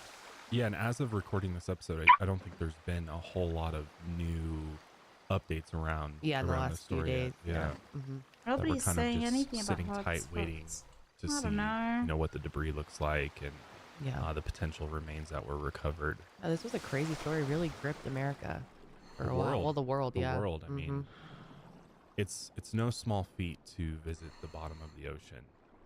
No, it is not. And so, whenever you I just want to get my reach this 50 new hard frontier, cases right, there's over always with. risks that go along with it. Then I might take a and, break from the you know, diving. space, there's always risks with that. What's crazy Probably is do that there's been something more else. people to the moon than to the bottom of the ocean. Well, I see why. Sounds way scarier and more risky to go Yeah. to the bottom of the ocean. 95% of the ocean is unexplored too, Mhm. and you have to. It's just crazy. That's hard to even wrap your mind around. Yeah. 95%. We have no idea what the fuck on our own planet. It's insane. And yet we're always so focused on like what's beyond Earth, Mhm. yet we don't even know What's here? what's below the surface of the Mm-mm. ocean. So if you haven't already caught on, today we're going to be talking about Ocean Gate, the Titan submersible disaster, and everything that we know about it so far. But also taking a look at Ocean Gate as a whole, Mhm. the founder of Ocean Gate a little Yep. bit more, because More of the obviously, backstory yeah, here. there's more to the story than just Mhm. the tragedy that took place. Yeah. And I think it's helpful to understand kind of where Just all this started, scary. who's behind it, and kind of Knowing all the when events leading up to the craft the imploded, absolute the tragedy bodies that took place where of the 5 people lost their lives, victims and just crushed. really Nothing just else. get the whole picture, you know. Dude, that's scary. But watching this all play out has been really gripping.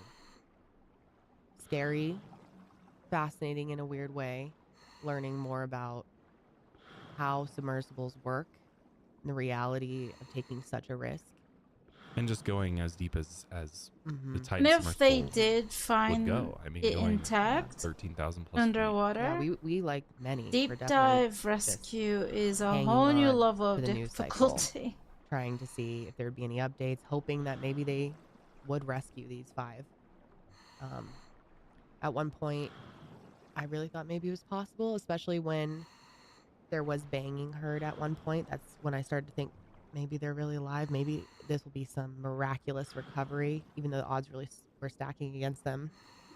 Obviously, that's not what happened. No, and the information that was being put out by the news was not exactly accurate. No. There was We more were information. getting fed a They different already version of knew essentially what had happened Yep. way before any of us actually. I said, what really if heard it about was what going on. intact, still underwater? And so there's obviously feelings I know around that, that but it for those that imploded, don't meaning know, the Ocean Gate pressure from Expeditions is going really, within. I guess, famous for putting people on the submersible, 5 people at a time, the Titan, and sending them down to the Titanic wreck. And that's really their, I guess, claim to fame is going down and I've seen a video viewing the of what Titanic wreck, happens and a to a lot of human people are willing body to pay a lot of money when to it gets do this. imploded, and it doesn't look pretty. It makes me wonder. It's like, what is this fascination with the Titanic that people would be willing to risk your life to go and see it? And I get, like, the Titanic is the most famous shipwreck of all time, and it's really got this. I don't know. It's there's this people are just fascination Well, around there's it. I mean, what do you call the it? movie obviously really helped make it.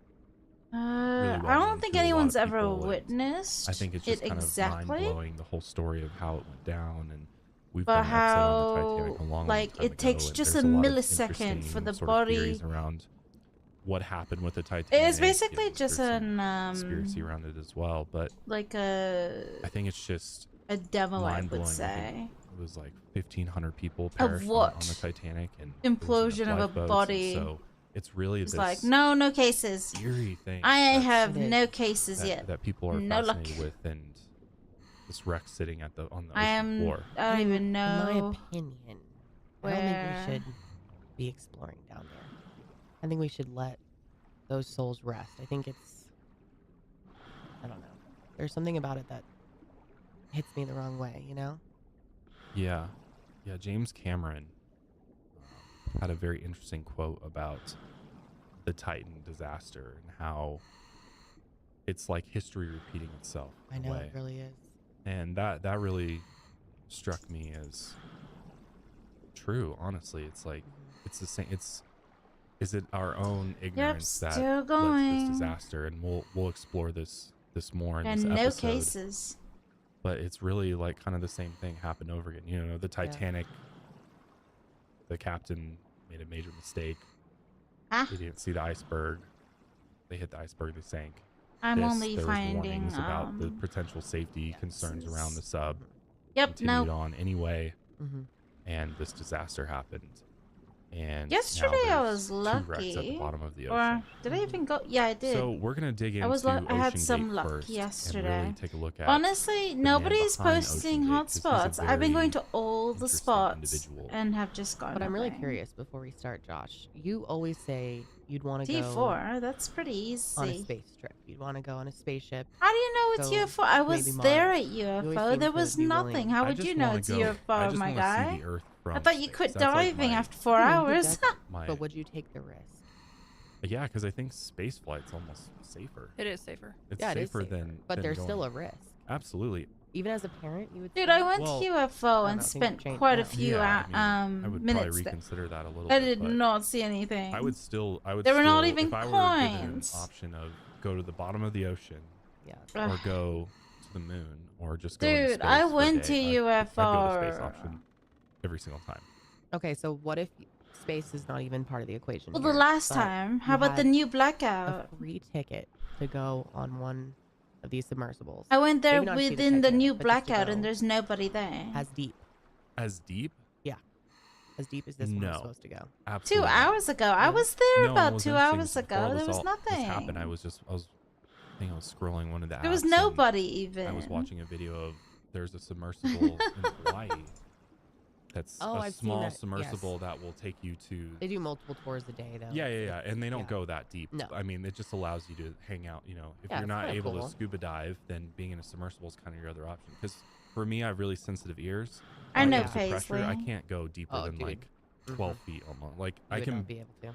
my ears go crazy. So that kind of eliminates scuba diving for me. Oh as my much as gosh. that would be a really cool thing to do, and I guess maybe I'll one go day I might give again. it a I mean, try I've just to spent see if I about can an do it hour and here and no be able to luck. clear my ears as they went deeper. But I did 'Cause spend obviously it's a almost an whole other hour world there under too and with there's no so luck. much to see. There's so much No luck. life that exists under our oceans that's beautiful and peaceful, and it looks amazing. Like we have a reef fish tank. at People home, said it was and UFO Sometimes yesterday. I wish I could just get in there and swim around and, you know, Like after the 2 p.m. experience what blackout. it's like to be under the ocean. So submarines or submersibles really give you that opportunity without. It's already the 2 a.m. having to deal blackout with mark. all of the, I guess. So is it the same the UFO? risks and hazards with scuba diving, you know, and having to have that training and be Without able to going super deep, yeah. Exactly, and go deeper than you can scuba Yeah, diving. no, that would be cool. Because yeah, I would love to scuba dive. I can't either. My ears are all messed up. But I don't think I would go in a submersible just to go see a shipwreck. Wait, absolutely what? not. And I don't really get the appeal of it at all. Because I mean, I understand it's it's an adventure. It's doing something that no one else He's has ever done. talking But about they have UFO a is very nowhere small near window dogs. to look out of, Yep. and then they're watching most of it on a TV screen. So I don't know. For me, it's like I don't see the appeal. Well, I think it's the same thing as people who climb Mount Everest, right? There's there's Dogs. a group of individuals As who in Little Peter, because I that was is- they there thrive too, on and I didn't that have any sort of luck. risk and danger, and they want to be one of those Fucking people hell. that have Doing done things. the most Are you risky, talking dangerous about things Little on the planet, P? and this is one of them. And I think I it's commend also those people. And there Like, was be brave nobody to do there this. either. Doing something that no one else, Yeah. not many people have done. If there is one thing I cannot stomach because it smells so horrendous and also looks disgusting, it is cat food. Throughout all the years that Josh and I have had our cats, which has been over 10 years now, Josh has always had to feed them because I will actually throw up. But that has all changed when we switched to Smalls. People, it is 2023, and if you're still feeding your cat kibble, now is the time to update your cat's food with Smalls. Smalls cat food is protein-packed recipes made with preservative-free ingredients that you'd find in your fridge, and it's delivered right to your door. With our cats now all being over Some the age type of of 10, which I still advertisement. cannot believe, we want to be feeding them the best food possible, and our cats are extremely picky. They've always wanted the worst quality cat food possible, and anytime we tried to upgrade them I to want to something get a better, cat soon. they would turn their noses. I want a But not with Siberian Smalls. cat. They actually love but Smalls. I'll probably And get I a love it cat too like because I can after finally open up a can of Saipan. cat food and That's not like get after nauseous. November. And I can actually recognize the ingredients in a packet of Smalls cat food. Smalls was started back in 2017 by a couple of guys home cooking cat food in small batches for their friends. And today, Smalls has served millions of meals to cats across America, which is What? another reason to love it. At this point, you might be wondering, why can't I feed my cat kibble? wait, what? When it comes to big pet food, let's just say you don't want to see how the sausage is made. Think pink sludge getting extruded at extremely high temperatures. And if that sounds gross, imagine having to eat it every day. Smalls takes a different approach. It's cooked gently, just like food would be in your own kitchen, and they work with the leading cat nutritionists to create recipes that are You exactly are what your quite little confusing, furball my craves guy. and needs. After making the switch to Smalls, 78% of cat owners reported that their cats had shinier and softer fur, and 90% reported overall health improvements. That's a big deal. The teams at Smalls Yeah. is so confident that your cat will I love have their product water. that you can try it risk-free. You gotta love a company But that what offers does that have to do? And that means they'll refund you if your cat won't eat their food. Remember, higher quality ingredients means a healthier, happier life for your kitty. So head to smalls.com/milehigher and use promo code milehigher at checkout for 50% off your first order plus free shipping. That's the best offer you'll find, but you have to use our code milehigher for 50% off your first order. One last time, that's promo code milehigher for 50% off your first order plus free shipping. Okay, well, let's go ahead and jump in. Today we're going to be starting our coverage on this event with a very interesting person, 61-year-old Richard Stockton Rush III. He went by his middle name, Stockton. And Stockton has an interesting lineage, actually. He's a descendant of two founding fathers who signed the Declaration of Independence, Benjamin Rush and Richard Stockton.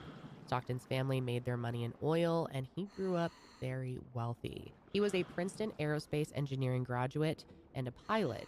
He designed and flew airplanes, and he designed submersibles. He was a charming, friendly, and quick-witted guy who liked to dream big. Stockton invested parts of his inheritance in tech and engineering. He'd always been interested in Mars, and he wanted to be one of the first people to visit the planet. He dreamed of being a fighter pilot and then going to space, but his vision wasn't good enough. But joining a private commercial spaceflight was something he considered. But he lost interest in being just a passenger. He told Smithsonian Magazine, "I didn't want to go up into space as a tourist. I wanted to be Captain Kirk What's on the this Enterprise, tweet Star Trek drama? Enterprise." So he turned his attention to Missing. the ocean. Instead of putting humans on Mars, Stockton's goal was to put people at the bottom of the ocean. He thought the final frontier was right here on Earth. And all that money went into his new venture, submersibles to take people there. He founded the company Ocean Gate with co-founder Guillermo Sonlin in 2009, and the company is based in Everett, Washington. Ocean Gate is the company that designed and built submersibles. Ocean Gate Expeditions is their tour company that took paying customers on those submersibles. So it all began when they purchased a used submersible with a steel hull named Antipodes. The company used Antipodes for years, charging passengers anywhere from $7,500 to $40,000 per person, and the company put the sub up for sale in 2018, and it had been on over 1,000 dives since it was first built. The company also began construction of their own subs, and they built Cyclops 1 to take tourists on undersea expeditions. And just so people are aware, because I didn't know this either, there's a difference between submersibles and submarines. Submarines are usually larger and they have a crew and are most of the time used for like military purposes, although like, doesn't Disney have a submarine or something you can go on? Disney? I don't know. Thought there was like some type of ride you could go on. Oh, or like the some type, Finding not ride, Nemo but- one. Yeah, that's what it was. Yeah, the Finding Nemo one. Anyways, whatever. The Finding Nemo one's an actual submarine? I think there's like, you know, recreational submarines that people use as well. But for the most part, they're used for military purposes. But Gotcha. submersibles are way smaller and usually have a smaller crew or no crew at all. And they're mostly just used for research or, in this case, exploration. Yeah, I had never heard the term submersible. I thought Neither had I. everything that goes underwater like that is a submarine, but it is not. It is the Finding Nemo submarine voyage. That's what it is, That's what it's called, yeah. And they actually go out in the ocean? Mm-hmm. Wow. How much does Walk It charge looks. for I mean, that? it looks like a submarine. I don't think it's anything crazy. I think you're No. going like 60 feet maybe. And You're in at- Disney water, okay? Yeah. Yeah. Ah. It's not. Yeah, they made like their own reef and stuff. I'm pretty sure. In like the lake? In, In like- Orlando? I don't know exactly. Yeah, literally. Okay. They like, Interesting. it's Disney, man. Disney magic. Anyways, the Ocean Gate sub expeditions usually took passengers to see things like marine life or undersea canyons. But Stockton realized that the real money would be in visiting wreckage sites of famous sunken ships.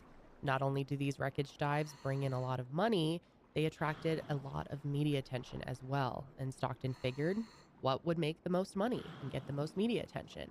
Expeditions to the most famous shipwreck of all time, the RMS Titanic. So before we go any further on Ocean Gate, we're going to do a quick refresher on the sinking of the Titanic. The RMS Titanic was launched on May 31st, 1911. It was a luxury cruise liner that would take passengers to destinations overseas. It was an absolute feat of human engineering. Massive, the biggest of its time, and beautifully decorated. The ship was advertised as the unsinkable Titanic. Even the name gave off the feeling of strength and enormity, as it was named after the elder Greek gods of mythology, the Titans. The ship set out on its maiden voyage on April 10, 1912, and everything was smooth sailing until the night of April 14th. The ship was out on open water on a moonless night, sailing through a field of icebergs. The captain had received a telegram earlier warning of the danger that the icebergs posed, but he continued on the same course, an overconfident decision that sealed the Titanic's fate. On April 14th, just before midnight, the Titanic struck a large iceberg, creating a massive gash in the ship's hull. It took on water and began to sink. Many of you know the story, but panic ensued as the 2,200 people on board hurried to the lifeboats, but there weren't enough lifeboats to fit everyone on board. The code of conduct rule was women and children first, and it was not well followed. Some lifeboats were launched half full or less, leaving behind hundreds of souls on board. Most of the passengers that boarded the lifeboats were the wealthy first-class passengers. The third class and the crew cabins were at the lower decks of the ship, so they had a higher chance of perishing as the ship quickly sank. And out of the about 710 third-class passengers on board, only about 174 survived. And about 700 of the fatalities were crew members. On April 15th, 1912, the RMS Titanic officially sank. An estimated 1,500 people lost their lives in the disaster. The wreck still sits at the bottom of the ocean, about 3,800 meters or 12,500 feet below sea level.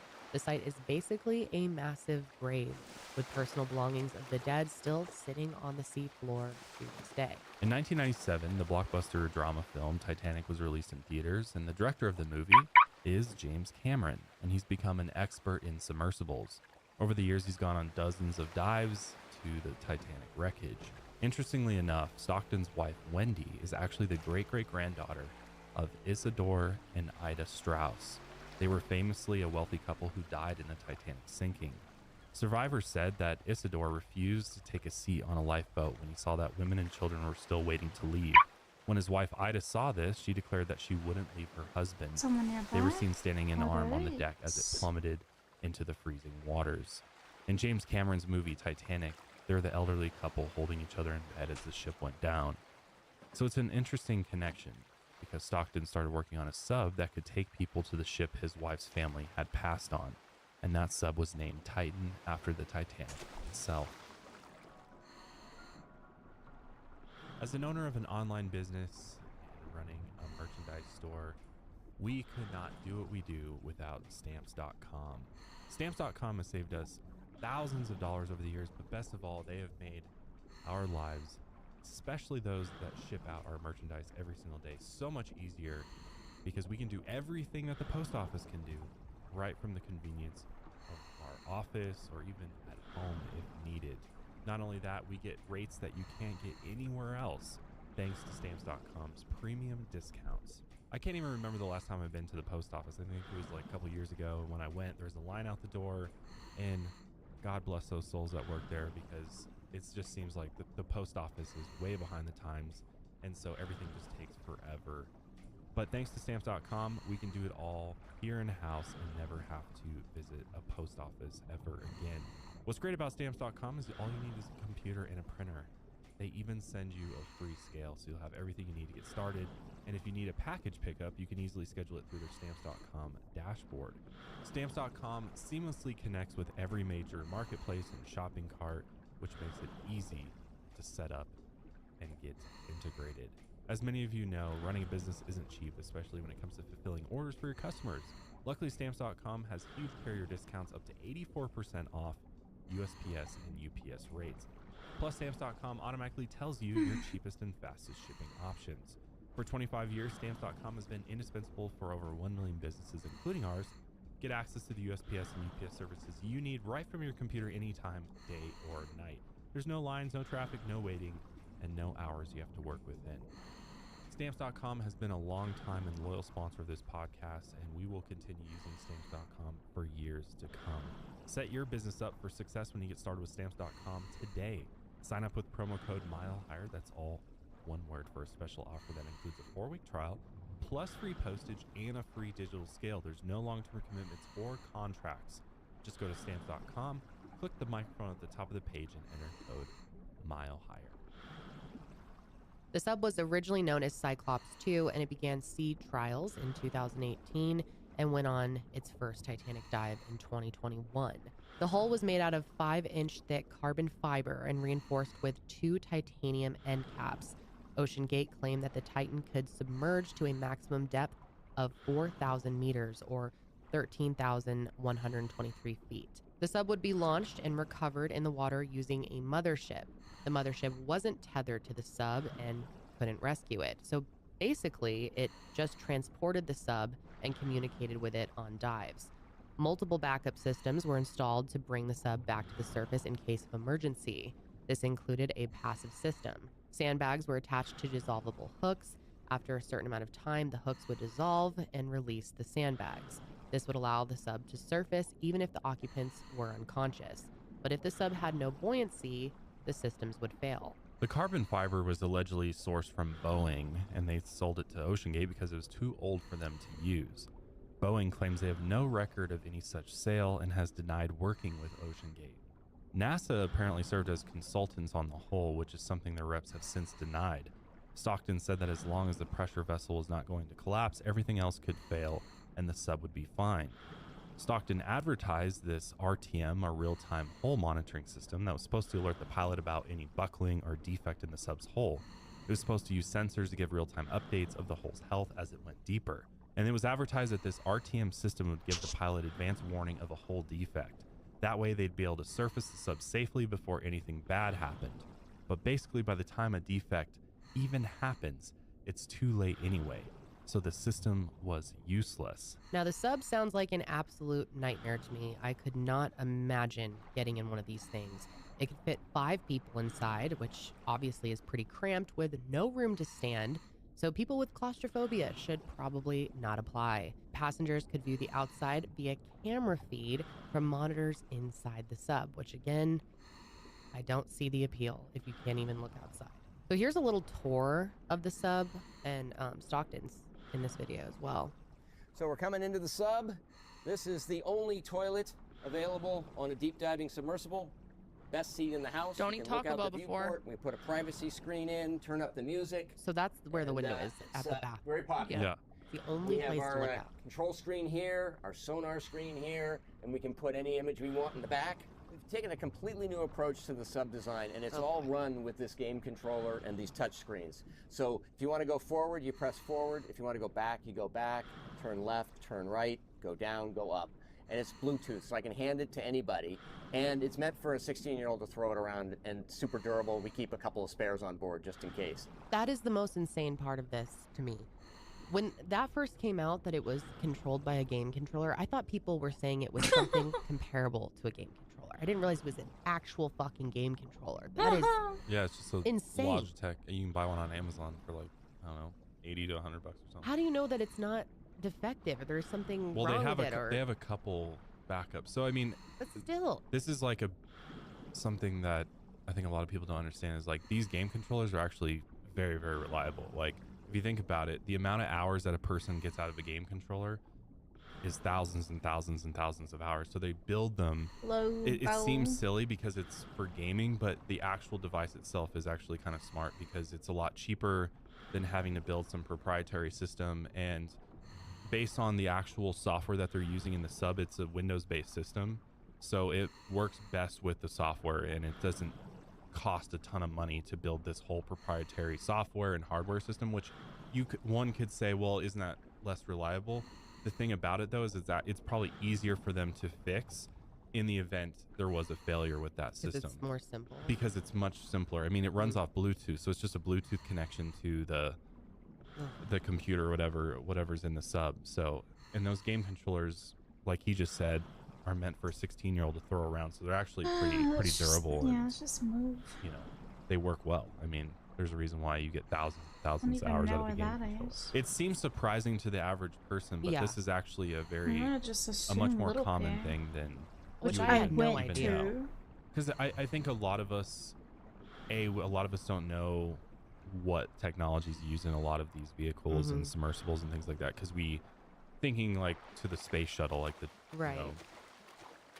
they have like or airplanes, they have like their own proprietary systems for piloting and things like that. So you just assume that all craft use a similar system, but it's a plane. If you think about it, has a lot more moving parts. It's flying through the air. There's flaps. There's tail.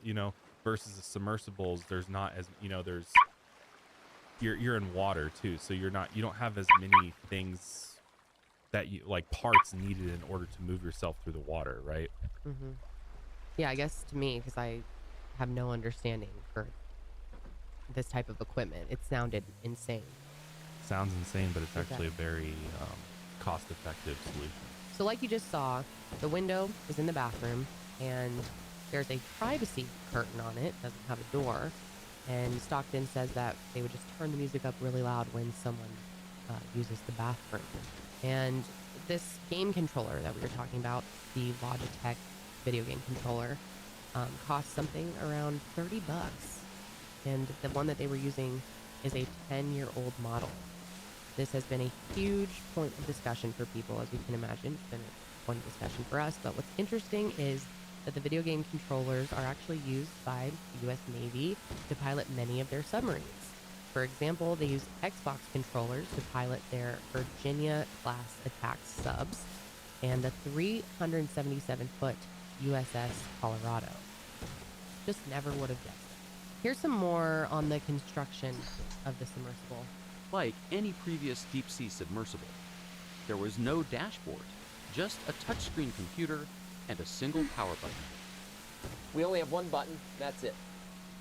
Wait a minute, I've seen submersibles, and they are banks of controls, like cockpit after cockpit. Exactly. And this is to other submersibles what the iPhone was to the BlackBerry. Oops. But many of its components seemed surprisingly cheap. For views outside the sub, he had installed store-bought security cameras. As for the ceiling lights, Got these from Camper World. Then there was the steering unit. We run the whole thing with this game controller. Come on!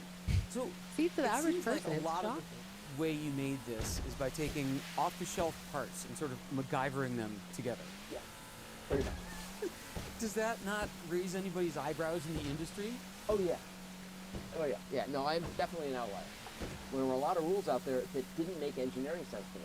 Which, the main reasons for it being money. I mean, it costs a lot of money to engineer a whole new piloting system. Yeah, so he saved a ton of money by using existing technology that was out there to kind of put this thing together. Kind of like work smarter, not harder, and spend less. But obviously when you're going to the bottom of the ocean, you'd think maybe it's worth spending that extra money to develop some new technology. But at first, the price per person for the Titanic expedition was around $100,000 US, but at the time of this final expedition, the price was $250,000 per person, nearly $250,000.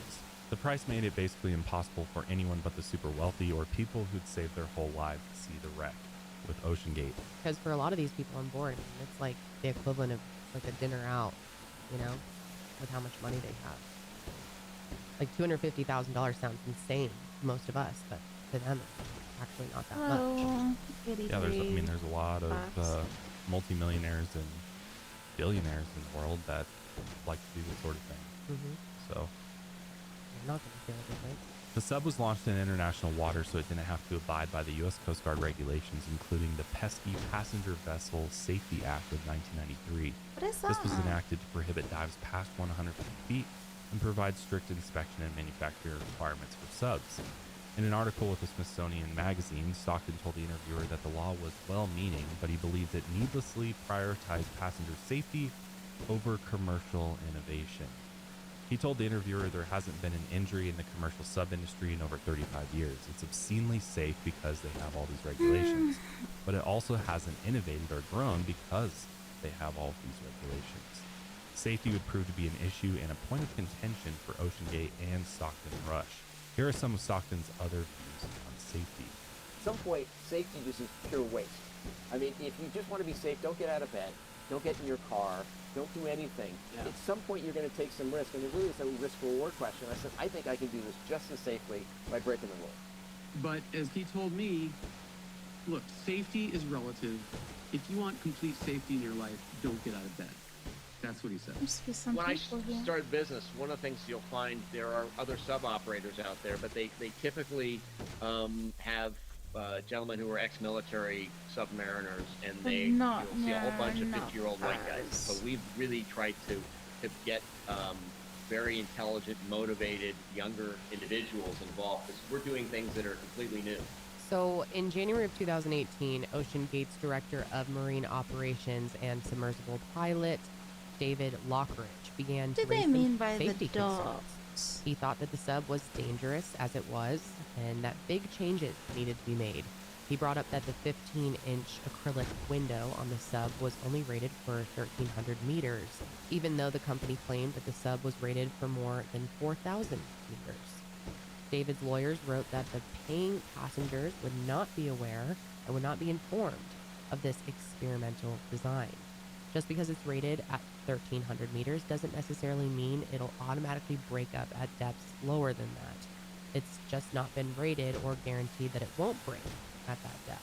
And what likely happened was the previous dives to those deeper depths pushed the operational limits of the window, and the pressure created micro cracks that worsened with each dive. And finally, on the recent dive, the window was now too weak to withstand the pressure and broke. There was also the issue of the carbon fiber hull. David thought that it was too thin and it wasn't undergoing the proper testing. The issue was also the material itself, as carbon fiber isn't built to withstand the compression forces at the depths of the ocean. There was also the issue of the mix of materials used to build the sub. Here's a former U.S. Navy personnel talking about the whole issue. Would you fly in an airplane that somebody excitedly told you, well, it's going to be a lot cheaper because we found a new way of attaching the wings? Yeah, right. When you have different materials, different molecular structure, they have different coefficients of expansion and compression, and then you make repeated cycles in depth, of course you're going to work that seal loose. And that's why submarines don't run around with any portholes at all, come to think of it. It's a weak point. In a 2021 interview, Stockton said, "I've broken some rules to make Titan. I think I've broken them with logic and good engineering behind me. The carbon fiber and titanium, there's a rule you don't do that." Well, I did. David also said that he wanted to get Titan certified, but OceanGate declined because of the cost. So he had refused to greenlight manned tests of the early models of the submersible over safety concerns and was fired for this. They sued him for breach of contract revealing confidential information about Titan, and he filed a counterclaim for wrongful termination for being a whistleblower about the sub's lack of safety. 38 experts with the Manned Underwater Vehicles Committee of the Marine Technology Society sent a letter to Stockton in March of 2018. They were concerned about the safety of the sub. They said the company's experimental approach could have minor to catastrophic consequences. And get this, years ago, David wrote an email to a deep sea exploration specialist and project associate of OceanGate, named Robert McCollum, with concerns. In the email, he said, quote, "I would consider myself pretty ballsy when it comes to doing things that are dangerous, but the sub is an accident waiting to happen. There's no way on earth you could have paid me to dive that thing." Rob McCollum also wrote to Stockton in March of 2018, warning him about potential safety issues with the sub. He urged OceanGate not to use the sub until they had it certified. But Stockton wouldn't hear it. He said he was tired of industry players who try to use the safety argument to stop innovation. McCallum said, "I think you are potentially placing yourself and your clients in a dangerous dynamic. In your race to the Titanic, you are mirroring that famous catch cry. She is unsinkable." Stockton replied and said, "We have heard the baseless cries of 'you are going to kill someone' way too often. I take this as a serious personal insult." And so, Stockton continued to press on, and he found passengers willing to pay to ride on the sub. Titan completed its first Titanic dive in July of 2021. It had conducted 14 Titanic expeditions in the past, 6 in 2021, 7 in 2022. And there were multiple dives planned for 2023, but as we know, there would only be one. Titan went on 14 previous Titanic expeditions, and things didn't go exactly fine every time. But everyone lived and the sub didn't break. But there were some hard to ignore issues. On a previous Titan expedition, the occupants were stuck in the sub for 27 hours. The sub was on the water's surface, but the water was so choppy that they had to wait to be loaded back onto the mothership.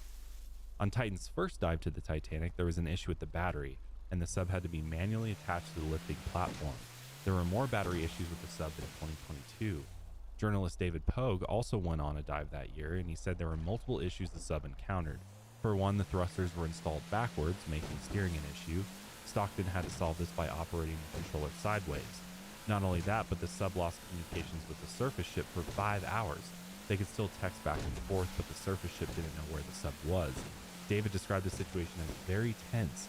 He claimed they shut off the ship's Wi-Fi so that nobody on board could tweet about the situation. David said he knew the sub was jerry-rigged, but he went anyway because he was convinced by Stockton's credentials. He'd insisted that the sub was safe, specifically pointing to the carbon fiber hull. And despite all these problems, the expeditions continued. Hello what? Hello Fresh. Hello what? Hello Fresh. We love HelloFresh. We actually really do. We love HelloFresh. We get it every week, 4 times a week normally, depending on the week and what we're doing. That's what's so cool about it is you can customize it.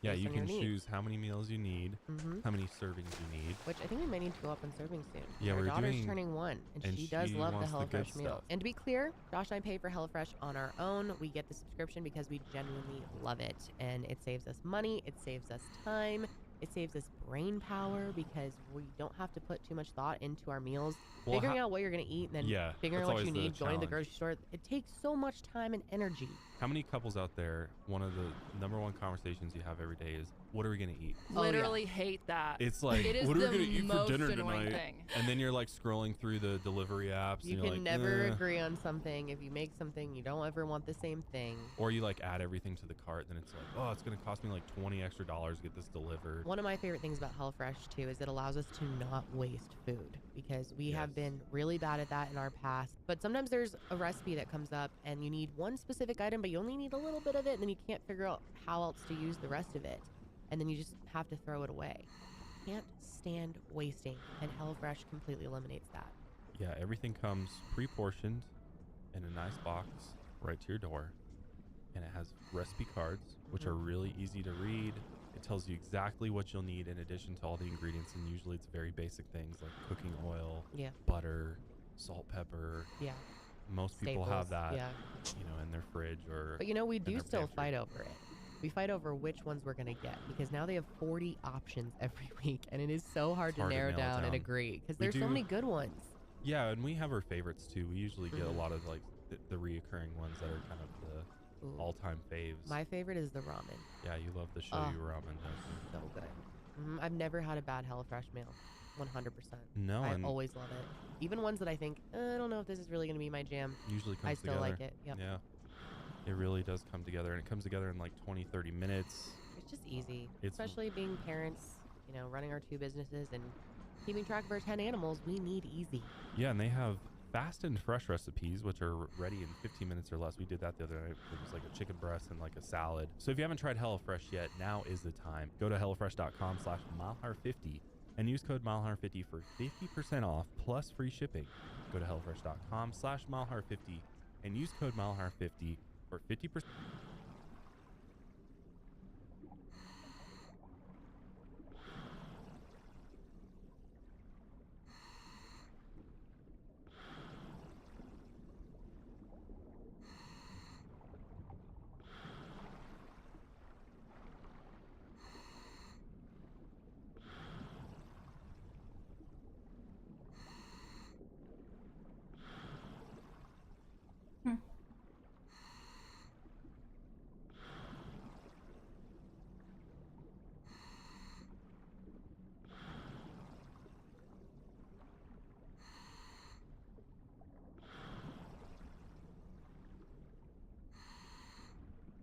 Crime? Hi, hopefuls. Today we are buying police evidence for cheap.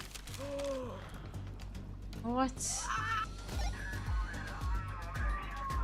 Have you ever wondered what happens when the law confiscates items as evidence for a crime, but they don't need it anymore? Believe it or not, a lot of it gets auctioned off. Evidence rooms all over the country are stocked full of crime scene contraband and unclaimed property. It's a room where few cameras are ever allowed. That is going to be evidence and confiscated material. And after a crime has been solved and there's no apparent reason to keep it, the items are either destroyed or sold, depending on the laws of the region and, of course, what it is. Most are not allowed to be legally sold at auction. Instead, they're all destroyed. Many other items, especially those that have been lost and unclaimed, do go to auction. Where do they sell off this stuff, you ask? Govdeals.com. I enlisted the help of 2 fellow hopefuls that happen to be officers, Officer Dakota and Officer Kelly, to come shop this evidence with me. I thought it would be cool to have their insight on why this stuff was confiscated and how it ended up on this website. Some of the most common items on this website are just lots of random jewelry, but it's not particularly nice jewelry. So my personal opinion, when I see a lot of outdated costume jewelry, unfortunately my first thought is somebody passed, especially an elderly individual. If they see something of value and there's nobody there to watch the house, that could be another thing that they take for safekeeping. Watches. When I see a bunch of like random watches like that had to be involved in like a string of burglaries. When people go into cells, like, you make them take their jewelry off. So like anytime you take jewelry, you put it in like an envelope or something so that you made sure that they got it when they left. But it went in like a big like Tupperware tote. Like it easily could just be left in there, right? In all of these scenarios, the police try their best to reunite these items with their rightful owners, but a lot of the time they just go unclaimed. There are so many knives. This is 17 pounds of silver-toned knives. Like, obviously there's a variety of scenarios where a knife would be confiscated, but a couple of the listings specifically show that they're from TSA. If an item gets taken by airport officials when you're going through security, you actually have 30 days to go back to that airport and claim your item. And if you don't, they donate it, or, yep, they sell it. I'm guessing that's exactly the case with all of these customized souvenir pocket knives from New York. Why would you have so many of those? There's a surprising amount of nice electronics on this website. No, those are like Fitbits. That's a couple $1,000s worth of Fitbits for $27. My department, if we tow a vehicle, say somebody abandoned it, the driver was arrested, we have to search the vehicle. Things of value can't be towed with the car. So if there's anything in the car that's over X amount of dollars, we take it in and we keep it until the owner can be found and they can come collect it. Beats? Wow. $25. Is that gonna go up? That's it. Like, nobody knows about this website. So some of this stuff. I didn't know about it. Really? So there's quite a few of these that are What? lots of like Apple AirPods. I won the auction for them after all the fees and stuff. Were $396. Okay, we've got our police confiscated Apple products. At least I hope it's Apple products because I kind of paid a lot for this.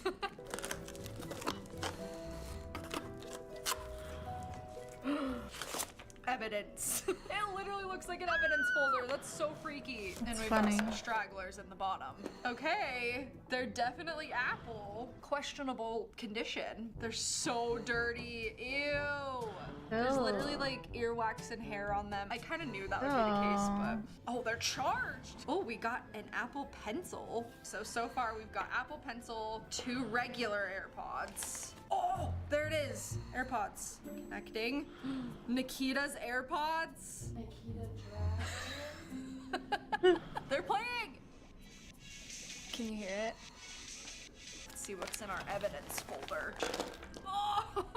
So many. 3 more pairs of regular AirPods. A pair of AirPod Pros. These ones are actually in pretty nice Those condition. are expensive. Oh no, these ones have somebody's initials on them. Sad. And a whole bunch of these. What am I supposed to do with these? Oh wait, we've got another pair of Pros that just don't have a case. 8 pairs of AirPods, 2 pairs of AirPod Pros, and an Apple Pencil. So what I'm thinking is I could clean these up. These could make really great Christmas gift donations. It seems like there's a ton of reasons that they could have ended up here, but a very probable one is theft. 1 pound of miscellaneous clothing. Typically, when something is seized and it's brand new with tags, my assumption is that they were seized when somebody was arrested for stealing them. I would assume like that construction light you just had there, they had that as like some sort of stolen property. Oh, And I then bet you're right because I think then nobody construction claimed sites get robbed fairly often. Oh, absolutely. Yeah, so I bet you like someone stole that and no one was able to claim it. Massive amounts of this. We have a lot of copper piping. Oh, this one, that might be from a construction site too. Okay, this one is so random. Coach Blue Cologne. I think perfume is very like highly shoplifted, so Yeah. that would make sense. Another thing, people leave behind like luggage at a hotel or whatnot. Sometimes the hotels will contact the police department to see if we have any contact with the owners. This item that I'm about to show you is probably one of the most eerie ones. Is that like a full-size surfboard? Oh my gosh, it has an evidence sticker on it.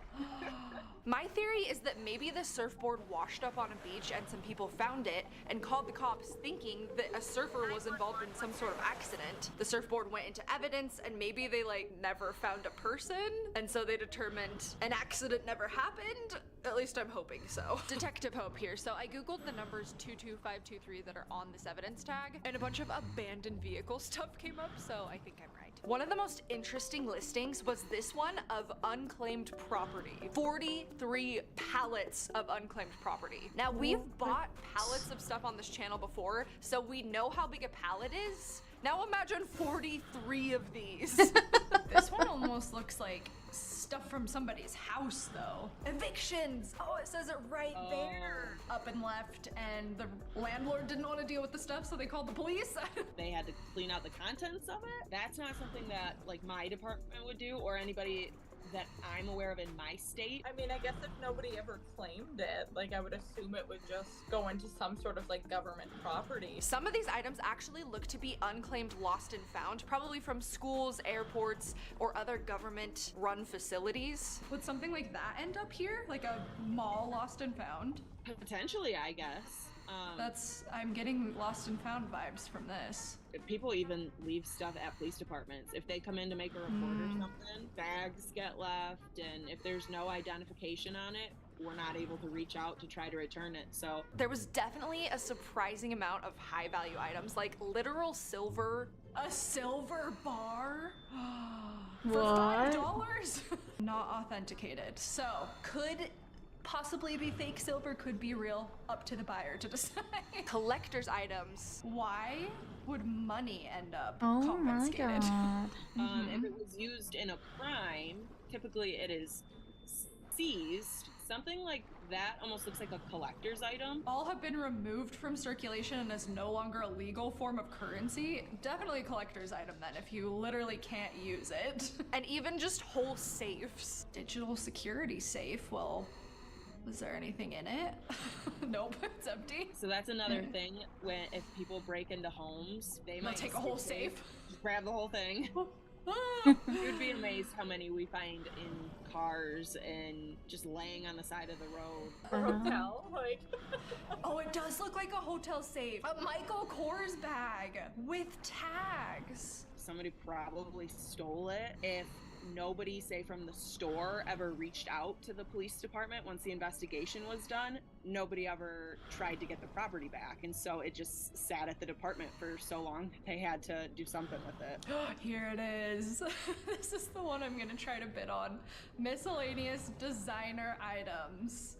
And they don't authenticate them, so these could be real, they could be fake. I have not seen a lot of real designer stuff on the road. I've seen plenty of counterfeit. It seems like with a lot of these listings, you're at high risk to get counterfeits, which is very ironic since it's the literal police selling it to me. 35 comic books. A thrift store will be like, oh, we came into these and like they seem to be sort of like counterfeit. This isn't something that my department ever deals with, but like counterfeits. We can only hope that that is not the case for this box. And now for the box I've been waiting for. It's actually 2 boxes. The designer bags. I'm so excited to see what these are. I learned my lesson from the AirPods though. We're putting on gloves this time. These are the only ones I have. At least it's something. After all the fees and stuff, it came to $353, which, if at least one of these bags is real, was well worth it. Here we go. The heck is this? All right, we've got the Coach bag and, oh my gosh, it's filthy. Oh, it stinks too. A New Day from Target. I'm not really sure why this ended up in the designer bags section. This fell off of it. Number 5. I don't know what sort of crime this was involved in, but it's really seen better days. Okay, this one though, this one is nice. This is probably an actual Coach bag. Olive green color with some silver hardware. The inside's actually not too bad. Yeah, it looks pretty authentic. Next box. Here we go. Oh my gosh. It's a Chanel bag. Just kidding. As you probably know, I actually bought this a couple videos ago for you. When we hit 3 million subscribers, I'm going to pick one of you to receive this beautiful vintage Chanel quilted bag. And if we can hit 3 million by the end of the year, I'm throwing in a second Chanel bag for you guys. Okay, here's what's actually in the second box. Okay, packaging. Oh my gosh! We've got something, and the Louis Vuitton. Okay, let's inspect this first. My gut is telling me this probably isn't. I mean, it does have like a pretty legit looking lock. I mean, we'll get it authenticated and see. If this is real, it's probably a $1,200 bag. It smells like coins. We've got our off-white bag. It comes with the strap. Looks pretty legit. It fits our aesthetic right now. This looks and feels pretty legit. Okay. Oh, Karen Callan Designs. I've never heard of that. It's pretty though, but I don't think she uses actual leather because stuff like this is going for $50 on Poshmark. But hey, $50. And now it's time to find out if our bags are real. Let's start with this little guy. Upon further inspection, do you notice anything off about this logo? I can't believe I didn't notice. I'm so embarrassed. It probably showed it in the pictures. So it's safe to say this is worth nothing. But let's find out about our Louis Vuitton bag. Okay, I haven't opened these results yet. We're gonna do it together. Hello there. Please find your authenticity certificate attached to this email. Good news! What? The item has passed the authenticity check. No way. Is this fake? What? Authentic. Now I'm like questioning my ability to spot fakes because I was really doubting this. I was fully prepared to take an L on this whole purchase, but we made money. Oh my gosh. I spent $749 on all of this stuff, and the secondhand value of all of it is over $1,800. Make sure to check out the video where I bought lost luggage or unclaimed mail if you haven't seen those. Enjoy the next video. No, she doubled in the hell.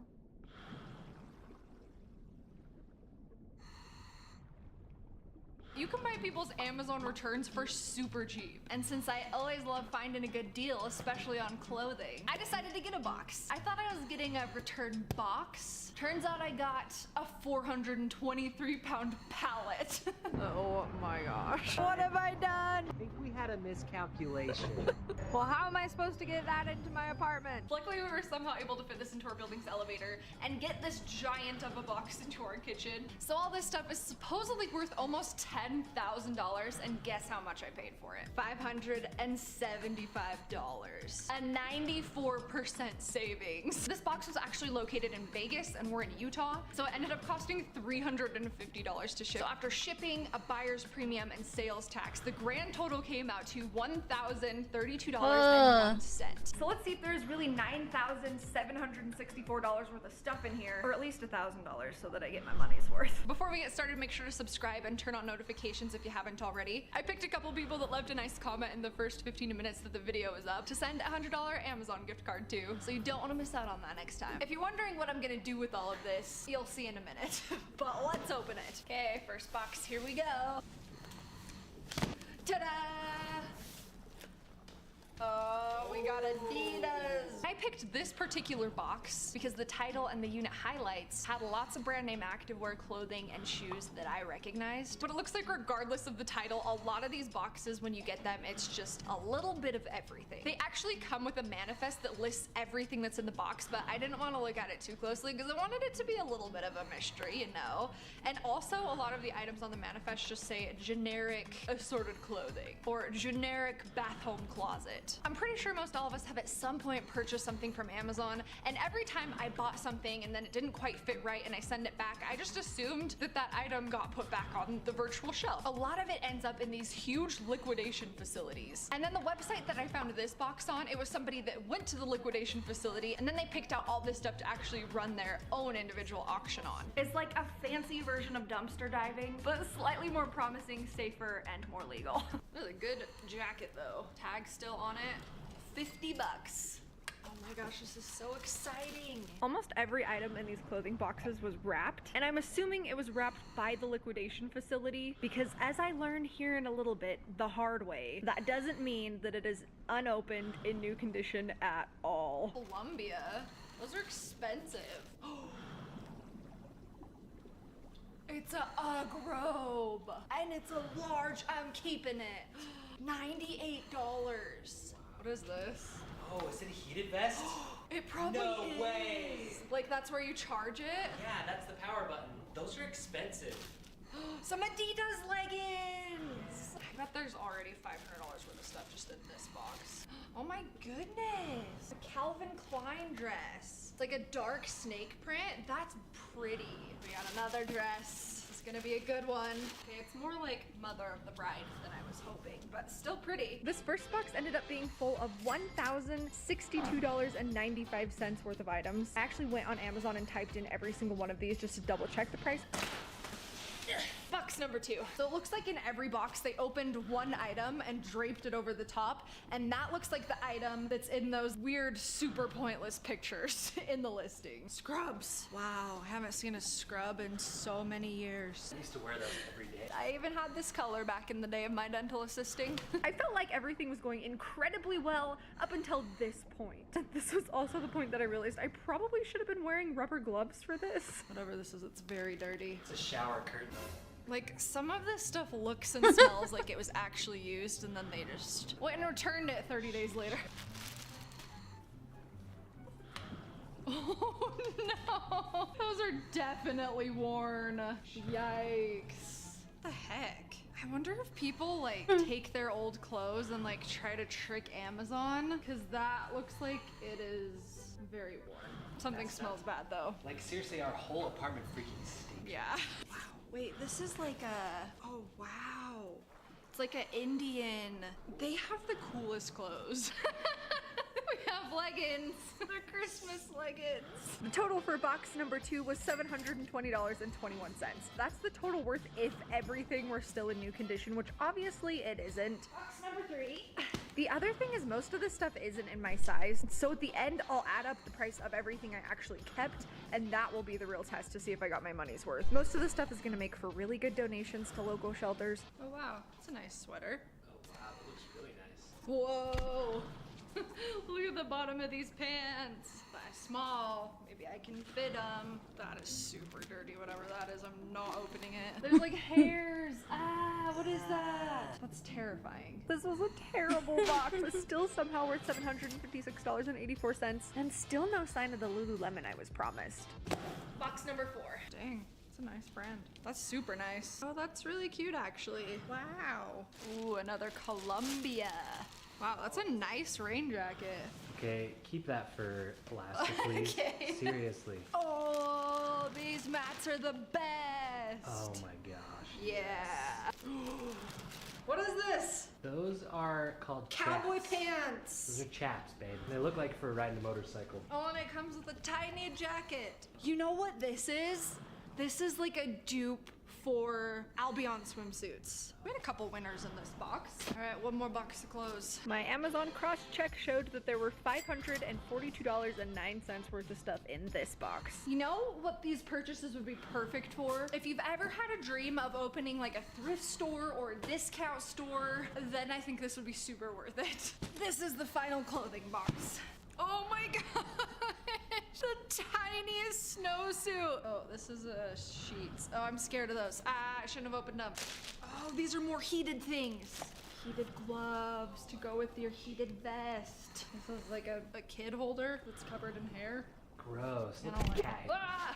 Oh, another Columbia jacket. We're seriously gonna make our money back on Columbia products. Where's my Lululemon thing I was promised? This box had $714.64 worth of stuff in it, bringing us to a total of $3,833.36 total for the clothing boxes. But don't worry, there is much, much more. If there's not Lululemon, I think I got one hard case like I was and 2 promised, then I'm briefcases. gonna. Do you think I can return? I can't find the hotspot right now. I've been to every spot and have not gotten one case There's a lot of for hours and hours on end right now. 1, 2, 3, 4. And I'm that's trying just to right relax, on but I'm top. also Okay, stressed. I don't even know where to start. I don't know what this is, but it's like bringing back a deep, deep memory. Let's open it. Didn't you play with this when you were little? Seems like I did, but I don't know. This is gonna be good. Oh yes. Next, we have a foot spa. What is this? Sexy pirate costume. I've been getting good items though in each of the spots, but they don't indicate having cases there. We got another coffee maker. If I had just found one briefcase, I would have stayed in that spot this whole time. Memory foam pillow. Oh yes. Side Uh-huh. sleeper, that's me. Oh, and another coffee maker. De-shedding too. Well, you don't shed, so I guess we don't really need it. But does it smell like a dog? Oh, it definitely smells like a dog. What does that say? Wine. Oh. Unstoppables. These are the best. I'm gonna send them to my mom because they're her favorite. Oh, another sofa cover. What one is this? 7. Oh, it's a tiny Nike shirt. Ow, that's a nail. That's too dangerous. Go back in. Oh, another foot bath. Okay, who wants to have pedicures with me? What is this? Does anybody know what this is? It's some sort of workout machine because it says calories. Whoa! This place looks like a disaster. Coffee makers. 8 and 9. Couch cover number 3. Couch cover number 4. Popular thing to return, apparently. Oh, I think this is the best clothing item so far. Puma sports bra. Is this a... I don't cook. I don't know what this is. It's a precision cooker, and it's $129 brand new. Couch cover. Couch cover? Couch cover. Oh, what is this? I'm kind of scared to open it, though. Open it. What if it's like a dead body? I'm scared. Why is it heavy? I'm scared you open it. Gotta be tools. Oh, it's a massage thing. This is like a. Oh, one of is those this what it massage is? things. You guys I know got it. one of those. Live simply, I laugh got one of often, those. love deeply. Another heated apparel thing. Oh, it's a coat. It's the tiniest trash can. Pot rack organizer. That could be useful. We just need to add some feathers to the end of this and it would be a perfect dead husband robe. What the heck is it? It's a sofa cover, Hope. Our 11th, and I think, hopefully, final coffee maker. Earwax removal kit. And Klein Swarovski crystals. Couch cover. This one's covered in hair, so I'm not gonna open it. It's a workout outfit. Oh, that's cute! With little stars on it. Headboard stopper. You know what that's for? Wait, these are really nice. They're one of those face cleaner things that vibrates. Oh, Tyler socks. I got these for you. Okay. This is like the first time you've ever bought me flowers. That is not true. In 7 years. This is, I love this brand. CRZ Yoga. Ah, what is this? Underwear? 3 set of underwear. Tommy John. I just learned that these underwear, $123. What do I do with them? I feel like I can't just get rid of them. They're large though, so they're not gonna fit Tyler. Wait, this is a smartwatch. That looks really nice actually. Last item. If it's not Lululemon, I'm gonna freak out. It's not Lululemon. I got scammed! That was the whole reason I got this box! After searching the cost of every single one of these items in this big box on Amazon, I figured it was all worth $4,450.03, bringing our grand total of all the boxes to $8,246.76.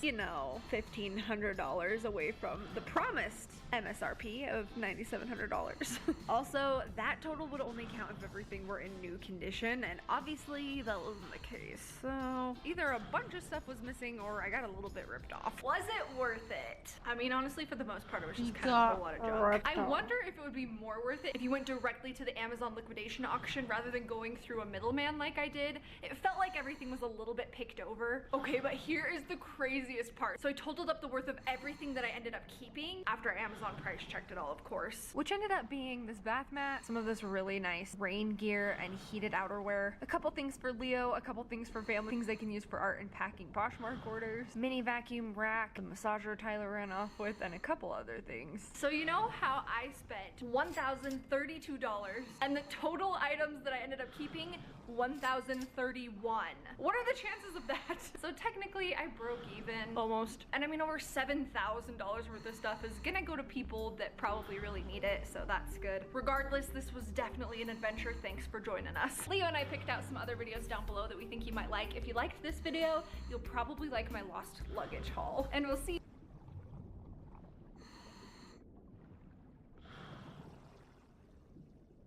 Today's video is brought to you by ExpressVPN. Find out how you can get 3 months for free by clicking on the link in the description box below or going to expressvpn.com/KendallRay. Hey guys, welcome back to my channel. Sadie just seems insistent on sitting here like this. What is that, Clara? What is up? You keep pulling my shirt down though, bro. This is the last video of 2020. I can't believe it, and I believe I am posting this on New Year's Eve. So Happy New Year to you all. Happy holidays to you all. I hope you had a nice one. Even though time is a human construct and this whole New Year's thing is kind of, you know, stupid anyway, I do feel like it's a good time to with cases. Like, recharge, literally, reflect, it's renew, ridiculous. and I hope you guys all have You just woke good up, energy nice. for the year. I hope we all I've been going on for like 5 hours of diving with no luck. I really do hope 2021 is Oh so my much better. What do you think? You are just absolutely ridiculous lately. I swear the camera comes on and she just like wants to get cuteness points. Is that what this is? Cuteness points? That's what this is all about? Oh my god, you're so cute. It's definitely working! Okay, good gene. Okay. Okay. There you go. Okay. Can you stay like that? Oh. More Bernie spot? Okay, we're gonna have to rearrange. Hang on. A few moments later. Alright. just turn around? Oh, I'm not even paying attention. Change every video. To be honest, the room that I'm recording in is really not ideal. It's a very small. The rooms in my house are really small, and it just is hard to get the angle right for YouTube. And I'm struggling with this room to like make it work. If you've seen my last couple videos, you've probably seen my shelves and stuff on the wall, and I think they look really cool. But in order to have the shelves in the shot, I had to zoom way out, and I feel like so far away from you guys. So I had to zoom in. Now it's just green other than the shelf right here. So I don't know. I may be moving out of this spot. The only thing I think I've gotten right is the chair. I'm very happy with the chair. It's very comfortable. And everything else I'm still trying to figure out. I'm still really not wild about artificial lighting. Oh no. Are we supposed to go back?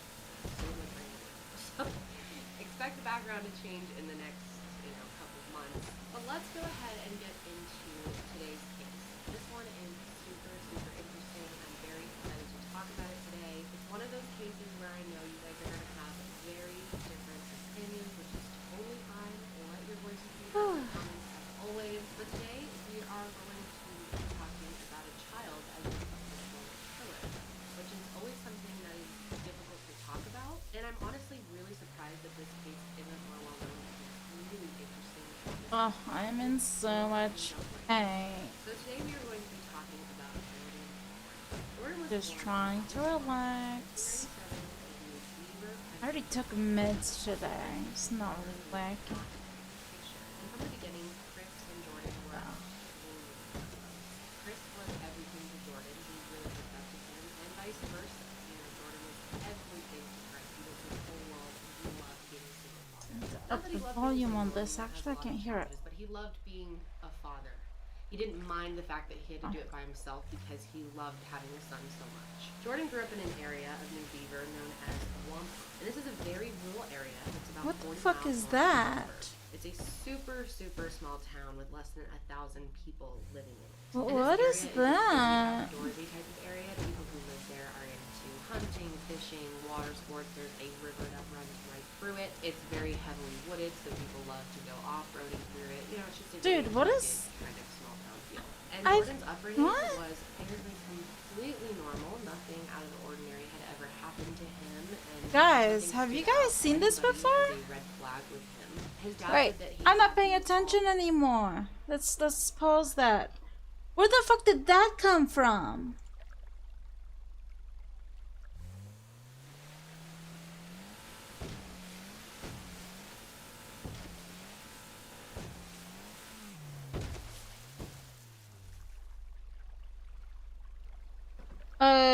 Wait, what? I've never seen that there before.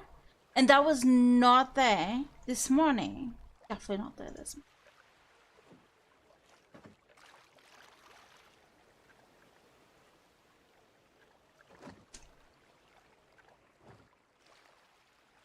Where the fuck did that come from?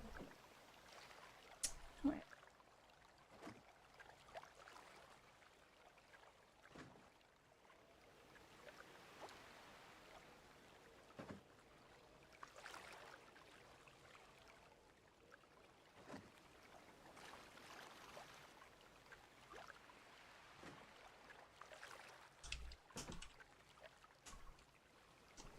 Why am I capsing it? This thing was not there a few... What the hell?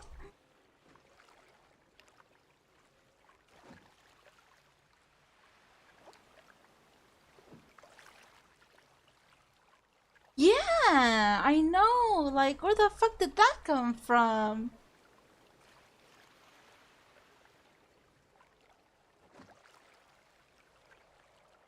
I'm gonna go look.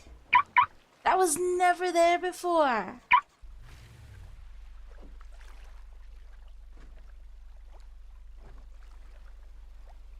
Okay. I'm kind of scared. Oh shit. Raising. Okay, let's go check this out.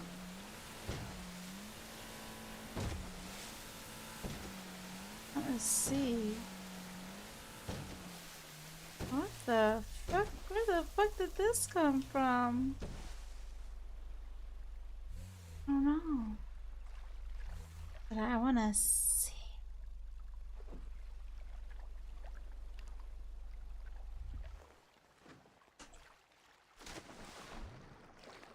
Dude, the thing is not even. Wait a minute. Wait a minute. Let me check the bottom. This thing's not attached to anything. No ground. Dude, that's deep. It's fucking deep. Look at that. It's not attached to anything.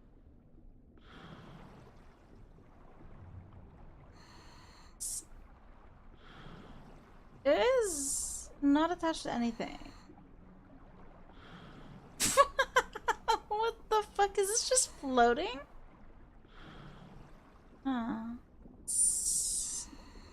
That's so deep. Wait, let's go up again.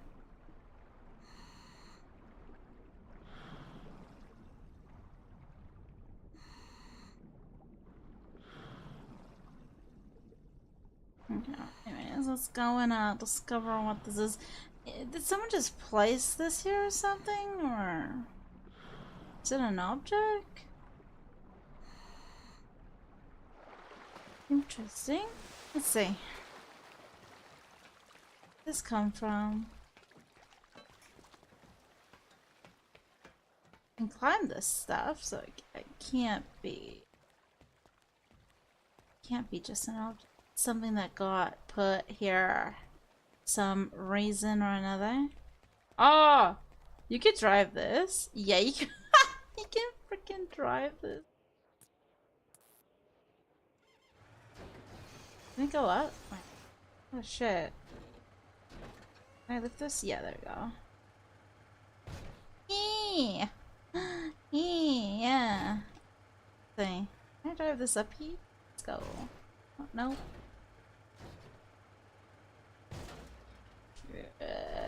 No, can't drive this.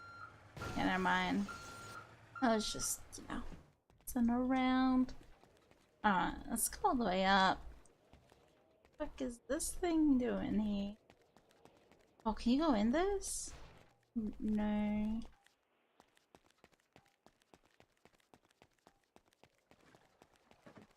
Oh, there's more of those machinery. I mean, it's kind of cool that, you know, put something here. Oh, there's an office. Some sort. Get in. Oh, yeah. Oh. Whoa. Oh, okay. Ooh. Table. Okay, okay. Interesting. This is, yeah, I've never.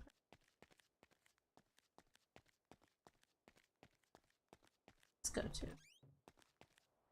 side. What? Those stairs. Not quite.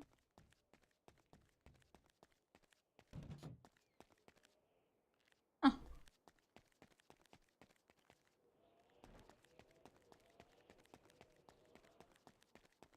Can you go up more? Yeah, you can. Oh, this thing's open. Oh, I'm stuck. Ooh, controllers. Dude, is this where we can find, like, where's the new diving hotspot, you know? Like, what's the new diving hotspot? Where is it, you know? Where is it? Nah.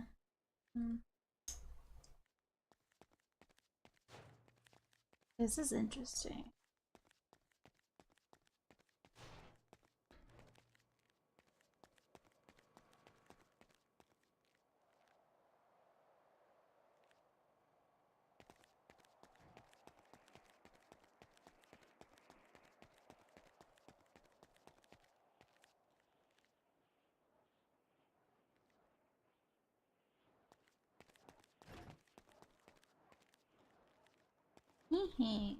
Alright, let's go up again. There's another floor. Oh, it's a big, big floor. Okay.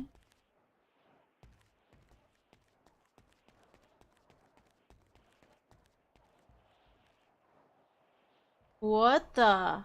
There's fire up there.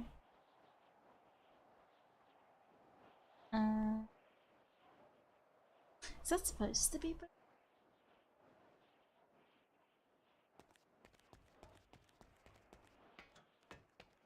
There's even a helipad here.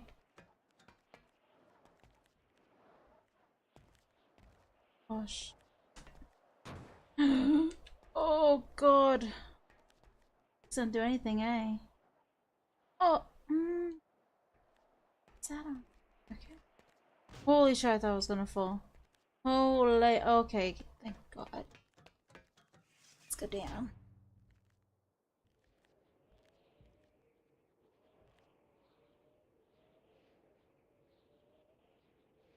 Yeah, Truman, I don't know. I was going back up Polito, and then I saw this oil type rig type of thingo, I don't know. A thingo. Dude, my boat is all the way. But yeah. A few hours ago, this was not here. This was not here, because I've went around every few hours. What the fuck is that? Dude, what if I get burned? That looks scary. Oh god. But yeah, I went around a few hours going around this island. Okay, it's what I've been streaming. What, 5 hours? This was not here a couple of hours ago. Dude, there's fire above. Will I get burned?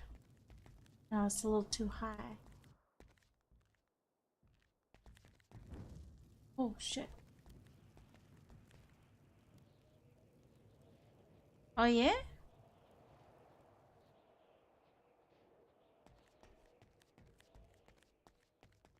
It's funny because so there's helicopter pad here, right?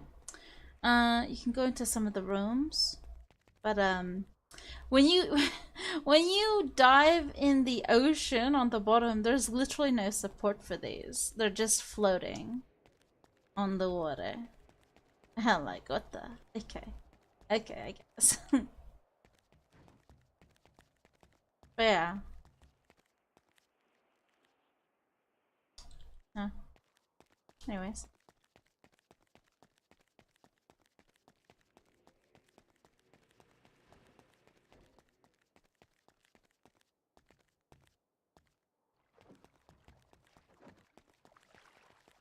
I'm going down. Oh my goodness. I've been trying to find... Actually, it didn't, Truman. I've been going... For the 5 hours, I've been going around the island looking for a hotspot. I never did see this. This is literally the first thing you can see when you go up from... down the ocean, Great Ocean way, basically. But yeah, I didn't see this like at least 2 hours ago when I was going around. So definitely someone put it here within the 2 hours. Probably, maybe. Who knows? Funk's not even in city. Or he's not even awake. Did he come back from London? Oh, okay, but yeah, he's not awake right now. But yeah. But yeah, it certainly, see, it has no support on the bottom. I'm like, okay. Yeah. It certainly came in within the past 2 hours, because I did go around within that time, and that was not there. Oh well.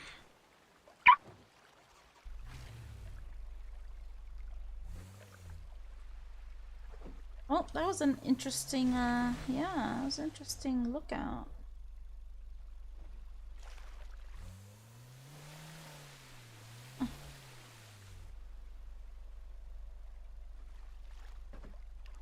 Really? I didn't see anybody.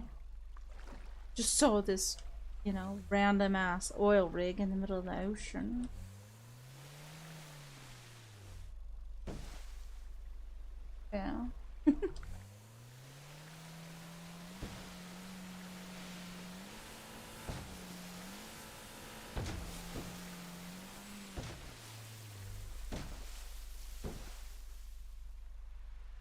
Yeah, that's a weird spot.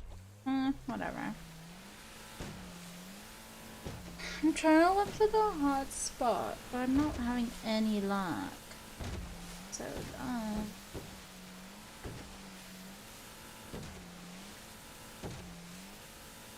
anyways, Truman, what are you up to? I'm just, you know, the usual diving, YouTubing, and trying to get over my condition. Oh, I'm in so much pain right now.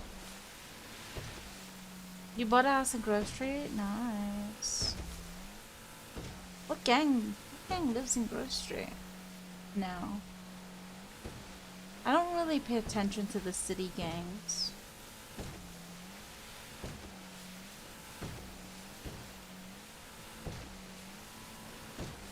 Oh, do they still? I thought they were forum houses, no?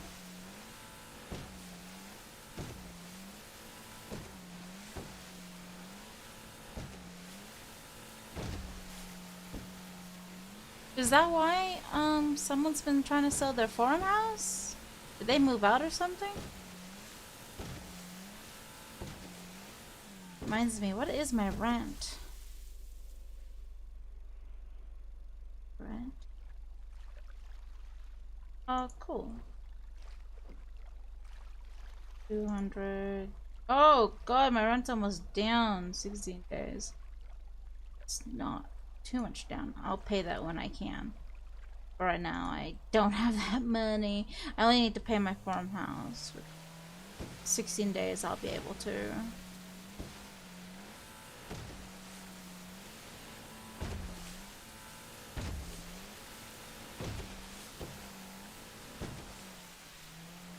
Anyways, Truman, honestly, I'm gonna kind of avoid for now using my pink boat because for some reason, whenever I use my pink boat and people know whose boat it is, they literally try to boot check every time now, like underwater. It's so dumb. Right there. Bam. They said it might be.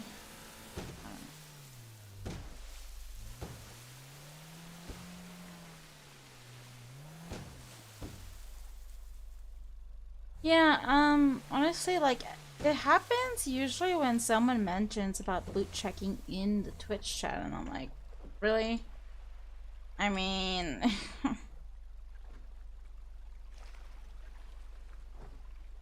yeah. Now I have a boat that looks like everybody's boat, which is a dinghy, which surprisingly, like when I was a boat dealer, it used to be 100 kgs. Now it's 1,000 kgs. Like, what the fuck? How did that happen? But hey, it's a good investment if you need, you know, something, like with a lot of— Run, bitch! Oh, shit! Run! Kevin, I cannot. Not today. Not with... No. I'm in so much pain right now. And my anxiety is really kinda... No, seriously, my anxiety is not good. I'm not in a good place. Dude. Oh shit. My heart actually bumped up more. Oh, damn, there hurts. Holy. Blame Joe? Is Joe even here? See, there's nobody at UFO. People have been saying UFO, but there's like nobody. Oh god.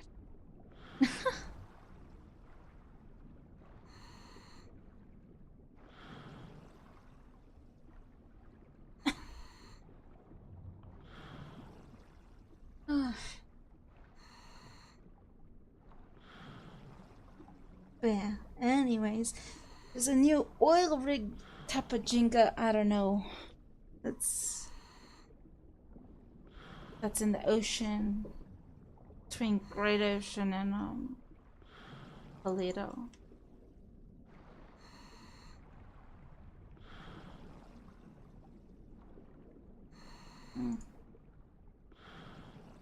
Nobody is really talking about it.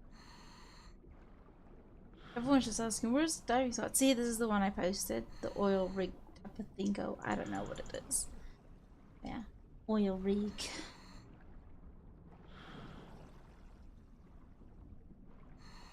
Just came out of nowhere. I mean, is it even in developer updates? I don't see anything.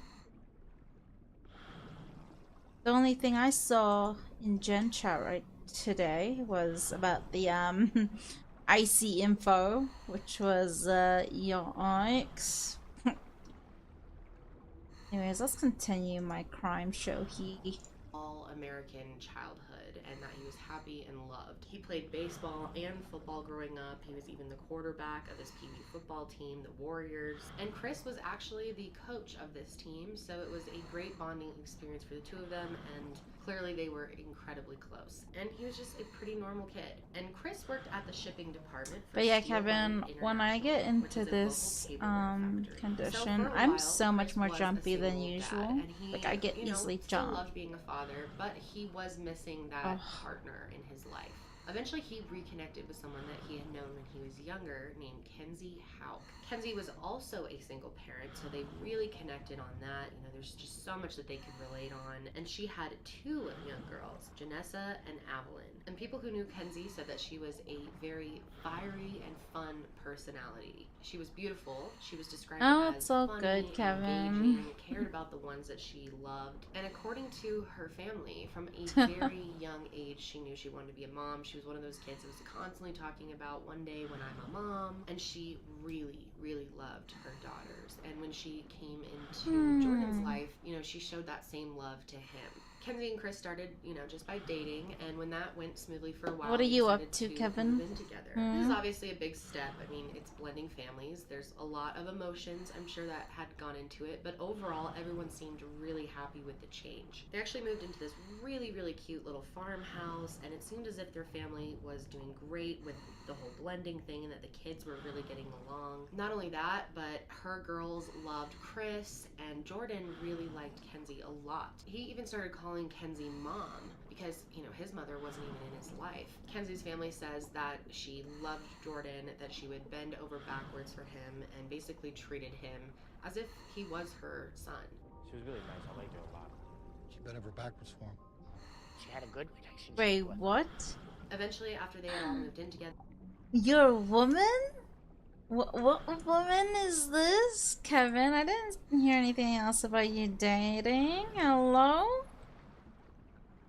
Are you talking about Vice? Or...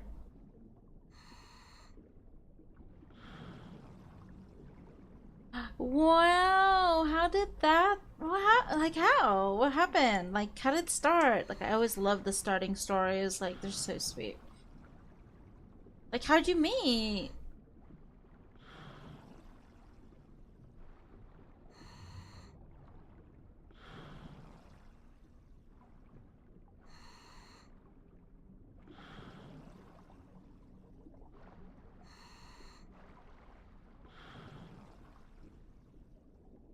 Come on, Kevin, I want the story.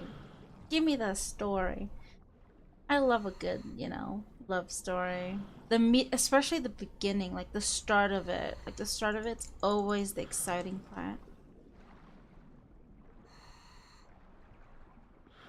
I said, fuck it, and started again. We went to high school and had a thing for her. She slid into my DM. Really? What? So wait, DMs, like in like a social media or like in Facebook? Dang, and you guys, that is so cute. Oh, Insta. Oh, okay. That is so cool. It's so cool that, you know, you had like this normal high school life, you know. Me and I moved too much. That's so cute. And then who's what? Was she just interested in you off the bat, or was it like who made the first move? Put some music. Oh, she did. And you already had a thing for her?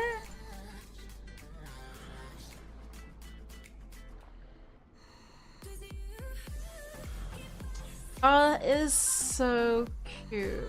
Dude, I'm so happy for you, man. Dude, that is like, wow, you know?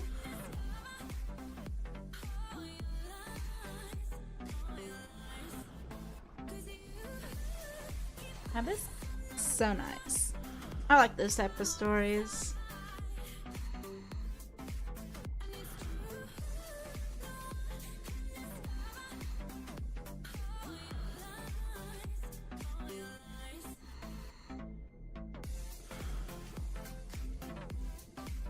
What do you mean you don't want to get close again?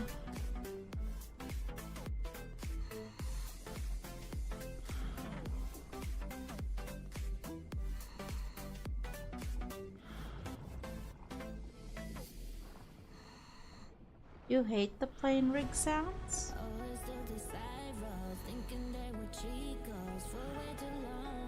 What's a plane rig sound?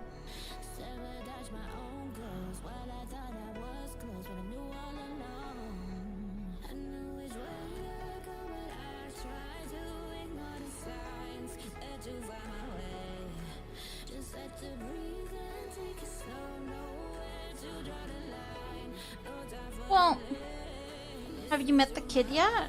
If not, I would just say take it, you know, slow until, I mean, once you both are comfortable with introducing, you know?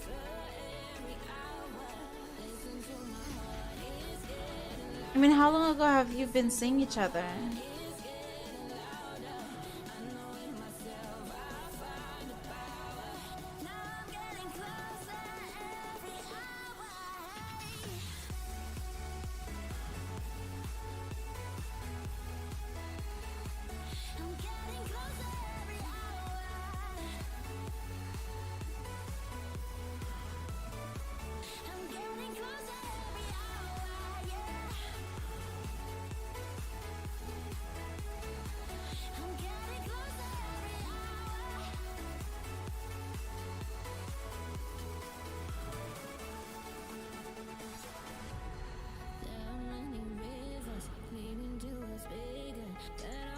I mean, I understand that you would have to, you know, sounds underwater of the wreck. Oh, I would understand, like, considering you did raise the last kid, and it's not yours anyways. Like, she shouldn't have been able to do that. Like, that's yikes. But don't let it stop you from bonding with the child, you know, if you think that you two are going to go any further, you know?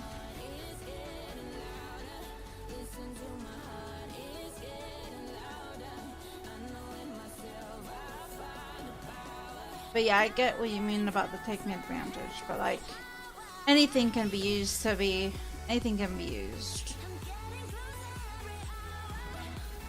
Oh.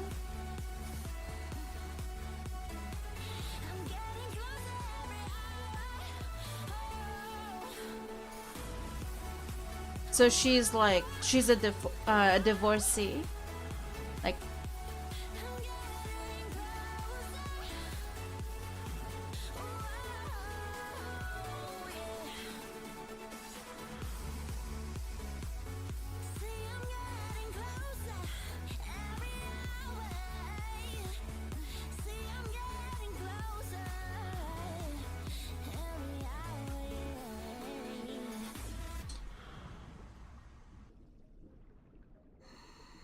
yeah, I mean, if you're still attracted to this woman and she literally decided to, you know, make that move with you, like, why not, you know? I just hope everything works out, Kevin. You know?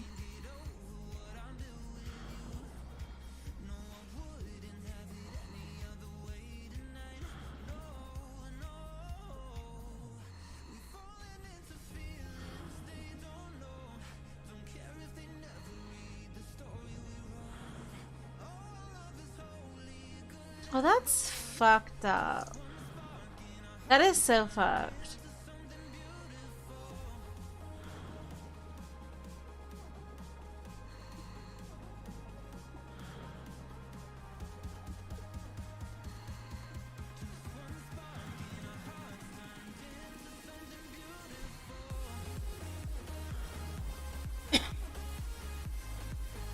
Yeah. But hey, I mean, if you haven't gone out like for too long, just see where it goes first before introducing of the kid, you know. You wanna, you know, I guess be sure. But that's great. I'm literally so happy for you.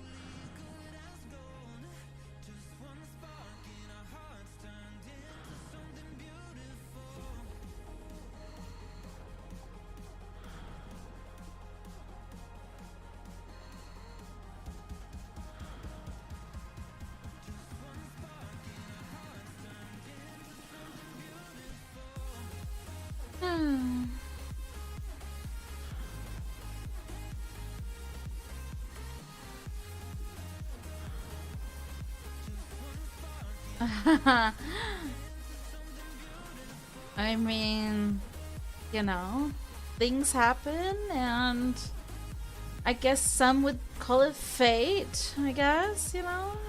I mean, who knows, you know?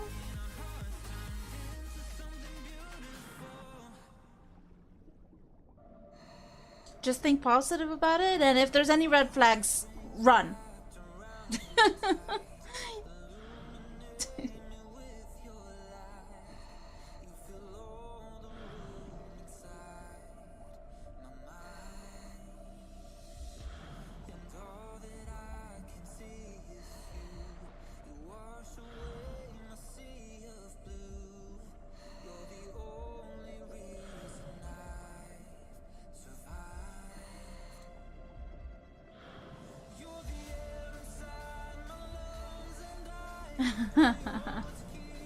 Yeah.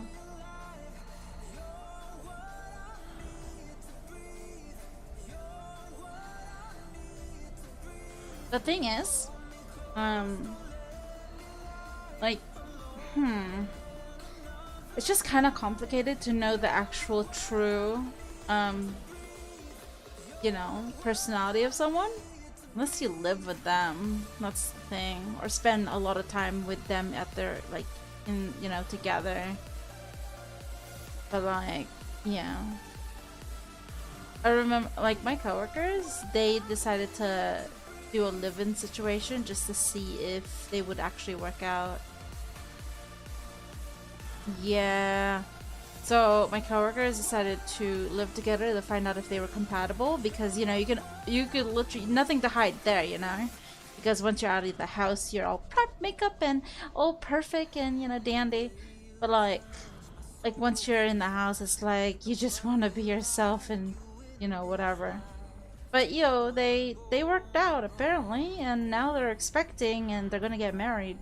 I don't know when they're gonna get married, but they're expecting first. They already bought a house. And I was like, dude, nice. Like, it works out for some. Like, they've been together for, I would say, 2.5 years? 3 years, maybe 3. I'd say 3. Yeah, 3. I was even asking the girl, like, where's the ring? Like, where's the ring? And she's like, oh, it's up to him, honestly. But hey, apparently he got her a baby first. I'm like, okay.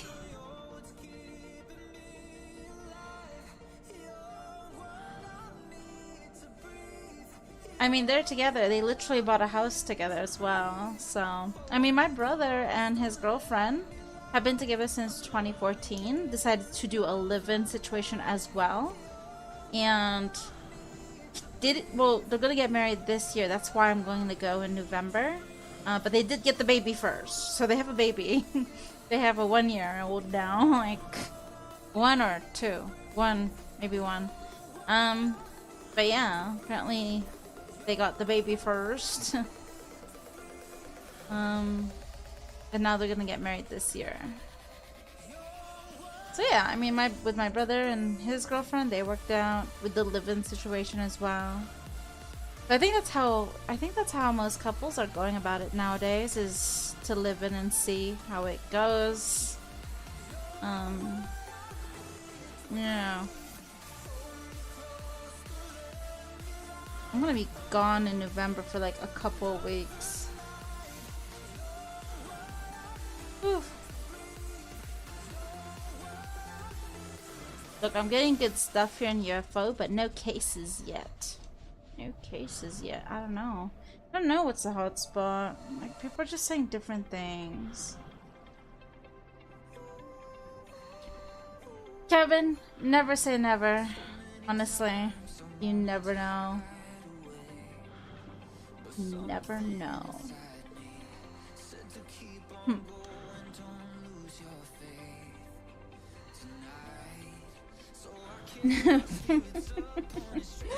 Oh, dude.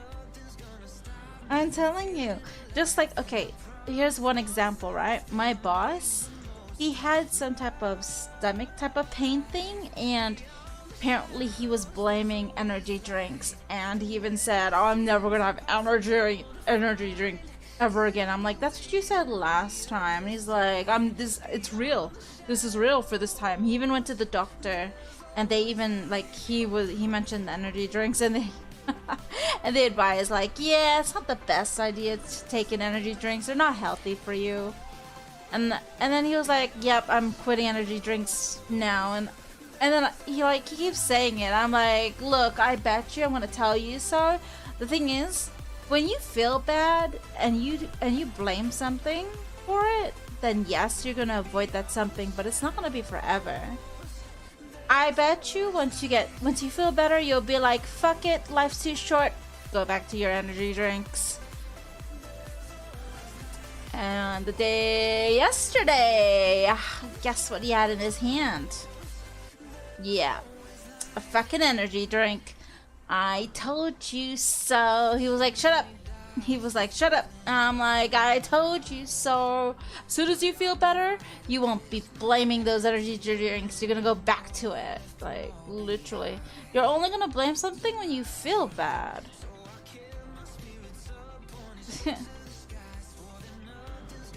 Like, it's like, seriously, he tried to quit energy drinks before and it never happened. Yeah. When people feel better, they just, they're like, oh, I need this, life's too short, who cares, I don't drink energy drinks, so, and I'm not gonna start. The first and last time I had an energy drink was the Mountain Dew one when they first got it out. This was like back then. I couldn't sleep for 2 fucking days. I was so exhausted. After that, I slept for like 20 hours. So after that, I never touched an energy drink again. Like, I never. Oof, yeah.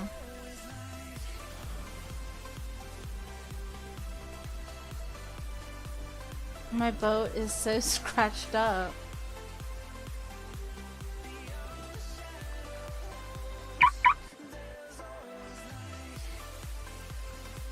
Yeah.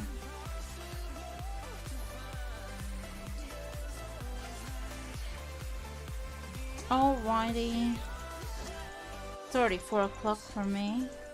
It's gonna be dinner soon as well. But yeah. I've not found a case all day. It's so annoying.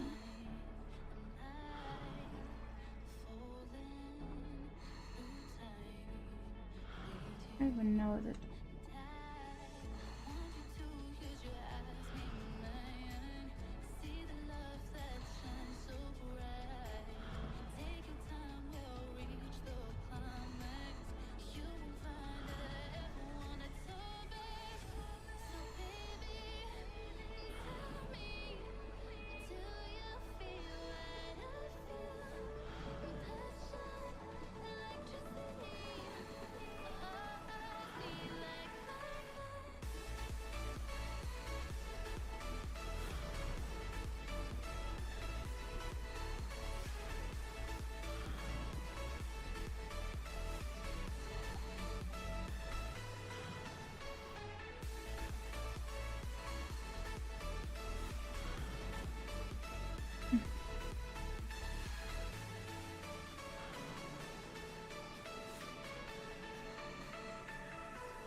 I thought today I would be like, look for the spot and then hopefully reach closer to 50 hard cases, but that is not happening right now. I don't know.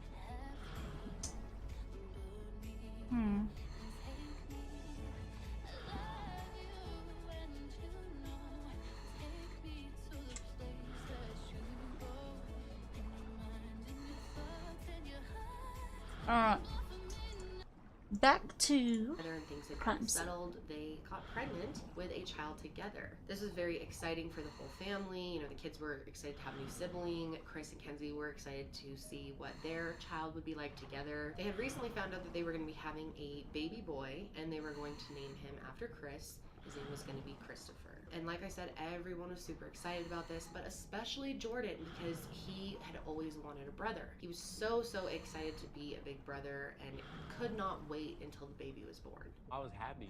I always wanted a little brother, and that's what it was, a boy, so that's what I was gonna get. So by February of 2009, Kenzie was 8.5 months pregnant, almost ready to give birth to her new son, Christopher. So that brings us to February 20th, 2009.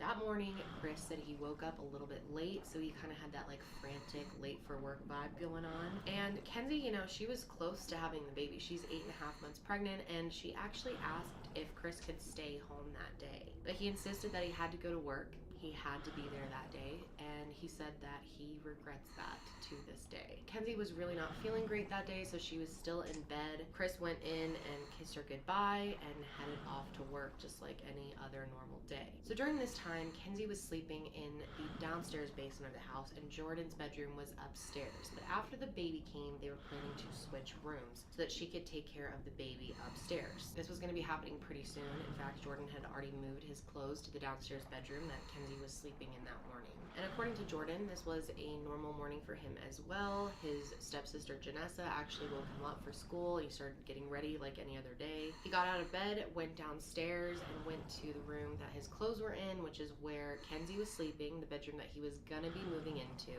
He grabs his clothes and he goes into the bathroom to change for school. After this, he and Janessa were just sitting on the couch together, just relaxing before they caught the bus. Get any luck, man? When the time got closer for them to leave, Kenzie actually told them Fuck. to go ahead and leave so they wouldn't miss the I've bus. been going They to went every out of the house spot, like normal, but out the back door and down the driveway. Yeah, I've hit a bunch of them. Apparently, like, I saw on Twitter there's some new fucking oil rig. that was me. Oh, was that you? Yeah. Have you dived there? The rig is floating above the ocean, not gonna lie, and the ocean and the floor is pretty deep. Ah, right. So I don't know if that's gonna be like for something. I don't know if people assume that's a hot spot. Yeah, right. But I've went to everywhere from UTube'n Labs, small pier, oil rig, oil fields. I meant oil fields. Sandy.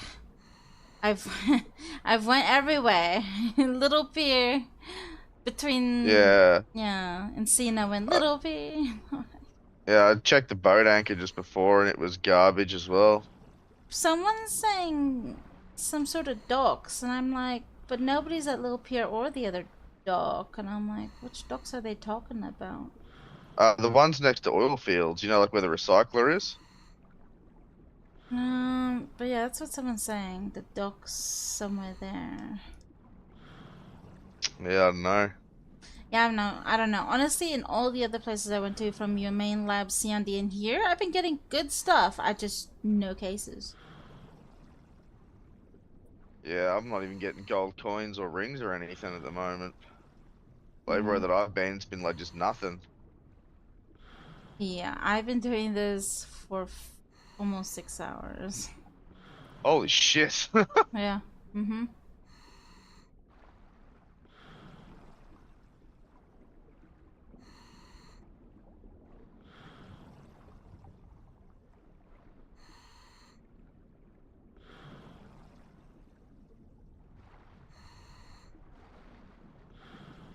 Someone did say earlier that they got a hard case here, but I don't know.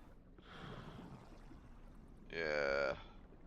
I But feel then, like it's some random thing, eh? probably. Someone said they got a hard case here, and then another person said they got 2 hard case in Sandy, in the same blackout. I'm like, I don't know. Huh. Yeah, well, it's been sandy for like 2 days, like that, whatever it is, lake, that oceany Yeah. thing. Alamo Sea. That's it, the Alamo Sea.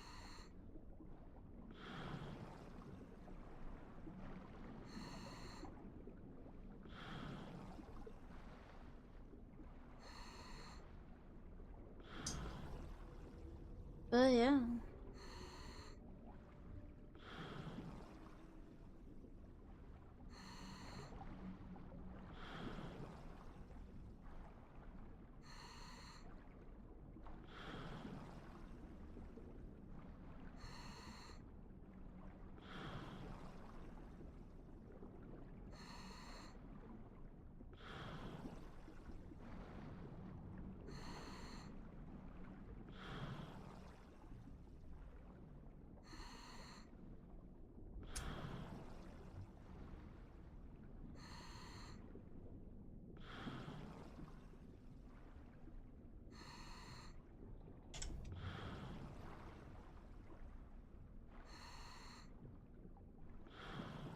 Them up right in front of the house, and they were on the bus by 8:15 like normal. Adeline was too young to go to school, so she was still home with Kenzie. So then around 9 a.m., some tree trimmers arrived to the house to do some work on the property. And according to them, they just got to work, started, trimming trees, and then they look over and they saw that there was a little girl standing in the front door of the house, hysterically crying. The tree trimmer who noticed this was concerned, obviously, and walked over to her, and as he got closer, he realized that she was crying and screaming, "My mom is dead." So this guy tries to comfort her and immediately calls 911. So police got there very quickly, and they went into the house and they found Kenzie still in bed with blood all over, and they thought that she actually just hemorrhaged. It wasn't until the coroner came in and actually started touching her body and looking closer that they realized that this was a murder. Kenzie was only 26 years old, and she had been shot in the back of the head, execution style.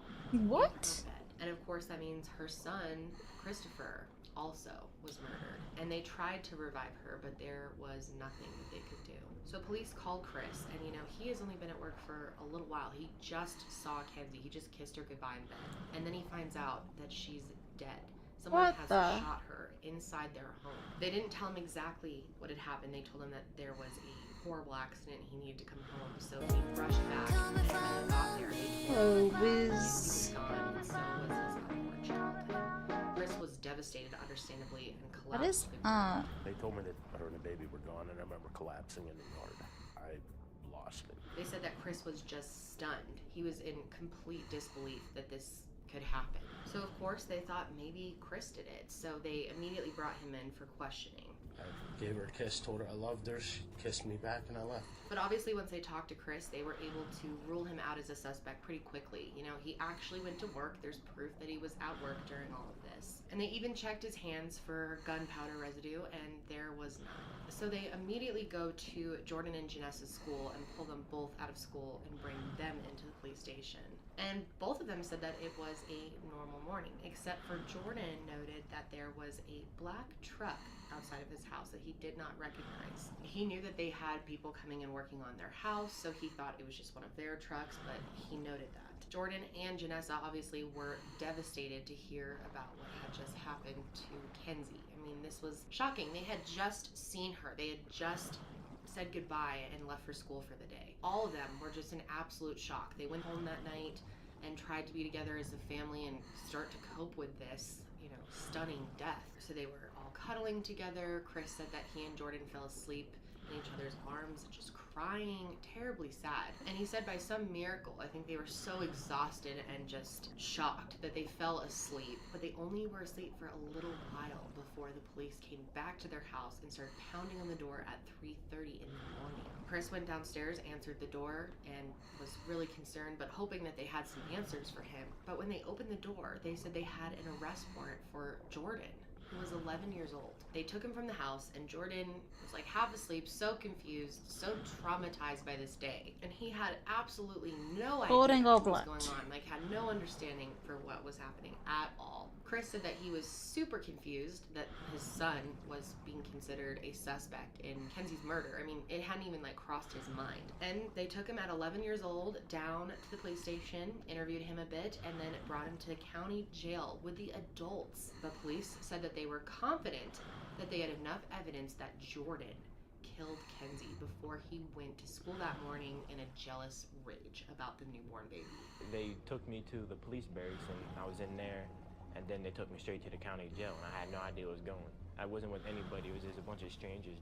I didn't understand what was happening. I didn't know where I was at, like what was going on or anything. And Chris, as you can imagine, was just absolutely blown away by this. Like I said, this had never crossed his mind. I was mind blown. Jordan and Kenzie had never had issues in the past. He never knew his son to be violent or, you know, aggressive towards Kenzie in any way. So he was just completely stunned that this was happening. So you're probably wondering, what evidence do the police have that this 11-year-old shot his stepmother and then went to school like nothing happened? So the first bit of evidence that police said pointed to Jordan was the fact that Kenzie was shot with a single shotgun. They said that this was more of a crime of opportunity. Like Jordan saw the gun available, saw that Kenzie was there, saw his dad wasn't home, and decided to do it all at once without thinking about it much, because this is really not an ideal weapon to use to murder someone. When you fire off a shotgun, the bullet breaks up into a bunch of little pieces, so it's not often used in murders. So they figure this is a mistake that a kid would make, that they wouldn't think this through very well. They also believed that this was a gun that was in the house. It was not something that a stranger walked up carrying a huge long rifle up to the house in broad daylight and did this. That just didn't make sense to them. But Chris owned a lot of guns, so there were plenty in the house that Jordan could have used. They had guns of all shapes and sizes. They were super into hunting, and they also had a ton of ammunition. They even found a child-size shotgun that was a gift to Jordan for Christmas that he used for hunting. And this is something that's very common, especially in areas like this. Many young people who live around really wooded, foresty areas learn how to hunt when they're pretty young. So this isn't like anything strange for this area. And when police were on the scene, they noticed that the small gun that belonged to Jordan seemed to still smell like it had been recently fired. Now, all this clearly doesn't necessarily prove that Jordan was the one who did it, or that that gun even was used. But the other thing that they were really going off of was the fact that Jordan had changed his story when they interviewed him. The first time they interviewed Jordan, he said that there was a black truck outside of their house in the driveway, and he thought it was just someone that was working on the house. The second time that they interviewed him, he says that there was someone in the truck and that they were wearing a hat and that they were ducking down. Now, it's totally possible he could have just recalled more details. It could be possible he was recalling things wrong. But this was a apparently enough to the police to prove that he's a liar and that he did this, which is kind of crazy. I mean, he's 11 years old. How many kids do you know that change their stories when they tell a story over and over, you know, multiple times? How often do the details change? Pretty much always. They also brought up the fact that Janessa's interview was different than her first interview. And this was a big deal because when they interviewed Janessa a second time, she said not only did she see her brother messing around with the guns that morning, she also heard a big boom before they left for school, but she completely left this out of the initial interview. Now, to this day, Jordan swears that he never touched the guns that day, but the police believed otherwise. They said that it was jealousy of the baby that would be coming into the family that drove Jordan to kill Kenzie and the baby. In my opinion, jealousy. Jealousy. Police started talking a lot with Kenzie's family, and they had quite a lot to say about Jordan. To this day, they have a lot to say about Jordan, and they believe 100% that Jordan killed Kenzie that day. They said that Jordan wasn't the happy kid that everyone describes him as, that he seemed to be more of a troubled kid that had some dark underlying I got a Loctite He just case. seemed like he was a troubled kid. He just seemed like he wasn't like a real happy kid. No shit. I Awesome. just got it, yeah. Yeah. That was some of their evidence. But it took a while, too. Yeah, but I would. They had found some gunpowder residue on some Yeah, the guy I was talking to said he got one from here. I know, but like people were saying they were getting it from Sandy as well. Jason on. You know how long it took me to just get one hard case today? Holy. How long you been going for? 6 hours. Oh, damn. I've been going for a few now. Dude, I finally got a Hoarding case. And pulling like some lint out of his pocket and throwing it on the driveway before he got on the bus. And police believe that he was talking about the shell casings. Where was it? Right here? This spot? It was right in this spot. It was just like a way of dealing with his guilt. I always go diving in this bushy area because this is where I get my most luck. It smells like it's recently filed, and he's got gun residue on him. I think that's, at this point, is more than enough. But Chris, from the beginning, said that there was no way his son had done this. Like, he never believed that. He said there had to But be that took a another explanation, while. that Jordan would never kill Kenzie, that he loved her. He was excited about having this baby in his life, and he never knew his son to be violent. I know my son, and I know if I ask him a question if he's lying to me or not. An 11-year-old couldn't plan their own birthday party, let alone, you know, to think that they could do something like that. So Chris ended up telling the police that there was another person that he thought possibly could have been involved, and his name is Adam Harvey. Adam was Kenzie's ex-boyfriend of 6 years, and said that Kenzie was terrified of Adam. And get this, Kenzie even had protection orders against Adam. That's how scared she was of him. He had been really aggressive towards her in the past. He had made threats towards her. He said that he would kill her and her whole family, and that's how she was able to get that restraining order. And here's the kicker. Adam drives a black truck. Now, Jordan would have no knowledge of this. He had no idea who Adam was, definitely had no idea what car he was driving, so the fact that he brought that up, the first interview, is hugely important. So police went and checked out Adam, but from the beginning, they were pretty sure it wasn't him. And the first reason that they say it could not have been him is because when they checked his truck, it still had snow on top of it. And they think that there's no way he could have driven 20 miles to Kenzie's and 20 miles back and still have snow on top of his truck. And here's something really interesting. When they first start talking to Adam, they realize that Adam had just found out some new information about Kenzie. For years, he was under the impression that he was the father of Adeline, but it turns out that he was not, and he had just found this out. He even expressed to the police how hard this was on him and how devastated he was to find this news out. So could this have been a reason that he would want to kill Kenzie? But Adam was really cooperative with the police, very friendly with them, and he did a polygraph test, and it wasn't long before they ruled him out as a suspect completely. They said that there was just no way it all would have worked out. They said there was a chance that Adam didn't even know where Kenzie lived, and that if he did, he would have to have this timed so perfectly. They said it would have been impossible for him to know that the doors were unlocked, that she was home alone, other than with Adeline, to know that there was a 20 gauge shotgun in the house. And they said with all the guys out there trimming the trees, that it would be impossible for him to get in the house without being seen and to shoot her and leave without any of them noticing. So Adam ended up being ruled out as a possible suspect. This means Jordan was the only suspect, and they decided to move forward with his conviction. Meanwhile, while he's awaiting trial, he's being held at a juvenile detention center around 200 miles from Chris's house. So Chris is driving 4 hours to see his son as often as he can, and from the beginning he is convinced that Jordan is innocent. There's no way that he killed Kenzie, that he loved Kenzie, that he would never do this to him. I mean, he loved his dad so much. If there's one person he loved in the world, it's his dad. Why would he want to take away his dad's child, his brother, his, possible stepmom he's gonna have? Why would he do this to himself?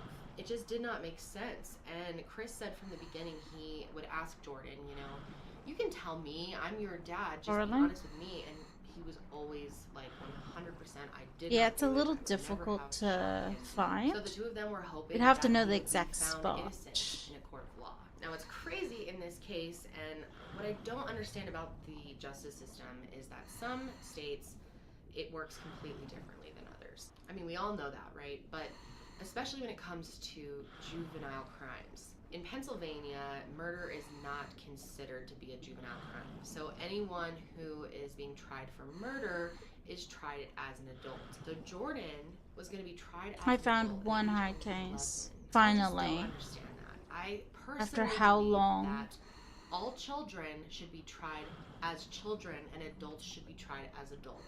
Nationwide, period. But that's my personal opinion. So this case did pick up some media attention, but not the way I think it should have, because this was just crazy.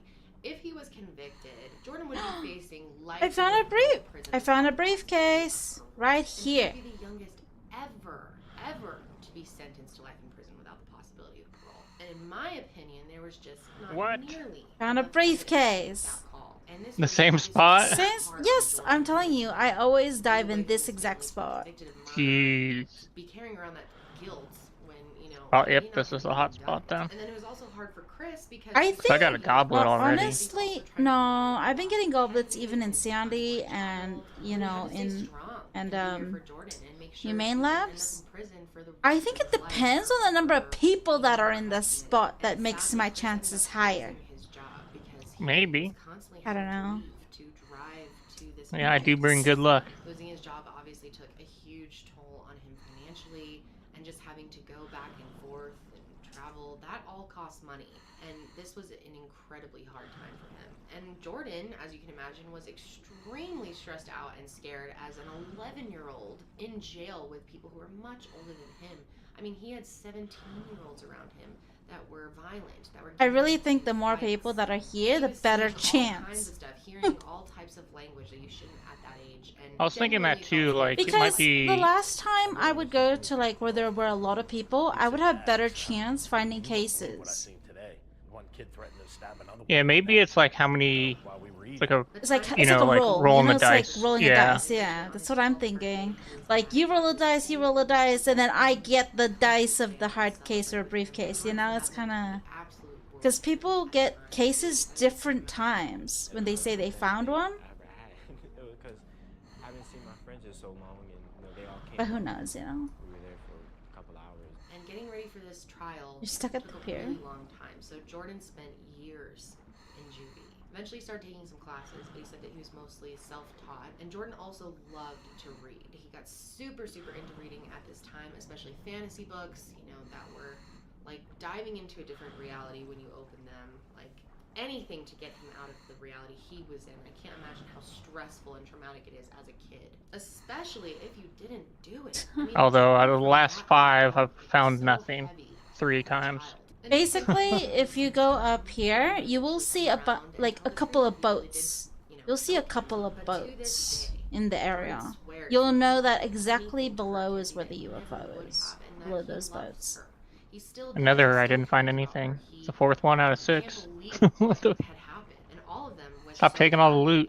They could reverse this and go back to the family. Well, I'm getting fucking crab. However, on the other side, Kenzie's family was completely that he had a dark side to him that Chris was not willing to see. I'm hoping he's going to be charged as an adult because that's what he is. He did an adult crime. Jordan's a murderer. And I'll say it. And his father needs to get in the mirror every morning and look in that mirror and say, I am the father of a murderer. And this is why I know this comment section is going to be so all over the place. I know some people are going to think that Jordan actually did do this, that it just doesn't make sense any other way. And of course, you know, when you hear Kenzie's family talking about how sure they are that Jordan did it, it makes you kind of wonder. They seem to be absolutely convinced, and they wanted Jordan to receive the maximum punishment possible. And this was going to mean that Jordan would have to be tried as an adult, but they were still arguing about this. So it wasn't until August of 2011 that a judge finally ruled that Jordan would not be tried as an adult. When you're tried as a juvenile, it's a much different process. There's a lot of different things in place. And the following year, in 2012, they had the trial, and it actually only lasted 3 days. And it was actually going to be a bench trial. I wish I was at the UFO a lot earlier now. There's no jury. And on April 13th, 2012... I didn't even check this. I started in I did come here. Didn't just have much north luck, of. and then I This moved. definitely riled up the community. I mean, people just did not think there was enough evidence to be sure that Jordan did this. Jordan's defense team felt like it was very unfair. They were convinced the judge got it wrong. Well, I did find quite a few leather boots though, the other places, but yeah.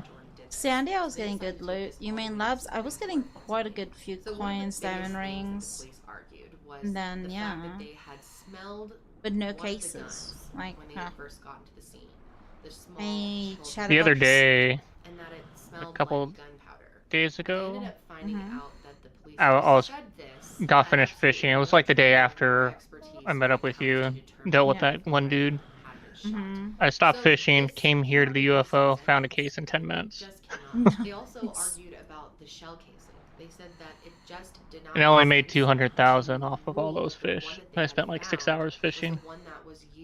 Like I said, fishing's not a short-term income; it's more of a long-term. All the time. Yeah. There were shell casings all over the place. So they couldn't necessarily prove that that was the one that was from her death. It was They fun were though. I talking about someone's life watched in a bunch of prison movies.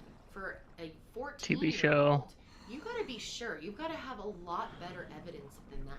The defense also argued that there's just no way Jordan would have been able to pull this off without leaving any evidence, especially if it was this unplanned thing. Let's walk through what this would have looked like, right? Jordan and Janessa would I hear have it's on the better couch. to like hunt the whales and sharks. Jordan would have decided to Maybe. go upstairs, get Someone's the telling me guns, they can make like load the 100K an hour doing that. bring it downstairs, shoot Kenzie in the head, very calmly, very quickly, go upstairs, bring the gun back up there, unload it, and then leave for school like nothing happened without leaving any evidence at all at age 11. That's pretty wild. Is it possible? Maybe, but how can you be sure? How can you just put everything on a theory like that? And the biggest thing that they argued to the Supreme Court was that the police were not able to prove that that gun was even the one that was used to kill Kenzie. There was no way to prove that. The real gun might be out there somewhere. Maybe it was someone in a black truck, and maybe they left with the gun that day. That's a very real possibility, and when you have a possibility like that, you can't just convict a child of murdering 2 people and sentence them to the rest of their life in prison. Oh, here we On go. Theory, you know, without evidence, that's all it is. It's just a theory. There was also no blood found on the gun. There was no blood found anywhere outside of around Kenzie's head. There was no blood found on Jordan's clothes, which is really hard to believe considering this is a shotgun. You know, it makes quite a mess. Jordan's hands were never even tested for gunshot residue. They never even checked the house for fingerprints. So someone totally could have been in there. The door was just unlocked. There were people working on the property. How can they be so sure that no one else could have come into the house that day and done this? They just can't. There is no way to prove that. And when it came to Jordan's clothes being so clean and not having blood anywhere on him, the prosecution argued that that was because the blowback from the gunshot wound was actually stopped by Kenzie's hair. That her hair blocked all of it. Our theory is that the blowback would have been stopped, most of it, if not all of it, from the hair of Kenzie. Which really seems like one of the weakest arguments I've ever heard. So you From might the be hair? wondering What the if fuck? they ever interviewed Adeline more. You know, know, she was standing in the doorway when they found out that Kenzie was dead. What did she see that morning? What did she hear? Well, it's hard because she was only 4 years old at the time, so she was not interviewed and it couldn't be considered credible anyway. But when she was 13 years old, she did an interview. And she said that she heard something that morning, which at the time she did not know what it could be. But whatever it was loud enough to wake her up. She sat down to Kenzie's room, walked in there, and Kenzie's phone was ringing. So she answered, and the person on the other line asked to talk with Kenzie. So that's when she tried to wake her mother up. She said that her mom wasn't responding, so she tried to kind of push her, and that's when she rolled her over and realized she was dead and saw all of the blood, which I can't imagine what a traumatic experience that was. And when I turned her over, I realized. So I hung up the phone and I went outside. But according to her, she walked right outside as soon as she realized her mom was dead. She was so freaked out by the scene that she went outside immediately and started crying, and that's when she got the attention of the tree trimmers. This was right around 9 a.m., which means Jordan and Janessa would already be at school. Remember, she said she heard the gunshot go off right before all this. So, you know, right leading up to 9, that was happening. Jordan and Janessa left for school around 8:15. So if her account of this is correct, that means Jordan wasn't even home when the murder happened. Of course, I have to point out that a lot of investigators do not believe her story because she was 4 at the time. I mean, it's hard to really take it as 100% the truth. So a lot of people dismiss her story and say that it doesn't count as part of the actual evidence, which I understand. She was super young. So in summer of 2018, Jordan Brown's case was presented to the Supreme Court of Pennsylvania. They looked it over for a little while, and then on July 18th, 2018, they decided to rule in Jordan's favor. They said that after reviewing everything, they could not prove him guilty beyond a reasonable doubt. So that was it. Jordan was set free right away. Imagine how he would have felt. And you know, obviously there were people celebrating, there were people really, really excited, but there are still, to this day, a lot of people that believe he got away with murder. Kenzie's whole family believes that he was the one that did it. And of course, no one can say that he didn't do it. There's no way to fully prove that either, but there's no way to fully prove he did. We can't be sending people to life in prison without enough evidence that they have actually committed the crime that they are accused of doing. Hopefully we can all agree on that. Especially when you have an 11-year-old in such a murky situation. And of course, I feel so badly for Kenzie's family and for Kenzie. And I wish so badly they could have the answers that they need, because Chris believes that the real murderer is still running free. He believes that his unborn child and Kenzie were murdered by someone who got away with it and framed his son. There's a murderer walking amongst us that has been overlooked. Chris is still heartbroken to this day that this happened. This has, you know, ruined their lives in so many ways, but he's very thankful now to have his son free. And Jordan has, you know, been able the to son's free really now? impress everybody with how strong he has been throughout all of this. Jordan was able to maintain a 3.9 GPA and also taught himself how to play guitar. He also played a lot of basketball in jail and has now become pretty good at it. And he's such a chill dude for what happened to him. When he's interviewed about this, he says that all of this that happened was BS, but, you know, he's thankful that it's over now and he's out. I think the whole, like, what happened and the way it happened is BS, but I don't think I'm angry. He has such a positive outlook for going through so much. And of course, I know there will be some of you that think that Jordan did this. And I'd like to hear your opinions, because it is a hard one, but I definitely think at the end of the day, the right call was made here. Jordan should not Did someone have get something? been found guilty of this murder. There's just not enough evidence, period. There's not. Chris is still very frustrated and disappointed with the police for pinning this on his son. And the police stayed very strong in their opinions that they got this right originally. That Jordan really did murder Kenzie and the baby, and that he got away with it. But a lot of people have been very critical of the police for being so confident about this, with not enough evidence to really back that confidence up. Also, they really didn't have much experience with murders at all when this was all happening. So it's really hard to just take their word for it. Kenzie's family, especially her daughters, really miss her and wish they knew what happened so badly. We used to like dance and sing on the fireplace. That was like my favorite memory. I'm just like her. I am her little mini me. Jordan ended up going to college and studied computer science, and recently he's actually gotten into criminal justice. He started taking classes and is interested in potentially becoming a lawyer one day. Not only that, he specifically wants to work in civil rights, which I think is pretty cool. Most recently, in July of 2020, it came out that Jordan and his legal team are suing a handful of retired state police investigators and officials, accusing them of malicious prosecution. So that is very interesting, and I bet there's some more to this story that we can't know about for legal reasons. Jordan and his attorneys say that police manipulated interviews, they manipulated evidence, and pushed this false narrative from the beginning that Jordan had done it without any proof.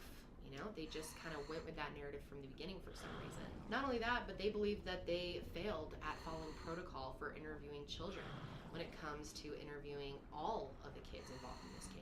Apparently, there's a department policy that said that they should have recorded the first interview.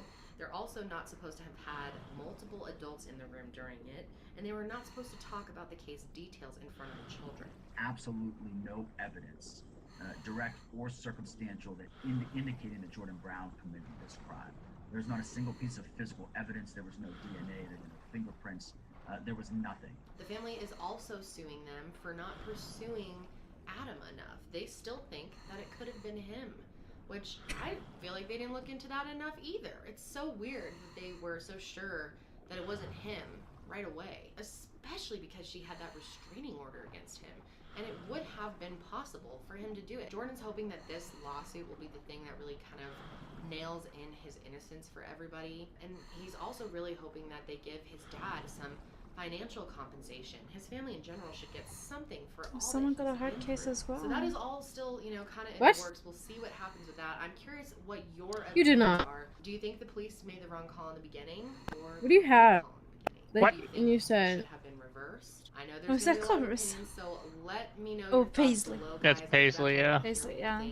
Did you just call me what I think you just called me? Sorry. Whoa. Paisley, okay, The Paisley. crime scene itself just was not processed. It's a shame when that happens. It really is. It would have been worse if I said the R one. She lost Christopher, you know, terribly sad he didn't even get a start at life. I feel for Kenzie's No, family. Clarissa, don't say, or Paisley, don't say That I am shook. Who the fuck is Clarissa? I don't know. And I disagree with them in that I still feel incredibly sorry for them and their loss. I can't imagine how hard that Did someone else get a hard case? Be careful, she said she's gonna stab you. Yeah, Tyrese got a hard case. Here. I reckon this fortune cookie and sausage roll isn't doing it. Fuck it. Dude, I wish I've been here Yeah, for it the is. last 5 hours if this was actually the spot. I was here earlier. Since I got the fortune cookie and sausage roll, I've had shit luck, bro. That makes your activity Really? more difficult to trace. and Yeah. I mean, I'll take it. Absolute ExpressVPN shit. also encrypts 100% of your internet data to keep you safe from hackers. I only use a 6-piece. And many VPNs actually Same. slow down your internet, but not ExpressVPN. They're incredibly fast and easy to use. Just tap one button and you're protected. So if you're There's like more me and you people don't like showing the up idea of now. tech companies exploiting your personal information, then visit expressvpn.com/KendallRay right now and find out how you can get 3 extra months of ExpressVPN for free. That's expressvpn.com/KendallRay. I will have it linked below. Definitely go check that out, guys. But that's going to be it for me today, guys. I hope you are having a great day. Stay safe, and I will see you in the new year.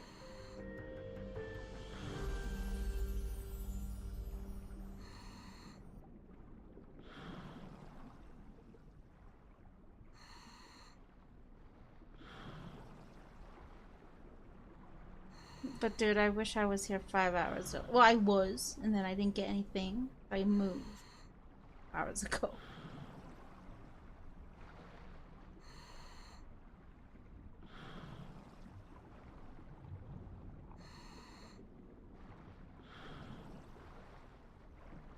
Let's see.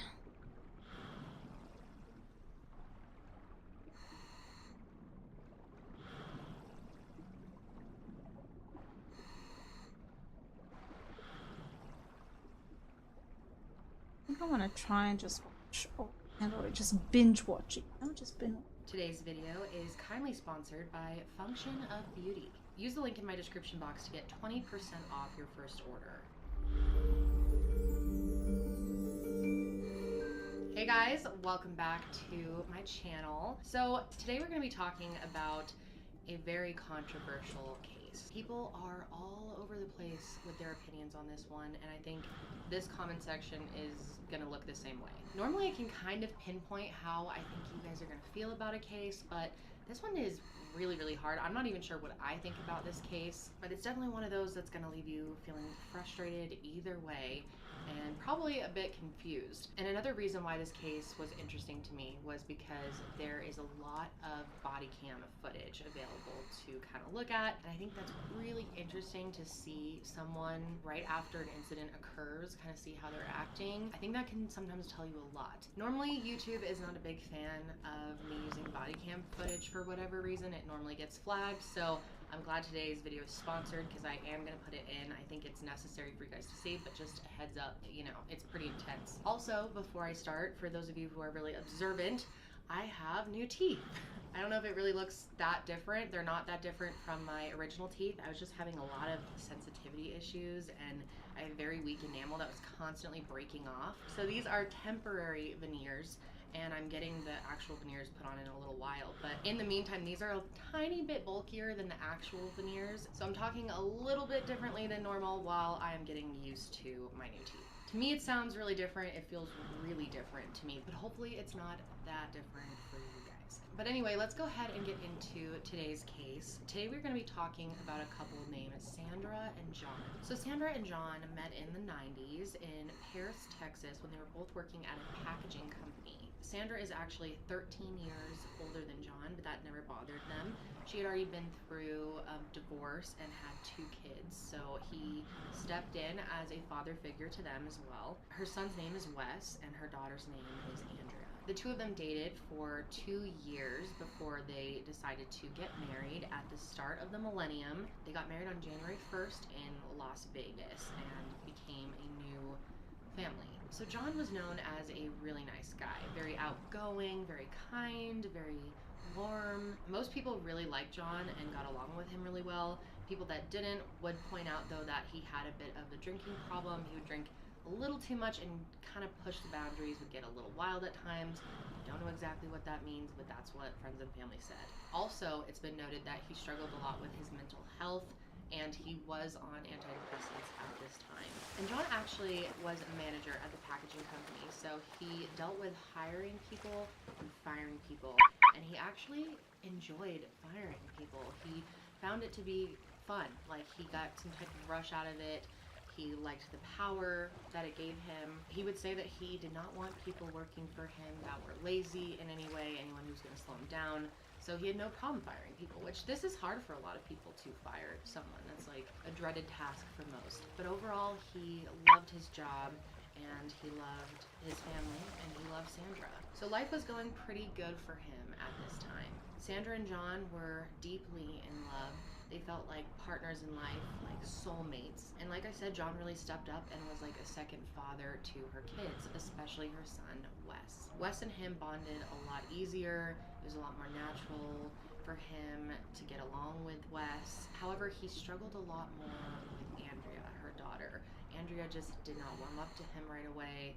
She kind of got strange vibes, but that's fairly normal. You know, it's hard when a parent starts dating someone or marries someone that you aren't completely comfortable with yet. It can just be somewhat of a transition. And in 2014, Sandra was actually diagnosed with multiple sclerosis, which is so hard on your body, so difficult to deal with in your everyday life. It completely transforms your life. So John had to really step up and be a caretaker to Sandra, and he did not mind that. He stood by her side every step of the way, making sure that she was as comfortable as possible, that he could, you know, make everyday tasks and stuff easier for her, making sure she was getting enough rest. And seeing John step up and take care of her mom really made Andrea realize how much John really loved her. So that's when their relationship turned. She ended up really caring about John and thought he was a good fit for Someone's her trying to mother, and touch loved 10K him. for the So the hotspot. family What? was getting closer, you know. He's close with Wes, he's close with Andrea, and his relationship with Sandra is really great. However, she's really struggling with her MS. It is really taking a toll on her physically and mentally as well. The medicine that she had to be on was making her feel very sick and depressed. And at some of her lowest points, Sandra actually thought about taking her own life. She felt like she was a burden to John. She felt like she was holding him back in life, and she was just in pain and feeling so depressed that she actually Googled how to kill herself. But her biggest concern was about John, how he would get on without her. And eventually, she actually told him that she was thinking about doing this, and he talked her out of it because he said, if you do that, I'm gonna have to kill myself as well. And she said that was the moment she knew that she couldn't do it. So John essentially became her reason for living, and she loved him very much. He was her full-time caretaker. Eventually she couldn't even work anymore. She had to quit her job, and he also was the sole breadwinner. So he was carrying a lot of pressure in the relationship, and Sandra knew that and felt so badly about it, but also loved him so much that he never changed the way that he loved her or acted. Like, he always had a good attitude, was there for her, wanted to help her, truly cared about her. So at this point, Sandra is emotionally, physically, and financially dependent on John. And obviously that's a lot of pressure for him, but that did not seem to bother him one bit. If anything, her having MS seemed to make their relationship stronger. In 2016, they moved to Maypearl, Texas, which is a small town in Ellis County about 35 miles south of Dallas. And it has a population of under 1,000 people. They ended up buying a house. It was on the 100 block of Creekview Circle, and they moved in there with their 2 dogs. And they were both really close with their families. So close that John's family ended up moving across the street from them. And they would host tons of events at their house, holidays, get-togethers, birthdays, dinners, all of that. Their house and backyard became kind of a central hub for the family. So things were good for them for years. You know, other than her MS, that was very difficult. But overall, they were really happy, and their relationship was strong up until 2018. It was Monday, January 1st, 2018, so this is their 18th anniversary. That evening, they were gonna have dinner with Sandra's son, Wes. He came over in the afternoon, and he stayed till about 7 p.m. And normally, John and Sandra did not stay up very late at night. They normally went to sleep between, 9:30, 10-ish at the latest. So they went to bed sometime between 9 and 10. But then at 12:50 in the morning, police got a frantic call from Sandra Gardner. 911, what is your emergency? I need somebody to come. I need a police. I need an ambulance. My husband was shot. Okay, what happened there? There was a man here. And he shot him. And he told me not to call the police. And do you know where the male subject went? No, I was in the bathroom. And he told me to sit down and count to 100. And not to call the police until I got to 100. He said if I called y'all before I reached 100, he'd come back and kill me. Please hurry. I think he's still alive. He's making noises. Please. What can I do for him? You want to try to do CPR? Yes. Yes. I need to lay him flat on his back on the ground and get his pillows. On the ground? You want me to get him off the bed? Yes, ma'am, if possible. We need to try to do some compression. Okay. He's on the floor. 1, 2, 4. 1, 2, 3, 4. 1, 2, 3, 4. Should I be here? They're on the way, man. So clearly she's very upset, very scared. She is screaming that he might still be alive, that she heard him making some noises, so she takes him off the bed to do CPR. And she said that some man had come in and shot him, and then had her sit in the bathroom and count to 100 slowly before calling 911. So that's what she had just finished doing. Now what's so weird is you have this woman screaming on the phone that her husband's been shot by an intruder, and it took the police 15 minutes to get there. And like I said, they were wearing body cams, so you can see the whole thing playing out. You can see the officers first coming in the house in this clip. Sandra was originally in the bedroom screaming for help when they walked in, and John was lying on the bedroom floor where Sandra had moved him. The officer checked him and said that he was still warm, so it's possible that he was alive when Sandra first called. And then you can hear Sandra asking if he's still alive. Is he alive? No, ma'am. Come on, sweetie. Come on. Y'all gotta get him. Y'all gotta get him. Please. Then the officers realized that the person who did this could still be in the house. According to Sandra, a man was in the house. So you can see in the footage, they start checking around, seeing if anyone's possibly hiding in the house still. They were able to clear the house though, and they locked it down. And then they ended up taking pictures just with one of the officer's cell phones, and he snapped photos of Sandra all around the house. But unfortunately, before they were able to completely lock the scene down, several paramedics had been in and out of the room. Sometimes this happens, but it's definitely not ideal for a crime scene. And as soon as they got there, Sandra was just so emotional and upset. She could not stay calm for even a few minutes to talk. She was just very traumatized by all of this. Did you see who did this, man? Yes! Who? I don't know who! He came in here! He came in the house? Yes! So they ended up calling in the Ellis County Sheriff's Office to help with the investigation because they're a really small town and they rarely see these types of crimes. Once the other officers got there, they searched the house for evidence, swabbed, and locked down the crime scene. And meanwhile, Sandra was brought into the station for questioning. Now, obviously, Sandra is the only witness here. So at this point, she is their best chance of solving this. So they start interviewing her around 2 a.m. and I mean, she had just been asleep, according to her, so she's very shaken. This has all happened very quickly. She was really struggling to stay calm, as anyone would in this situation, but she was trying her best to not get emotional because she knew the more emotional she got, the harder it would be for her to recall information and help give them the correct information for them to solve this case. And she was very upset about what had happened to John. They started by swabbing her hands for gunshot residue. They took some pictures of her, and then they also collected the clothes that she had been wearing before they started questioning her. So here's how it all went down according to Sandra. You wanna be on my shoulder? Put your hand on my shoulder. So first she told them that they were sleeping, it was a normal night, Wes came over for dinner, and then suddenly they awoke at 12:50 to the sound of a gunshot. And she quickly corrects herself and says it's actually 2 gunshots that she heard. When she looks up, she sees a man in their bedroom with a flashlight and a gun. Next thing she knew, she was on the floor next to her bed, hiding and screaming. And she said she was just hoping someone would hear her if she yelled loud enough. Then she described this guy. She said that he was a white man wearing a blue hoodie and jeans. And this guy was also wearing a mask, and he was taller than her. That's pretty much all she recalled about his physical appearance. So the man had already killed John. He'd already shot him. And Sandra starts saying, "Please don't kill me." And that's when he says that he was here to kill John as revenge. So I worked my ass off, and then he says I lost my house, I lost my life, I lost my kids. So as you heard her explain, she says that this person was there because John had fired him from work. So it must have been one of their ex-employees. And then he said something about how he heard that John stored money in the house and that he was there for that. So she says then she led him to the safe where he kept the money in the closet. Now this is the way that Sandra says she was kind of able to catch a glimpse of this person. She could only see his eyes, of course, because he was wearing a face mask, but the light from the lockbox lit him up kind of. And she said that when she looked at the man, that he said if he ever looked at her again, he would kill her, so she looked away. Sandra said that she then gave him the money that was in the safe, which according to her was $18,000.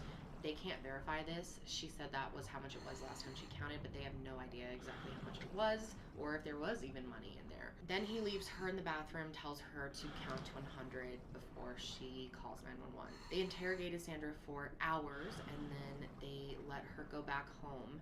And when she got home, all of her family had already gathered at her in-laws' house across the street to discuss everything that had happened, kind of mourn John together, and try to put the picture together of what had happened here. And of course, Sandra was very upset. She needed her family more than ever at this time. Now, most of the family never considered Sandra to be a suspect in any way. It never even crossed their minds. But there were a few family members who had their doubts. And that night, Sandra went back to her house, which you'd think would be pretty scary.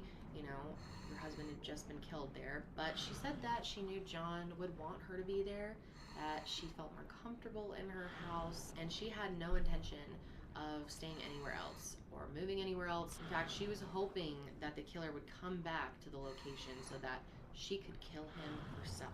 So Sandra went home after meeting with family to kind of rest. gather herself and recoup after everything that had happened. Meanwhile, Sandra's family had just gone over to her son Wes's apartment and told him that John had been killed.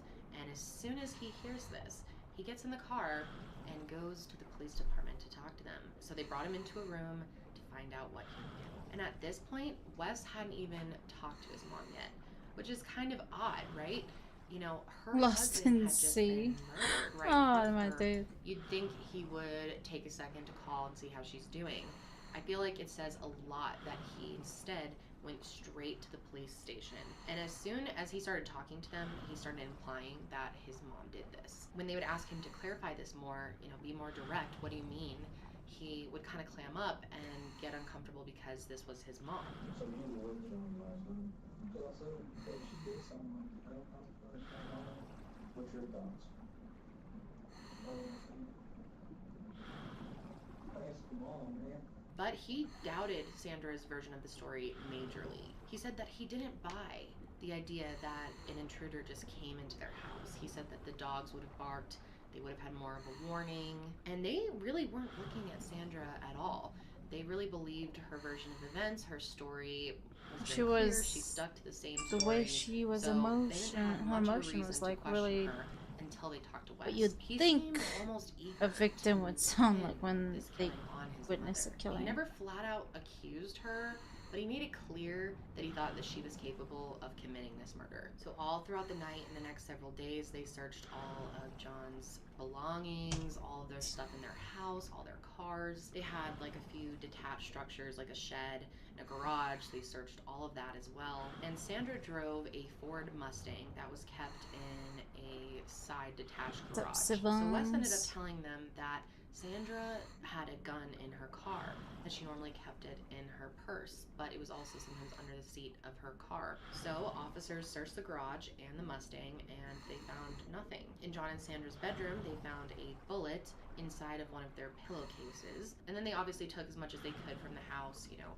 electronics, anything where data was stored, iPad, iPhone, anything that has messaging on there and search history. And they also found a lot of guns in this house. Guns were a hobby to John. He had a huge collection. You don't call He had 49 911. pistols, 12 rifles, and he didn't keep them all like in one organized space. He stashed them everywhere. They were all over the house in case he needed to quickly access one, which makes you think that maybe he really was worried that someone he had fired or someone from his past would, you know, come and do what they did. He seemed to feel that he needed the protection. So investigators were able to account for all the guns that they owned except for one gun, which was a .38 caliber that John had gotten Sandra for one of their anniversaries. It was a Taurus pistol and it was registered to Sandra. So that doesn't look good. One and and not one. only that, when they tested her hands for gun residue, a small amount of gun residue was on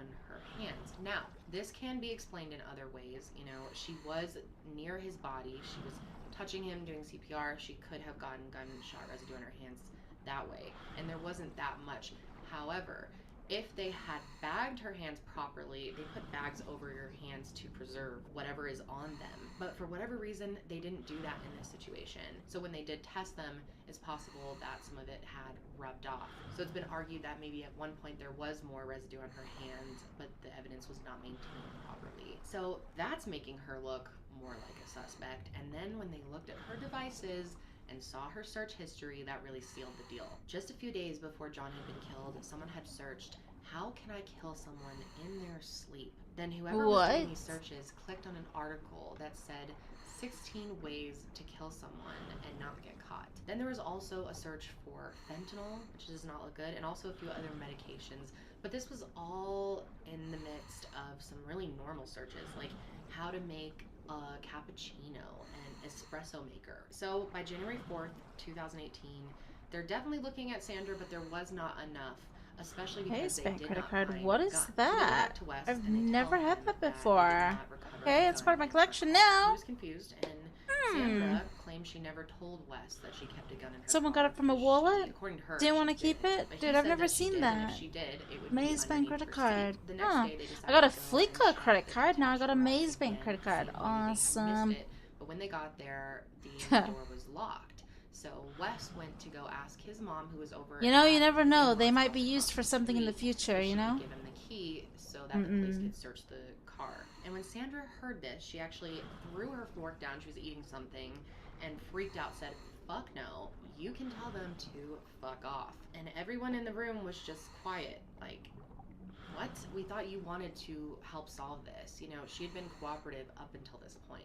But she felt like at that moment things were starting to turn and they were looking at her, which made her. But I've never seen a Maze Mostly Bank because credit she card felt like yet. they weren't looking for the real suspect that had killed John. She walked across the street and tried to stop them from searching the garage, and they told her, you know, we're going in the garage whether or not you agree to this. We're going to just kick down the door. So you either give us the keys, we can make this easy, or we can make this hard.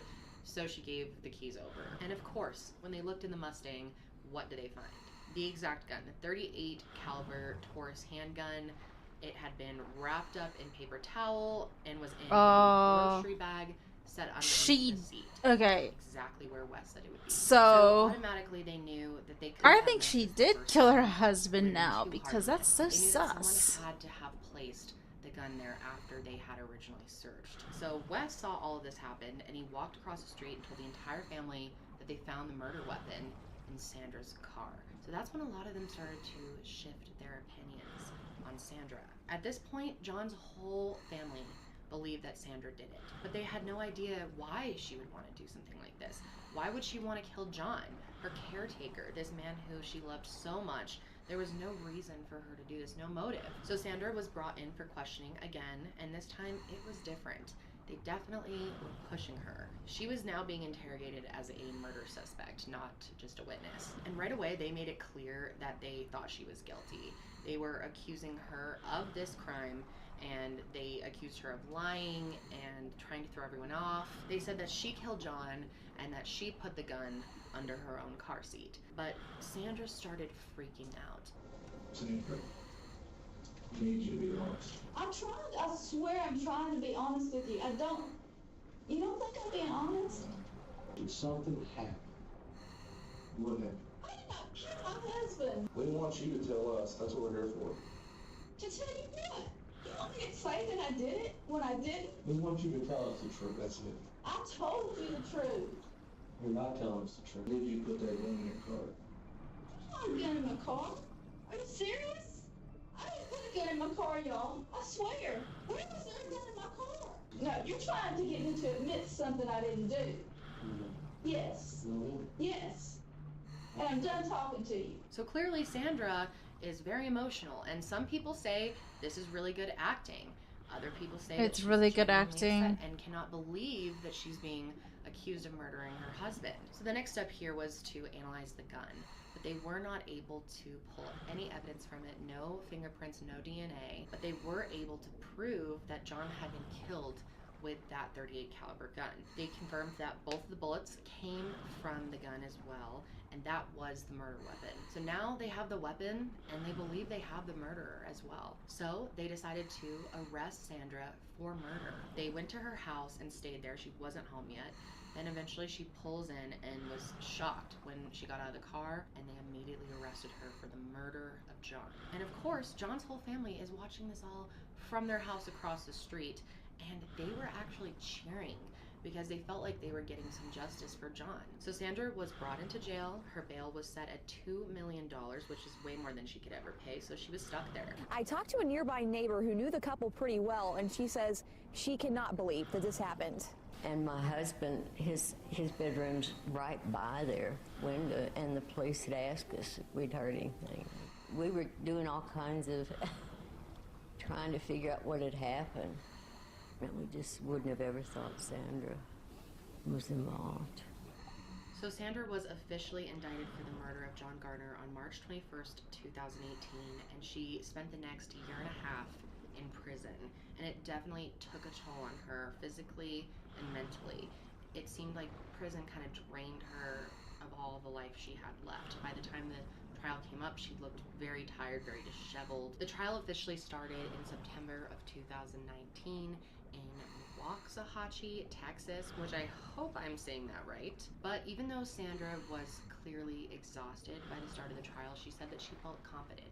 she felt like they did not have enough evidence to actually convict her. But on the other side, they felt very confident that they had everything they needed, more than enough evidence to convict Sandra Gardner of murdering her husband. And they actually thought that this was a slam dunk. Hey Andes, thanks for the sub. Proof that she owned the murder weapon, it was in her car. But the more that they had What dug is into that? the case, they realized that there was a chance that she could get off because there was plenty of other ideas out there of what could have happened or who could have done this. And one of the biggest hurdles that they knew they had to face was her son Wes. Why was he Me, I'm so just sure trying that to Sandra did relax. this? Like, Why was he literally so trying to certain that relax. the police knew what he I've been in thought? Now, Wes pain was all never day, considered to and I'm be a trying not to suspect up or my even a stress person of levels. interest, really, but when they Because looked my into it anxiety a is little bit like more, they realized that there being was more to triggered Wes. by the He definitely pain. had the opportunity to kill John, and he may have even have had I'm just trying to motive. just Not only that, dive, Wes had access to binge some murder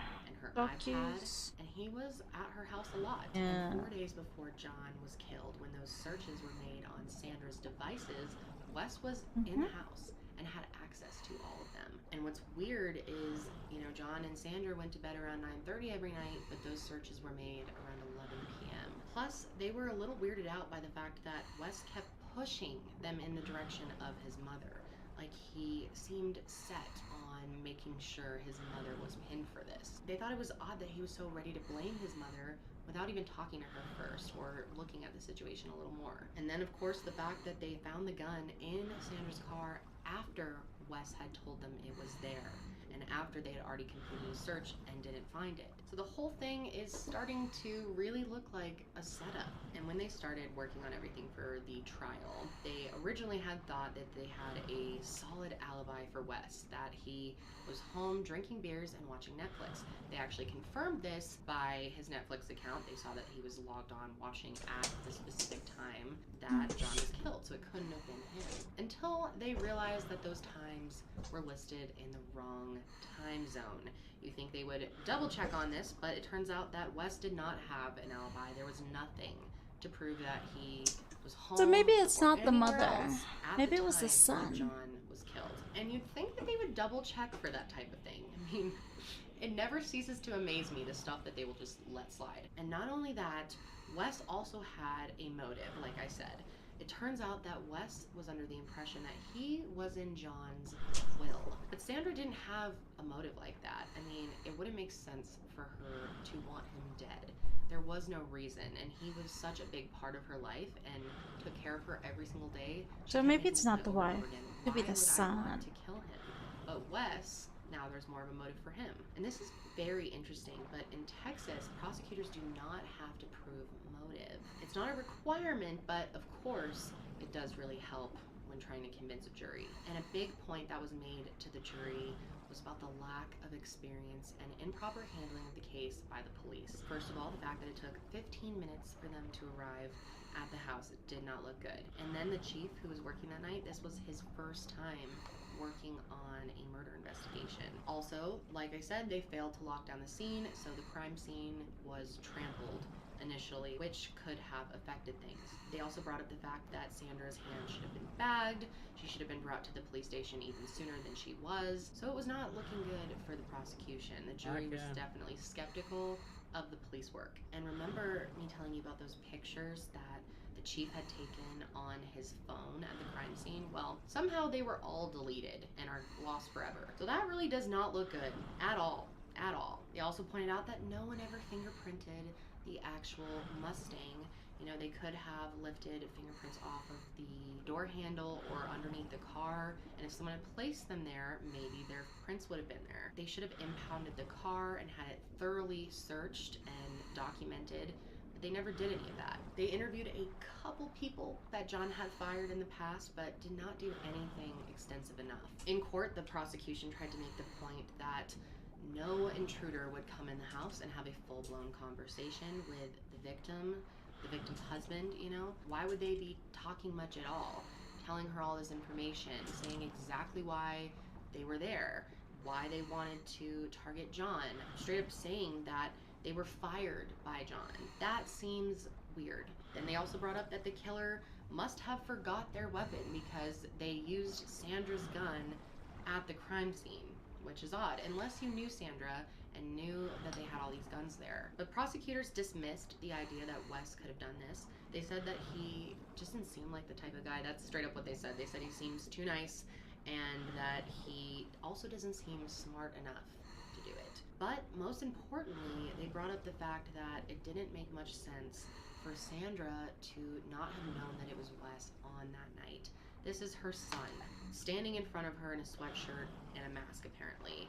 Is she really not able to tell who this is in front of her? She didn't recognize his voice, which they thought was odd. They thought if it's Wes, she must have known. The dogs, why are they going? How the so-and-so knew how to get him? And for somebody to sneak up on him like that? They even brought up the fact that she claimed to have gotten a good look at his eyes. Wouldn't you recognize your child's eyes? But Sandra says that you can't understand what it would be like to have someone come in and shoot a gun in your house while you're sleeping. Like, it startles you so much that you're not thinking clearly. And she was so scared and panicked that she didn't pay attention. But she says now, looking back, she thinks it actually was Wes. That's right, Sandra thinks that her son killed her husband and framed her. So then they decide to let Sandra take the stand, which is always such a risky move and really makes or breaks a case. On cross-examination, she did struggle quite a bit though. You know, she was able to tell her side of things, get her opinion out there, her feelings, but also they were able to kind of rip her story apart. She wasn't able to recall a lot of information about the search history, and she wasn't able to explain some of it, which definitely made her look bad to the jury. So by the time they wrapped up, the state had presented over 400 exhibits of evidence against Sandra, and they were feeling confident that the jury was going to find her guilty of murdering John Garner. But when the defense got up there, they pointed out to the jury that the prosecution was not able to prove anything beyond a reasonable doubt. The trial finally ended after about 4 weeks. It was originally supposed to be 2 weeks, but it was double because there was so much to go over, and everyone was very exhausted afterwards. Now, they were hoping that it would be a pretty long deliberation, that the jury would really go back and forth on this, but it ended up being only just a couple hours when they came back with their verdict. So it was that day at 5 p.m. that everyone, including the families, gathered back in the courtroom to hear the verdict. We, the jury, find the defendant, Sandra Louise Garner, not guilty. So Sandra was found not guilty. You can see Sandra was very happy. She could not hold back her joy. She gave her attorneys a big hug and was clearly very relieved.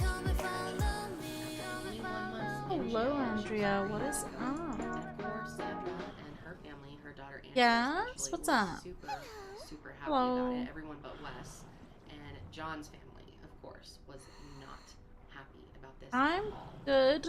Just recovering from today's dilemma. My self-personal dilemma.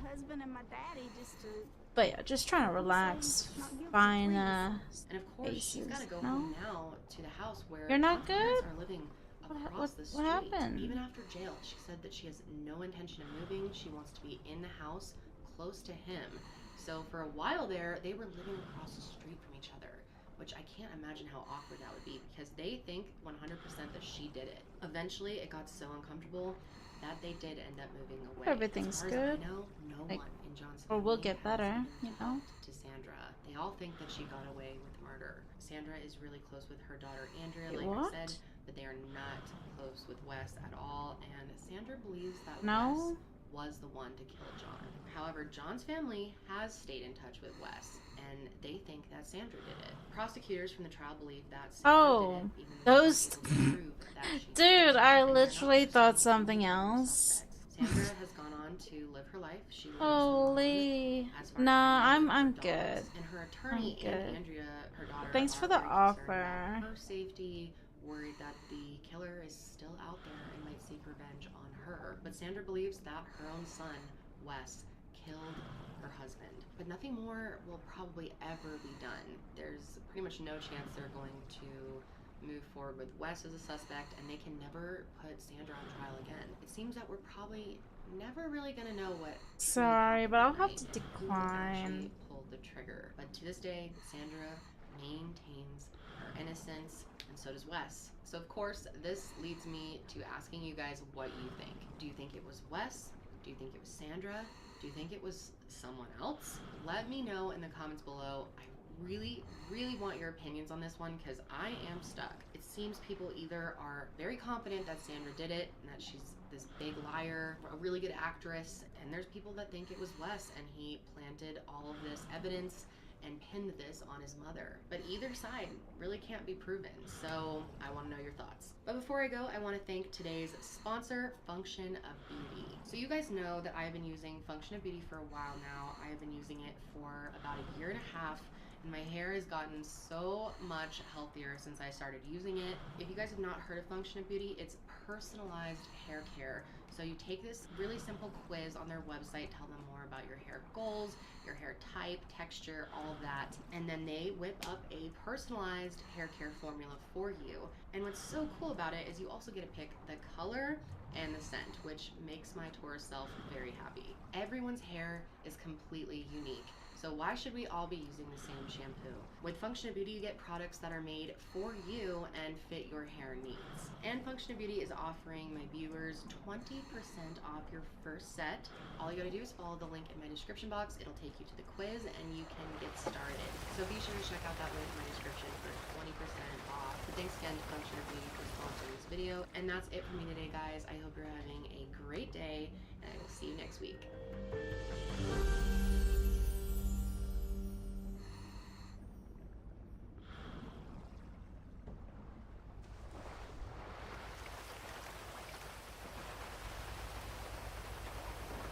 Today's video is brought to you by Casetify. Go to casetify.com/Kendall to get 15% off your new favorite phone case.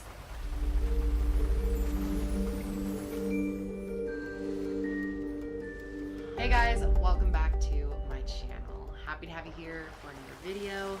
And today's case, wow, this one is absolutely insane.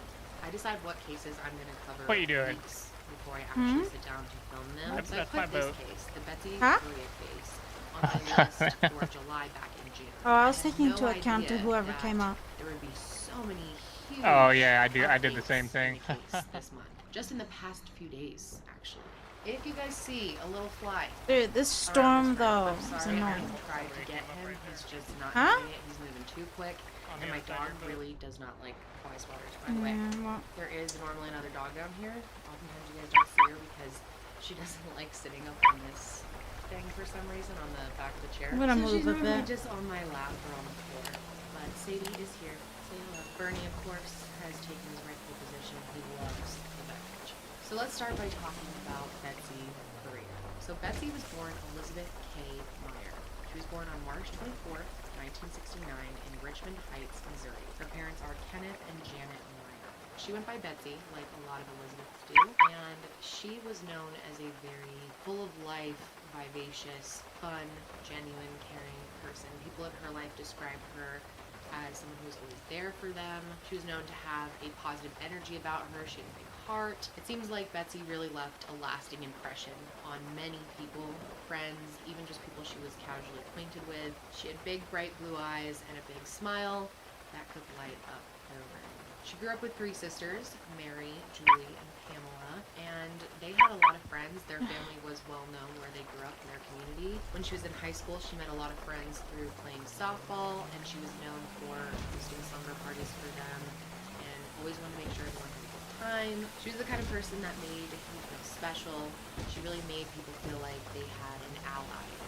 And when Betsy graduated from high school, she took a lot of those friendships with her. One of her close friends was named Rita Wilson. She was like an aunt to Rita's kids, and she also had another lifelong friend from high school named Susan. She introduced Susan to her husband, and then she DJ'd at their wedding. So she was just known as that type of friend that would always be there for you, willing to do whatever for you, and she had a lot of friends because of that.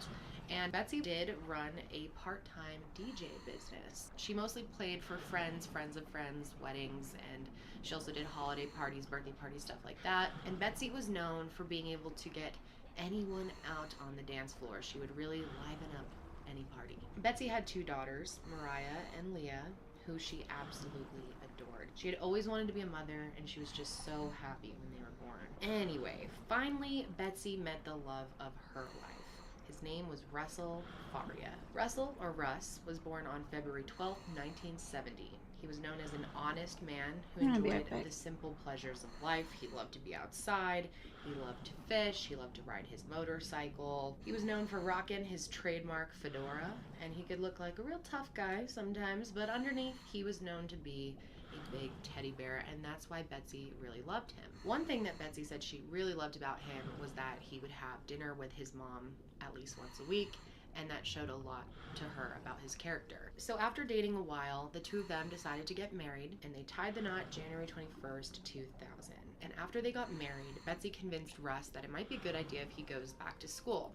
So he did. After Russ got his degree, he ended up getting a job working for an enterprise as their IT person, and he was super excited about that. And Betsy worked in the insurance industry and had a job at her local State Farm office. So in early 2010, they were very happy with their new jobs, and they wanted to buy a new house and kind of plan out the rest of their future together. And everything seemed to be going really great in their lives until that following January, when Betsy got a devastating diagnosis. Betsy found out that she was diagnosed with breast cancer. And of course, she was really freaked out. I mean, she didn't know if this would be the end of her life.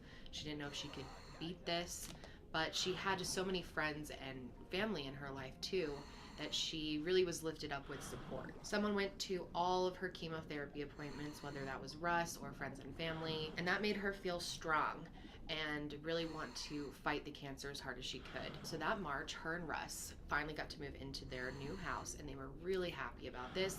They kind of felt like it was a fresh start for them. And their new house was in a small town called Troy, which is in Missouri. She continued on doing her chemotherapy treatments and was doing pretty well. And eventually the cancer did go into remission later that year. So Betsy decided that it would be a really fun idea to do a celebration of life cruise with all of her closest friends and family. She was so excited about it. She really wanted to swim with the dolphins. That was something that was on her bucket list to do, and she thought it would be a great way to kind of start the rest of her life. So they booked the cruise, and a bunch of her friends and family were going to join her. She was so excited about it. But then she got some really devastating news. Just a month before Betsy's cruise, she found out that the cancer had come back and had spread to her liver, and she, as you can imagine, was absolutely devastated, and so was Russ. And this time it was really bad. She was told that she did not have much time left. But Betsy decided that she wanted to go on the cruise regardless. She wanted to swim with dolphins before her life ended. That was really important to her. And she thought it would be really good for her to be around all her friends and family while she was going through such a difficult time. I mean, how do you even begin to process news like that? But they went on this cruise and they had a great time.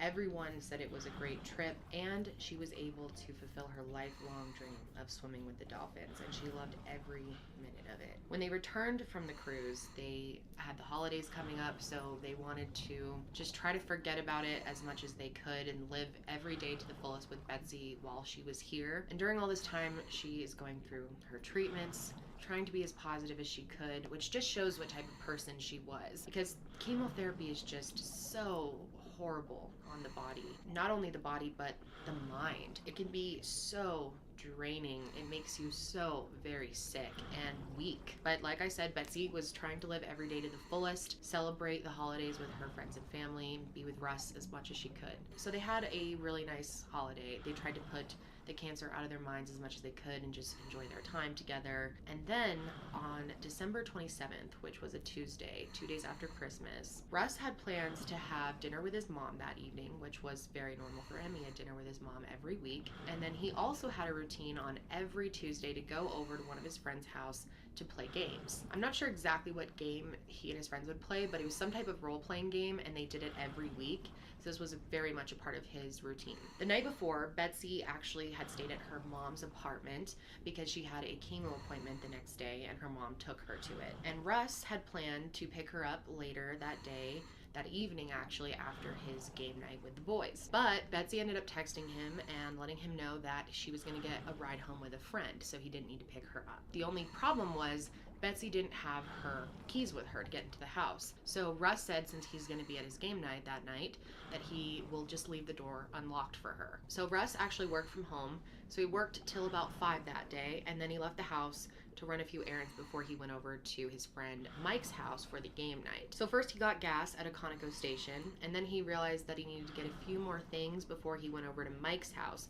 So he figured he wouldn't have time to go have dinner with his mom, so at 5:22 he called her and let her know that he was gonna have to cancel. At 5:56 he stopped at a convenience store in Lake St. Louis and bought cigarettes and 2 Snapples. Then he went to Greens County store to get some dog food, and he ended up getting over to Mike's house around 6 p.m. One of their other friends couldn't make it, so they ended up deciding not to play their game that night. Instead, they had a chill evening. They decided to smoke a little marijuana and watch some movies. Russ left with 2 other friends who were there. They all left at the same time around 9 o'clock, and Russ drove home by himself, and on the way back, he stopped at an Arby's and got himself 2 junior melts or something and ate both of them on his way home as a late night snack. He pulled into his driveway a little after 9:30 p.m., parks the car, and goes inside to see Betsy. As he went inside, he dropped the bag of dog food off at the front door. He took off his jacket, hung it up. Then he walked into his living room,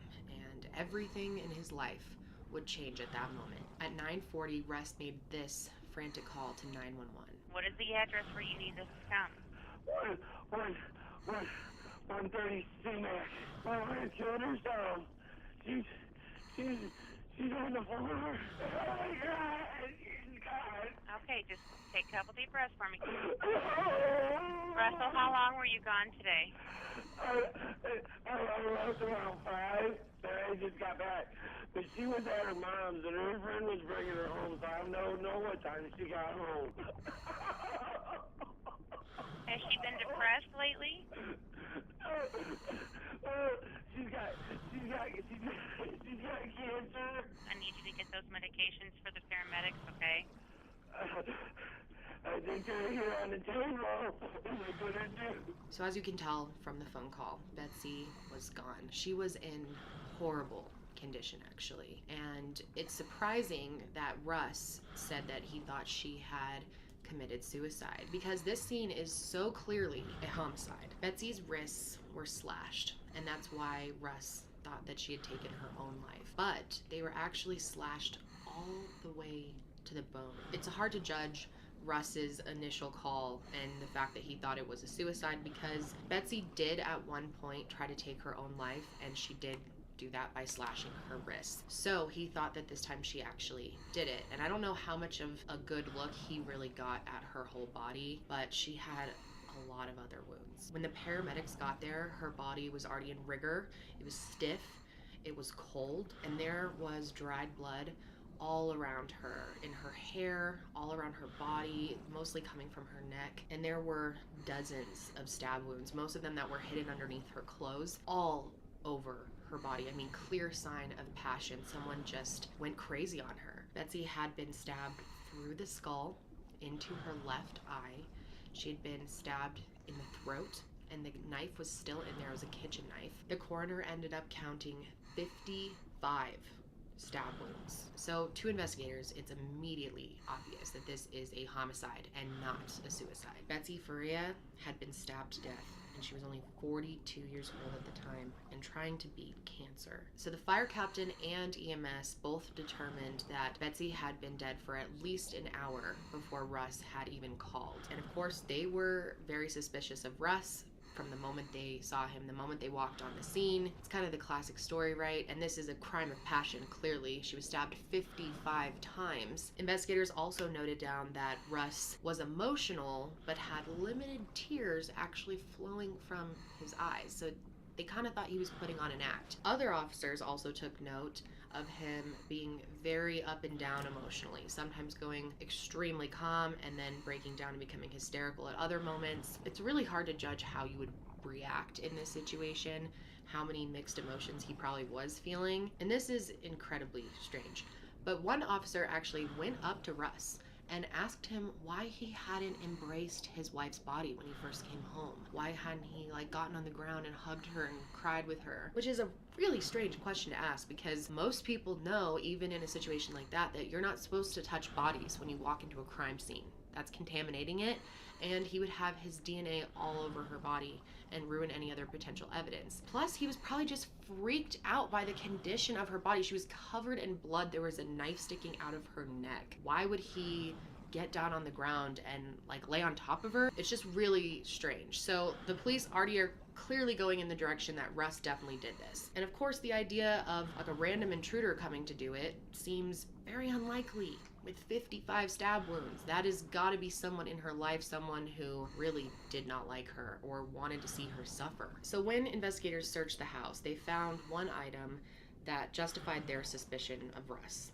It was a pair of bloody men's slippers that were thrown into the back of a closet. So they brought Russ in for questioning, and while he was just sitting in the interrogation room waiting for them, they have cameras on you, and there's footage of him crying and praying and sobbing, saying, "No, Betsy, no." But investigators thought it was all an act, and they interrogated him for 10 hours that night. And during the interrogation, he took them through his whole day, multiple times, all of his stops, where he went for dinner after the game night, and over again he just kept saying, "I wasn't there, I didn't kill her." He explained to them how that day he was supposed to pick up Betsy from her chemotherapy, but a friend actually took her home instead. Now this friend is named Pam. She was the last known person to see Betsy alive, actually. Pam grew up in a strict Catholic household with her 3 siblings, and back when the 2 of them were in high school, she ran with the popular crowd and was usually up to do anything. She always wanted to have fun, but 3 months after her senior prom,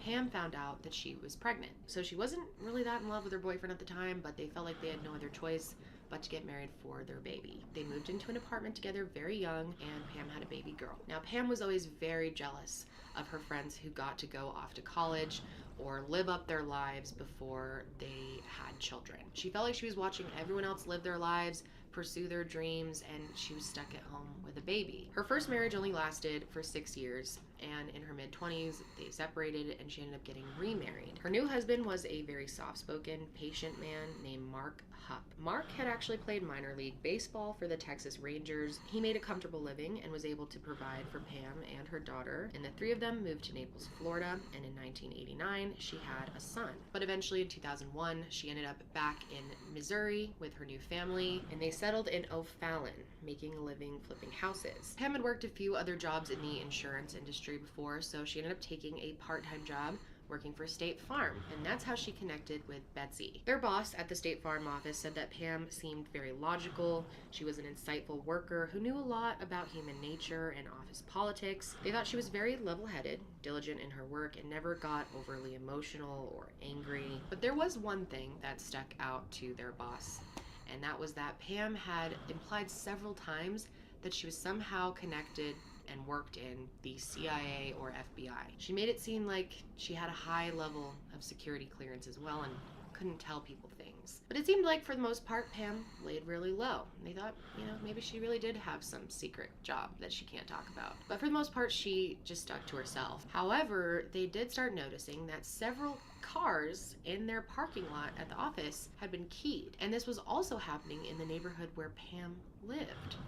She and Mark lived in a pretty safe area, so this was kind of unusual. And not only that, a few neighbors got some really nasty letters sent to their houses. These were anonymous letters, but they would say really mean, spiteful, and hurtful things. They would threaten them. What are you doing? And they never figured out who wrote them. And honestly, people never really took the letters too seriously. They thought it was maybe a prank or something like that, so they never even reported it to the police. In their neighborhood, Mark and Pam pretty much kept to themselves for the most part, other than Pam was a little mouthy to some of the neighbors a couple of times. Sometimes she would get involved in other people's drama, disputes between other neighbors. She would just kind of insert herself. But Pam wasn't super social. She didn't have a ton of friends.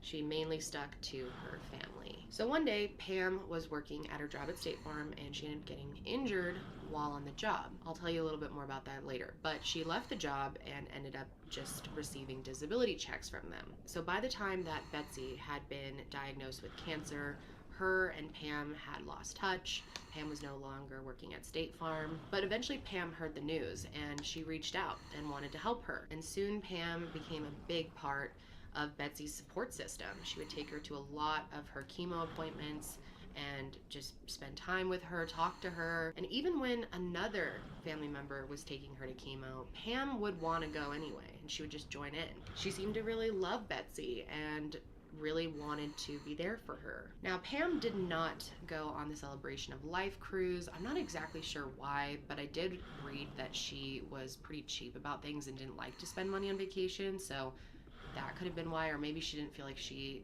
knew Betsy well enough or her friends and family well enough to go, but anyway, she wasn't there. But when Betsy got back from the cruise, her and Pam spent a ton of time together, almost every day together. And around this time, Betsy had expressed concern to Pam about her life insurance policy, which was worth $150,000 at the time. According to Betsy's dad, she was mainly concerned that Russ wouldn't do well with the money, that he wouldn't know how to save it properly, and she didn't want her younger kids to just blow it, and she was very worried about how that money would be used. So going back here, on December 22nd, the week before Betsy was murdered, Pam and Betsy met at her tennis club so that Pam could watch Betsy play. And then the next day, they went to the library together and they asked the librarian to be the witness to a signature. And it turns out they were actually signing a change of beneficiary form for Betsy's life insurance policy. She was removing Russ as her beneficiary and instead making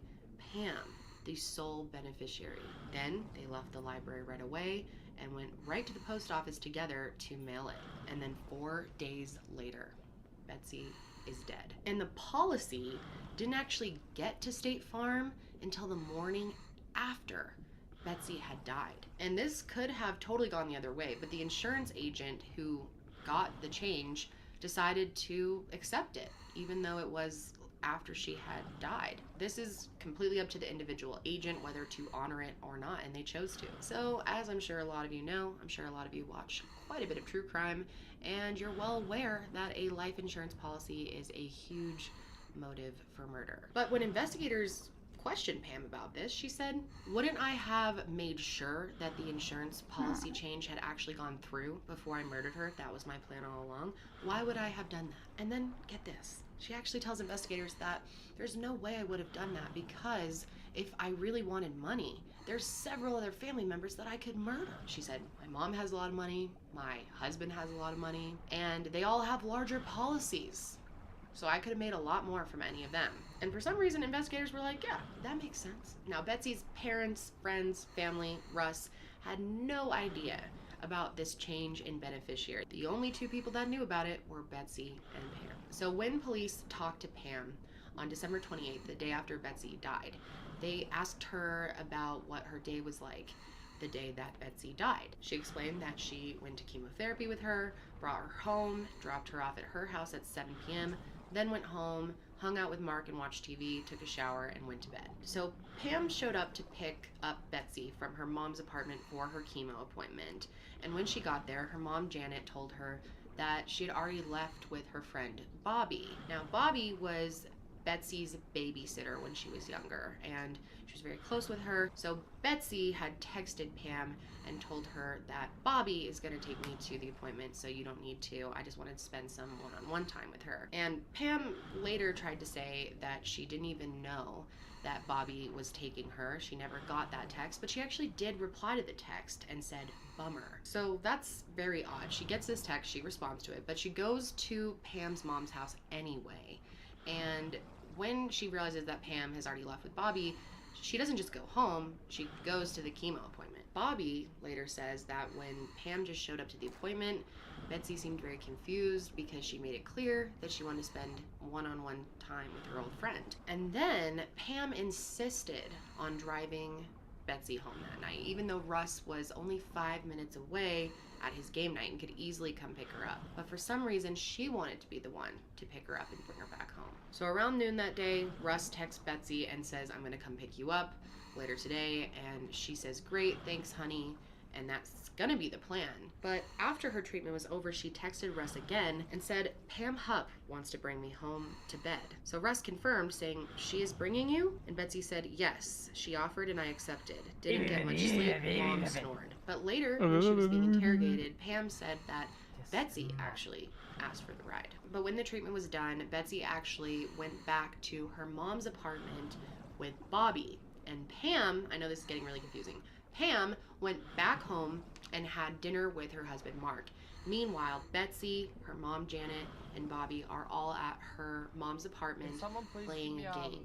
And Pam, for some reason, still wants to come back to Janet's apartment and pick up Betsy to bring her back home. So Pam picks up Betsy from her mom's apartment and brings her back home around 7 p.m. When Pam pulled into the driveway, she called her husband Mark to let him know where she was, but he didn't answer, just went to message. And she actually put Betsy on the phone and had her wish Mark a Merry Christmas. So she did, and she sounded like her normal, bubbly self, according to Mark. So Pam told investigators that when she dropped off Betsy, she felt a little uneasy because the doors were unlocked since she didn't have her keys, and all of the lights were off in the house. But at first, she thought that Russ was already home. She thought she saw his car in the driveway, which was a Nissan Maxima. But later she said that she saw a Ford Explorer SUV. She said she wasn't sure if she should leave Betsy alone in the house with Russ. According to Pam, Betsy actually wanted to move back to Lake St. Louis and had a plan for her and Russ to move into her mom's old house. And according to Pam, she was gonna tell Russ all of this tonight, and she said that she just knew he would be really angry about it. Pam explained that Russ was controlling. He had an anger problem and a violent temper. Pam said she thought it was strange that Betsy didn't have her keys because she always had her purse and her keys were always in her purse. And she thought maybe Russ had told her not to bring them on purpose. She thought it was weird. She said she felt guilty leaving Betsy alone, that she thought Russ could be violent. At first, she told investigators that she didn't go inside the house at all. She just simply dropped Betsy off. But later, she changed her story and said that she did go in for a couple minutes and turned on the hallway light. And eventually, her story changed once again. She said that Betsy had actually invited her to come inside and look at a jewelry cabinet that Russ had got her for Christmas that she was very proud of. And this cabinet was all the way in the bedroom. So now she's saying she went all the way inside and into the bedroom. She claims before she left, she got Betsy settled on the couch, tucked her in with a nice blanket so that she could get some rest. But this story changed again later on. Pam said that Betsy actually may have walked her to the front door. Maybe she didn't leave her on the couch. She couldn't quite remember. But she told investigators that she made it back to her house after dropping off Betsy, and that she called Betsy when she got home to let her know she made it back safely. But then she corrected herself and said that this was when she was almost home that they talked on the phone. And eventually she changed her story one more time. She said that actually she called Betsy when she was trying to figure out how to get home. Which is very odd because she had been to Betsy's house many times. She knew exactly how to get home, but she said she called Betsy to get directions back to her house. But her cell phone records told a different story. She had actually called Betsy at 7:27 when she was still in Troy, which is not too far from Betsy's house.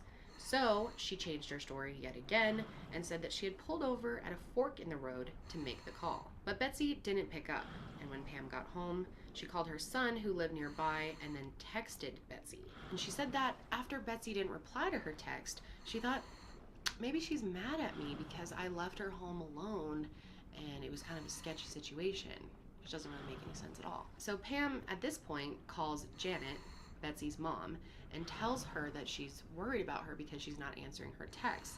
So Janet tries calling her. She got no answer, but they thought maybe she went to bed. So Pam went to bed, and so did Janet. So on December 29th, after Betsy was killed, investigators went and interviewed Pam's husband, Mark. Of course, that makes sense. They want to corroborate her story. But the problem is Pam was in there with them while they were interviewing him the whole time, so she could easily manipulate the story. Mark said that he was home all day on December 27th. He said he had missed Pam's call from Betsy's driveway because his... Yeah, I pulled 6. But after that, Pam pretty much took over the rest of the interview and answered every It's in the board up there. the way she wanted it answered. And investigators just kind of let that happen. She again brought up that... like every half an hour. Afraid of Russ, that he was yeah, right, I swear. comments to her. I pulled 5 in half an hour yesterday. Yeah. What? That's cooked. No, yeah, I pulled 3. I pulled 2 hard cases and a brief in like 20 minutes.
That their relationship was bad. She also claimed he had a drinking problem, that he could be violent, and that one time she saw him serve Betsy a Gatorade that was kind of a funny color, and she spit it out right away. And she thought that was very strange. And she also said that he mentioned to her that he would be getting a lot of money when Betsy died, and she thought that was very odd. Then Pam told investigators about that conversation that they had had at the tennis club, and how Betsy did not want Russ to be the beneficiary, and how they made that change together. They went to the library, signed the papers, someone watched them do it, and then they sent it off in the mail. Pam claimed that Betsy told her that she had written an email to Pam about how Russ was abusive of her, how he had held a pillow over her at one point, and she was very scared of him. But Pam never actually got this email. No one's Any ever luck, actually Sensei? seen it. And according to Pam, when they were at the library, they tried to print it Yeah. out so she could read it because they weren't able to send it. I mean, none of it Diving. makes sense. Or She both. didn't have any actual evidence of this email, but she told investigators that she was going to try her best to find it. Eventually, she corrected herself and said it wasn't an email, it was actually a document on Betsy's laptop. Yeah. Pam The seemed to 360 cooperate one. fully with the investigation. She provided any information they Fuck needed, yeah. fingerprints, DNA. That's alright, bro. And they were definitely looking at Yeah, I keep Russ. getting you didn't find And anything. what Pam was saying made Yep. them even more suspicious of Russ. So the day after Russ's 10-hour interrogation, he was taken to the Lake St. Louis police station for a polygraph test. And Did you find he was something out told there? that he failed the test. And he was really upset about it. But it was starting to look like they had Oh, their that's right, guy, and this I think. polygraph test made them even more sure. And Russ was arrested on January 4th, 2012, and he was charged with first-degree murder and armed criminal action. And when this happened, everyone was shocked. Russ's friends and family couldn't believe he would do something like that to Betsy after all that she had been through and their whole life they built together. But there were tons of media reports going around about how their treacherous marriage led to him stabbing her. Even Betsy's daughters and her close friends became convinced that Russ had killed her. It seemed like the only thing that made sense. Russ's cousin had worked as a legal secretary for a defense attorney named Joel Schwartz, and she hired him to defend Russ. Joel got all the information for the case and started studying everything. He went through the police reports, the interviews, and he was shocked that investigators hadn't even considered Pam Hupp as a suspect. I mean, not only was Pam the last person to see Betsy alive, but she's also the beneficiary of her life insurance policy. And that change was submitted days before her death. Extremely weird. Plus, from the records of the interviews, it was clear that she had changed her story multiple times. Also, Pam had no alibi. No way to prove where she was when Betsy was killed. However, Russ's alibi seemed airtight. He was at a friend's house, and all of the friends that were there said that he was there with them. Everyone who was at his game night confirmed that he didn't leave that night until at least 9 p.m. Plus, he had his receipt from Arby's, which was timestamped 9:09. But one thing that police questioned about Russ's trip home was that he had stopped at another gas station on the way home to buy cigarettes. And they thought it was strange considering he had stopped at a gas station earlier and filled up. Why didn't he just get cigarettes then? But he explained to them that the gas station that he went to on the way home was a whole $1 cheaper for cigarettes, so he always bought them there. But police didn't buy it. They thought he was lying. To them, it seemed like he was trying too hard to prove his alibi, that he only stopped at all those places to make an alibi. But if you think about it, none of it really matters because all of his errands were done before 6 o'clock. And Betsy was still alive at 7:05 when she was with Pam in the car. And an officer did a test run as well. He drove from the friend's house back to Russ's house to see if he could even make it home with enough time to kill Betsy. It only took 23 minutes, but the officer drove on the shoulder of the road, so that's completely unfair, and he didn't even make a stop at Arby's. But even if Russ somehow made it home in only 23 minutes, that would only leave 9 minutes for him to stab Betsy over 55 times and then clean himself up and call 911. 9 minutes. Doesn't sound right. Also, the forensics team didn't find a drop of blood anywhere on Russ. Not on his clothes, not under his nails, nowhere on his body. And he was still dressed in the same t-shirt and jeans that he was seen wearing earlier that evening on surveillance footage. So the only physical evidence they really had were his bloody slippers that were found in the closet. Now, there was no blood on the bottom of the slippers, only on the sides. Now, Pam Hupp also agreed to take a polygraph test, but she weaseled her way out of it by having her doctor, Dr. Ronald Fisher, write a note for her saying that she couldn't take the test because she had recently had an injury, a head injury. And she actually asked Dr. Fisher to do this with a note. It says, "Dear Dr. Fisher, could you please write Detective Kaiser a letter stating that I was not able to do a polygraph test due to medical reasons. Don't need to be any more detailed than that." And Dr. Fisher provided the letter. His letter said, "Pamela Hupp is unable to undergo a polygraph test due to her medical condition." But when he was later questioned, Dr. Fisher said he wasn't aware of any medical condition that Pam actually had. He admitted that he wrote that simply because she asked him to. And at first, she tried to lie about this note, but Dr. Fisher ended up sending over a copy of it to investigators. So even though this new investigator was looking at everything and it seemed very obvious that Pam was involved, the head detective in charge of the case, Ryan McCarrick, said that he believed that Pam Hupp was innocent and actually gave this statement. "Based on the training and experience of dealing with hundreds of interviews with suspects and witnesses with victims, I did not see any signs of deception that would lead me to believe Well, she as was long as you don't indicating say anything anything that was that's, untrue to me." you know. And I don't know if they had some type of thing for Pam or what, but when they talked to her, they let her off so easy with every question. They were so kind to her, complimenting her on what a good friend she is. It was like the most friendly interrogation ever. When this new investigator, Joel Schwartz, started looking at everything, he looked over all the interrogation footage, and he said that Pam, for the most part when she was talking to officers, seemed calm, cool, collected, totally clear and confident in her answers, but when they left, she would go into this like very zen-like meditative state. And during her interrogation, she spoke very warmly of Betsy, saying that she loved her to death. And at some point while she was being interrogated, the detective asked Pam if she felt uncomfortable about the fact that Betsy's whole family was really weirded out that she had changed her to the beneficiary, and they were upset about it. And Pam said that she was upset that they felt that way. She said it really hurt her feelings and that she didn't put a gun to Betsy's head to sign the form, so why were they mad at her? And the detective actually told her that this was normal, that they were just angry because they were grieving. And during the interrogation, of course, Betsy's really pushing the idea that Russ was a bad husband, that he was controlling, and that he may have even purposely made her leave her purse behind so she wouldn't be able to get into the house, which doesn't even make sense, even if he did do it. So on the day that Betsy died, she talked to her very close friend, Rita Wolf, who I mentioned at the beginning of the video. She was friends with her since high school. And during the call, Betsy realized that she didn't have her keys and mentioned that she had to call Russ to ask him to leave the door open. So if you remember from earlier, Pam said that when she dropped Betsy off at the house that night, that she saw a silver Nissan Maxima, and then later on she changed it to a blue Ford Explorer SUV. But these two vehicles look nothing alike, and it seemed like she was just trying to figure out which car Russ was driving that day. It was also very weird to Joel Schwartz, a new investigator, that she had changed her story so many times. First saying she didn't even go in the house, then saying she did go in the house, and then she went all the way to the bedroom. And he noticed that Pam had been swabbed for DNA, but they never tested it against anything.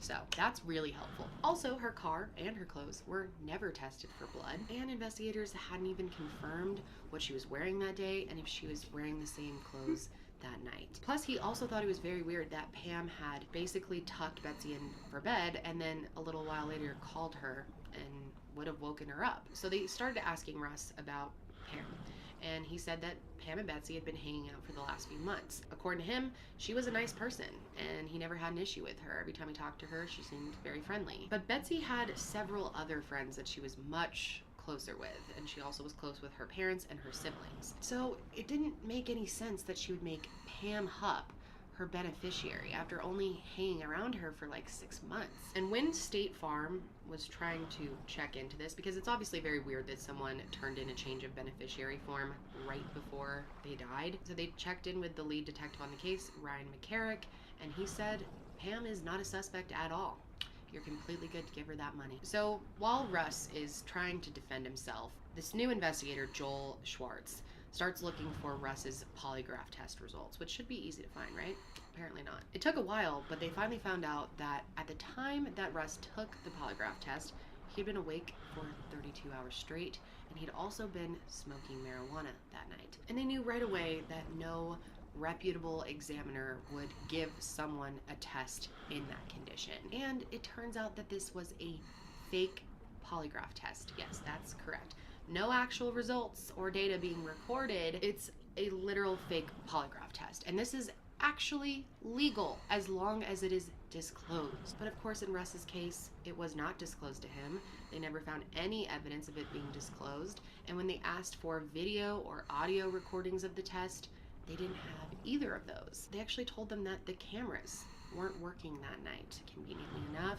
And when they asked for the raw data from the test, they wouldn't send that over. All they had was a consent form that Russ had signed and a short summary of the test saying that there were significant, consistent psychological responses indicative of deception. So Russ felt hopeless, and all he could do was offer up to take another polygraph test. And he also had 4 friends who were willing to confirm his alibi that he was at this game night that night, but the prosecutor declined. So they tried to figure out more about Pam's disability. Why could she not take the polygraph test? Her husband Mark said he didn't know any information about her disability or her injury on the job at State Farm. But later on, Pam explained that back at work in 2009 in November, she tripped over a filing cabinet and hit her head. And that's where her disability money was coming from. She said she had a condition called a drop foot, which is some type of foot paralysis. It can cause balance problems, so she had applied for workers' comp and the case was currently pending. And she claimed that she got a head injury when she hit the cabinet, but she couldn't provide any evidence for the injury. But she said it caused a lot of memory issues for her, which seems like it was only when she conveniently didn't need to remember something. But she said that a lot of the questions they asked her, she just simply couldn't remember due to her injury. Pam was receiving monthly disability checks for her back, her neck, and her leg pain, but it seemed like she had no trouble walking because at some point she was actually filmed running away from a reporter, like pretty fast.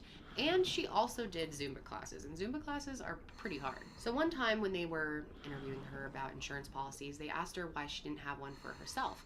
And she said there was no need, she didn't believe in one. Then she said something really shocking. She said that her husband also had life insurance and that it's amazing he's still alive because it's worth a lot. They asked her one more time if she would be willing to take a polygraph test, and she said no.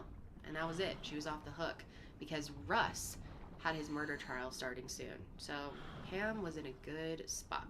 The trial started on November 18th, 2013. The prosecutor, Leah Askey, made the case that Russ had killed Betsy to get insurance money. She said that he had a lot of student loan debt and that at the time he believed he was still the beneficiary. They painted Russ as a crude, bossy man with a very violent temper and a drug problem because on the night of her death, he was smoking weed. Now this case truly has some of the worst investigative work I have ever seen, and I've covered a lot of cases. During the trial, police officers talked about a Blue Star test that they had run, and they had determined that there was blood all over the house and also leaving the bedroom. It lit up everywhere. But when they went to take pictures of it, their camera malfunctioned, so they have no evidence of that. All they have is the officer's testimony. Lab tests didn't find blood on the kitchen floor. They also looked in the drains to see if anyone had showered after killing Betsy, but no blood was found in the drains either. Also, there were no bloody footprints at the scene, and there were no footprints or marks from Russ's slippers. So Betsy's daughters, Leah and Mariah, had been 21 and 17 when their mother was killed, and they testified against Russ. Leah said that Betsy and Russ fought all the time, that it wasn't the Brady Bunch at their house. The medical examiner who did Betsy's autopsy said that she was very likely dead before 7/21. In court, they talked about the possibility of a cadaveric spasm, which is when the body sets into rigor mortis very quickly. It's a very rare phenomenon, and it can sometimes happen when there's some type of extreme physical exertion right before death. But it's very, very unlikely that this happened in Betsy's scenario. This is so rare, and it's not even accepted as a medical phenomenon in some cases. In court, they also talked about how many officers thought Russ's behavior was suspicious, that he seemed to go up and down in mood. He would go from really calm to being extremely upset. And then the prosecution made a very strange argument.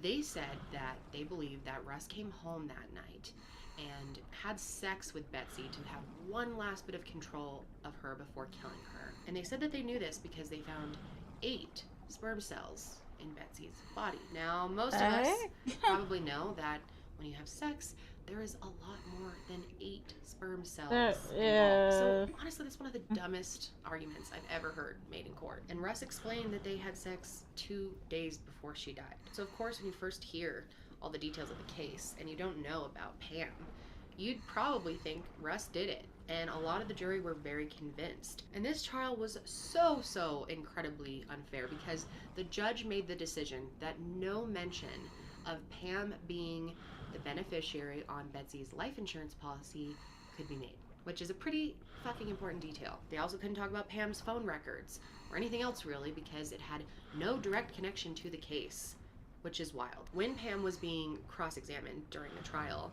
they asked her about why she changed her story about what happened that night several times. But of course, the prosecutor objected and the judge sided with Where are the cases? So the jury never got to hear anything about Pam being the beneficiary, anything about the insurance money. They didn't even know about it, which is so crazy because that is perhaps the most important element in this case. So 5 days before the trial, Pam had put $100,000 into a separate account for Betsy's daughters. Should have been a lot more than that. And then she said that she planned to use the rest of the money to help a friend's 12-year-old daughter whose There is mother absolutely just no way died this from is the breast hotspot. cancer. She said, you know, Betsy would have been very proud of her. That's what I was thinking. But This she never is did. fucking So during dog the closing argument,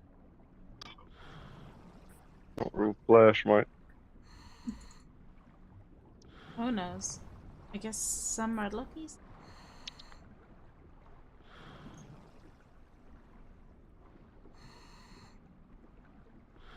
Nah. Fuck this. I'm out.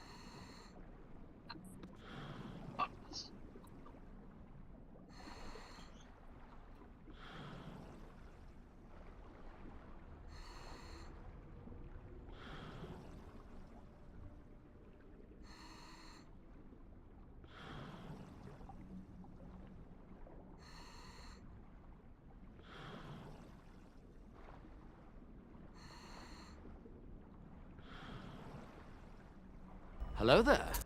Hey, Billsy. What is up?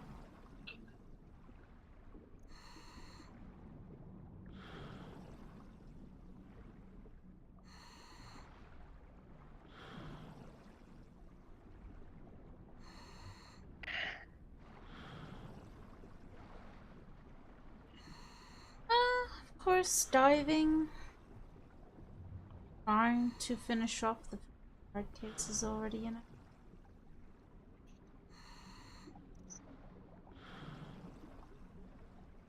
Just want to get it over and done with.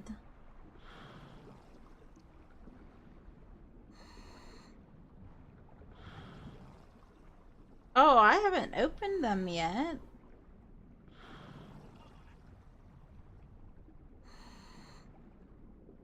I'll open them when I get the 50 hard cases, that is.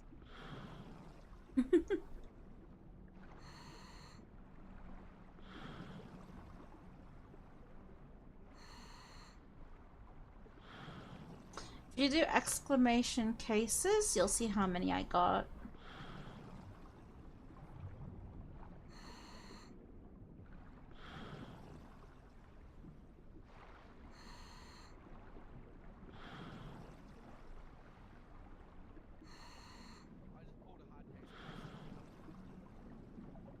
Good job, mate.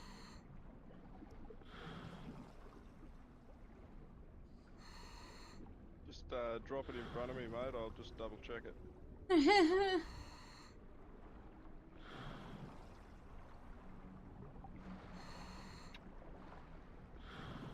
Yeah.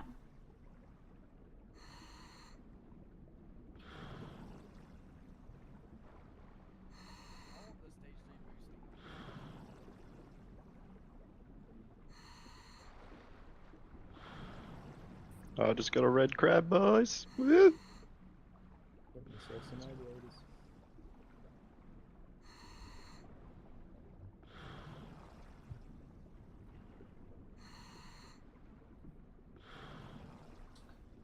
No, I need 11 more hard cases to go before I open them to make it 50 hard cases.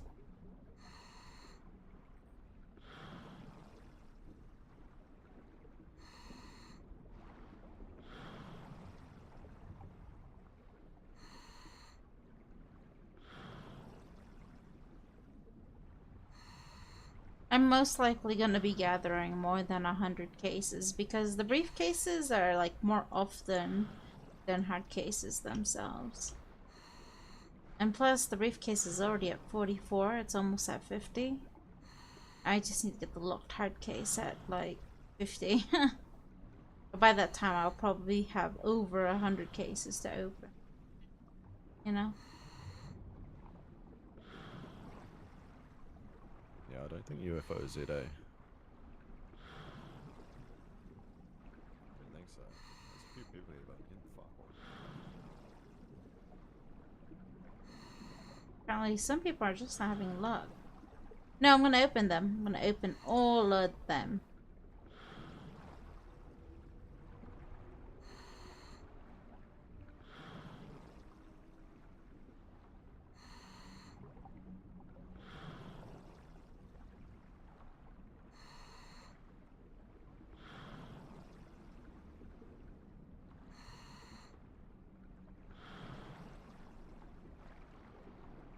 I mean, it'll take a while, so it'll probably take, I don't know, one more week, two. Give or take 2 weeks. Give or take. Depending, because I still need to do my other jobs. You know, good KPIs. So yeah.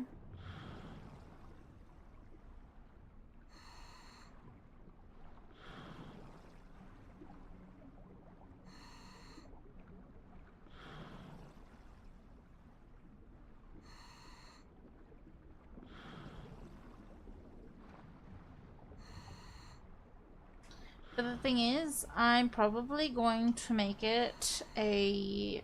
I'm still thinking of making it... I will probably make it a specific stream though. Because it's probably gonna be a sub only. I don't know. We'll see.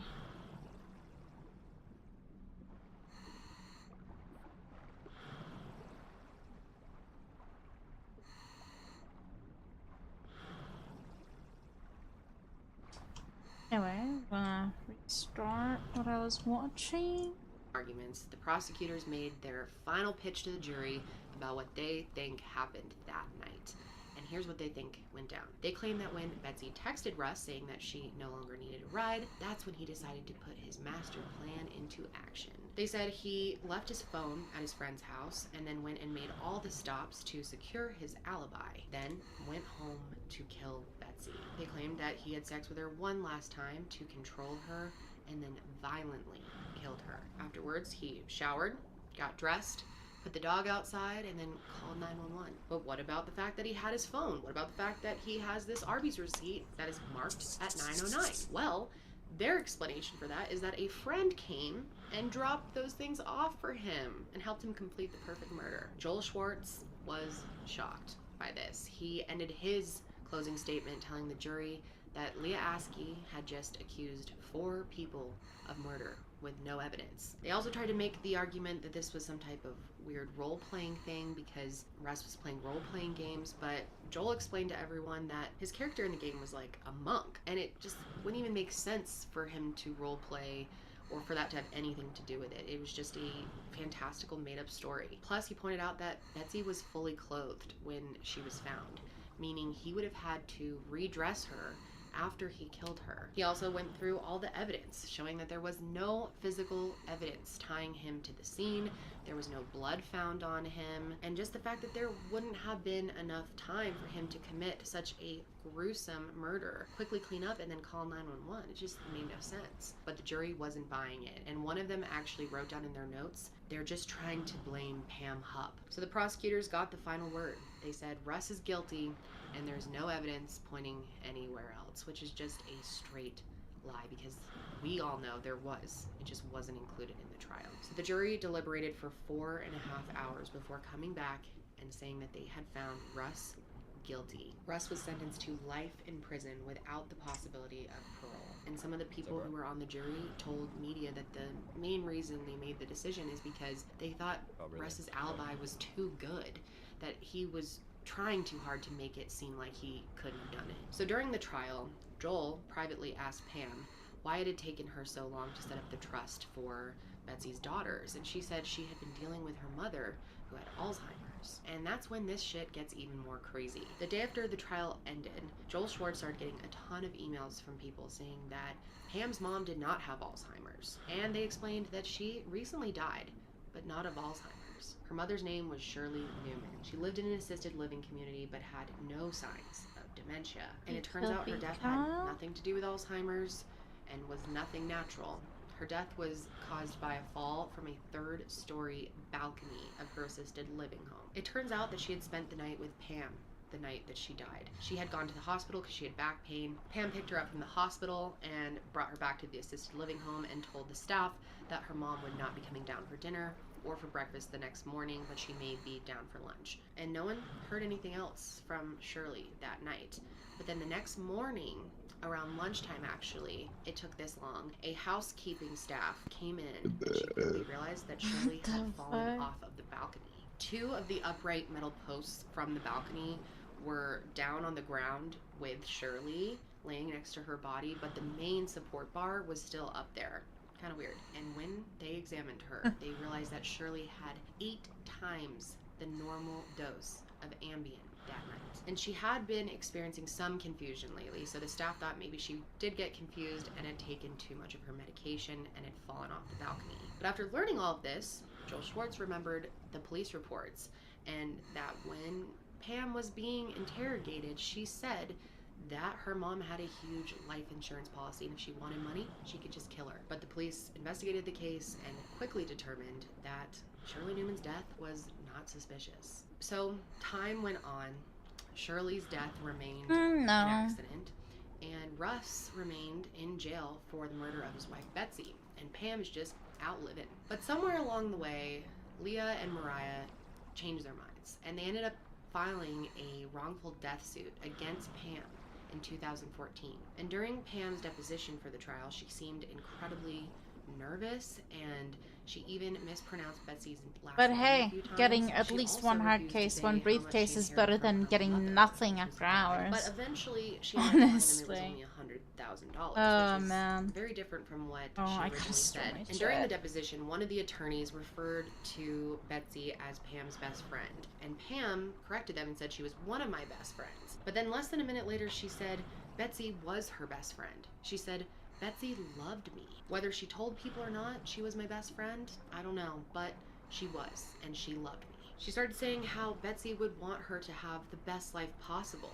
And when the attorney asked her if maybe Betsy would want her daughters to have a bit more of her life insurance policy, Pam said, absolutely not. That's not what she would have wanted at all. It turns out that that initial detective who was the lead on the case, Ryan McCarrick, had told her to set up the trust for Betsy's daughter just to keep up her appearance. And she waited a week until the trial to set up that trust. But by that time, her and her husband had just bought themselves a new 4-bedroom house. And it turns out that just a few weeks after the trial ended, Pam emptied the whole account. That's nice. And Leah and Mariah never saw any of that money. Oh, yeah. So they ended up requesting a Mooney motion, which is a rare motion. This is the trouble with that brings having new the evidence for a same judge boat to as everyone consider else now. that might nullify. I don't know which is which. And actually, a Mooney motion has only been granted 3 other times in history by the state of Missouri. So this was the 4th time, and it was a really big deal. So of course, Russ was very relieved and happy that this was going to happen. So a new trial began for Russ in June of 2015. This time, the prosecutor's office randomly found 132 pictures of the crime scene that hadn't been used in the first trial. So they were able to use that this time and actually show blood evidence and what the crime scene looked like, which is very important to a jury. And not only did he now have those photos, but these photos wildly contradicted everything that the prosecutors had presented in the first trial. First of all, it the was crime full. scene investigator determined that there was no sign of any type I of decided to cleanup at get crime the scene. They testified dinghy that the floors in the house has still had dirt on them, more unrelated kgs to on the it. crime scene, so it's not like they Has had 1,000 been cleaned. kgs Plus, boot they space, believed so that the blood on yeah, the why not? slippers had been purposely placed And there, plus, and I've the also slippers noticed, whenever my then pink boat is out, like, really big people notice it, Turns out that Leah and asked there him, who was the are prosecutor literal in the boot first checkers trial, that who will, had had like, some type of literally just relationship hang with Mike underneath the Lane, boat, who was the like my captain pink of boat, for no investigations reason. in Like, people Lincoln just County hang during the below it. previous trial. In fact, there And was make email sort of proof stories. They'll that they try to had an hide affair. inside This the was an boat email by that he had laying sent to down her and that said, crouching "This is not a to attempt to puppy boot dog check. crush on the So hot girl in high school kind of love. This is epic. Shit stories are written about. that's the thing. Like, I will do my yeah, best to be everything you need." Leah tried to it's just deny kind of that they had a irritating that relationship because that looks people really fucking that bad, want to because troll now it's obvious that they and could try to have boot been check, working together you the know. whole time. Also in this trial, Joel Schwartz was able to get a copy of one of Pam's interrogations that he had never seen And before. honestly, And in this, Killfeed, my Pam hoarding said is something good, shocking. you know? She claimed that she and Betsy were lovers. Not lesbians, though. Yeah, she well, said. people She have been explained that doing it. Betsy's They've been trauma laying down from either her underneath the husband boat or they're laying down. She said that she was kind of they're laying replacing down Russ, in the but she boat was acting as while the husband crouching. for Betsy in her final days. Pam So also that's what they've claimed been that doing. A month before Betsy was killed, Russ had walked in But on her and Betsy also, having sex. by She the way, claimed that Killfeed, he my very hoarding angry has that gotten he me a had lot of money. taken Pam, The grabbed her scrap neck, that I and had screamed in her gathered, face. 2,000 And according to her, he each of screamed, GoPro, "If I ever catch you guys iPod, doing this and again, I will bury you in my iPhone, the backyard." salvaged Pam one. insisted over and over again that Betsy was 2,000 planning to leave each. Russ I was supposed to that get like 2 mil. she wasn't. I sold it But to a what's very gang interesting that about was this looking for is all of close these friends things of for Pam's 4 mil. said that she I was one of doubled the my most money, my hopeful guy. people that they had ever known. And then I Loving her. needed And other also, stuff as to spice things well. up even I more, literally a made a month lot of before profit this new trial, from all the Pam hoarding came I've out done. with a huge new bit of information. She claimed that Russ was actually at Like, the people crime were scene actually watching that as I night. was She explained that gathering the she suddenly stuff. had this recovered And they were like, memory. this is your payday for hoarding all that stuff for And like how that many the months night or that she a dropped her year off, or she actually two, did you know? see 2 men Like, in hell Russ's yeah. car, a silverish, whitish looking car. And she said that one of these 2 men was definitely Russ. She said that she literally just remembered this information. Yeah, it was cool. because It's of her pretty head cool. injury, but also because of how much Ambien she that takes. She reminds has me. major sleep problems, and Ambien can leave her feeling cloudy. But it really Let's go to seemed hard like case. Pam just Let's go. had selective memory. She remembered he just got a anything hard that would case. make her seem less guilty and make Russ look more guilty. Also, this time, for some reason, they were able to actually find that document that Pam had been telling them about, you know, detailing how bad everything was with Russ and how she needed her help and stuff. They were never See, able to like, find that, but these are then all the they stuff that I was actually able to recovered profit it from off. her computer. But what's So weird this is the is stuff they were document was looking from for. They Microsoft were buying 97, more which than Betsy the did not merchant have installed price. on her computer. So, Also, it was yeah. the only file saved on her computer where the author of it was listed Yeah, as see, like, unknown. A small bit of the gave me a document meal was last read in court, and it time. said, I know we talked And about then this 3 yesterday, meals, but I feel I really need you to believe me. for I the really do last feel that shipment Russ that is I going to do did. something to me. He continued to tell me how much money Cool, he'll you make know? after I die. Last night was the worst. I fell asleep on the couch while watching TV. I woke Any up luck, to Russ puppy? holding a pillow over my face. He said he wanted me to know Oh, I what just time got it a is. leather I briefcase need like to change my 20 life seconds ago. insurance. Do you think I could put it nice. in your name and you could help my daughters Whereabouts? when they need it? If something happens to me, would Just you like please show 2 this to the paces behind me. police? Now, Betsy's actual close friends, one of them being Rita Wilson, knew that this was absolute Right bullshit. around There's no here. way Betsy would have written Okay. this, and if she really needed help, she would have reached out to one of her closest friends, not to Pam, who had only been around for the last 6 months. So in this trial, they opted Honestly, for a I'm bench not trial sure. instead. So that means there's no jury. Where's and Driver in it's gonna be City? decided on That's by so funny. a judge. And the Oh prosecutor my god, in it's the a case was raven. still Leah Askey, and she tried to prevent as Hello? much information as she could from being Hello. shared in the trial, but the judge is Aunt wasn't having any of Paisley? it this time. He wanted to hear it all. So now that they could introduce the trial, I'm not gonna forget that. I'm really not. What? Oh my god. I can't unhear it. I really can't. Here's how much money she was It may be getting. fresh in your mind now, but later down the road you will Pam forget was it. in I the courtroom promise during you. the trial. No, I won't. I promise you. Dude, you know how much time I hear my actual name on others? Your actual? What, Uh-huh. I don't even know your actual no, name, like, so. like people would call my family members Raven, and you know it gets pissy as well. True. Dude, they always do it. Like, I was like, you know what? Just call me La Corva. Like, it's so much easier. Yeah. I thought that was funny though. I'm like, oh my god.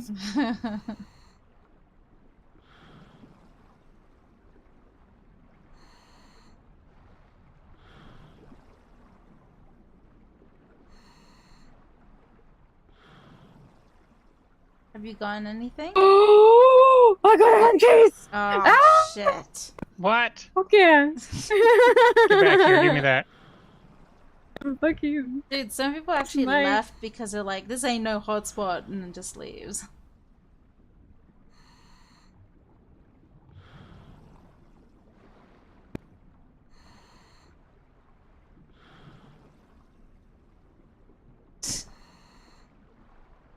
Yeah, I know, I'm a hoarder. So eventually she went home. So she wasn't even there when the judge read his final verdict. And that was that Russ was acquitted of all of the charges. And as you can imagine, this was huge news. And people were very torn about it. There was a lot of, talk going around in the town of what could have truly happened.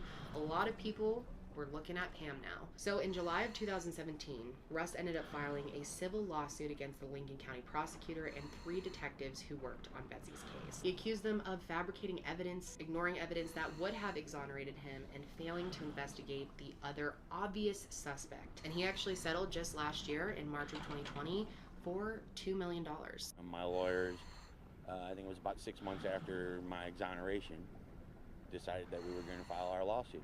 Of course, Russ and Joel Schwartz, who'd been working on the case for years at this point, were relieved that Russ was free. But they were worried that if Pam was still free, she could hurt someone else, because they believed that she had also killed her mom. So just when you think this video is coming to an end, it is definitely not. And all my pets have abandoned me at this point because it's taking too long, so... Oh, a cat! I'll take a cat. Thank you. This case continues to get even crazier because in August of 2016, this 911 call came into dispatch. 911, what's your emergency? Hey, hello, there's someone broken in my house. Help! What's the address you're at? Help! Woman, get your what? Get in the car with you. No, get away. Get out, get out, get out. Help! What's the address you're at? Help, help.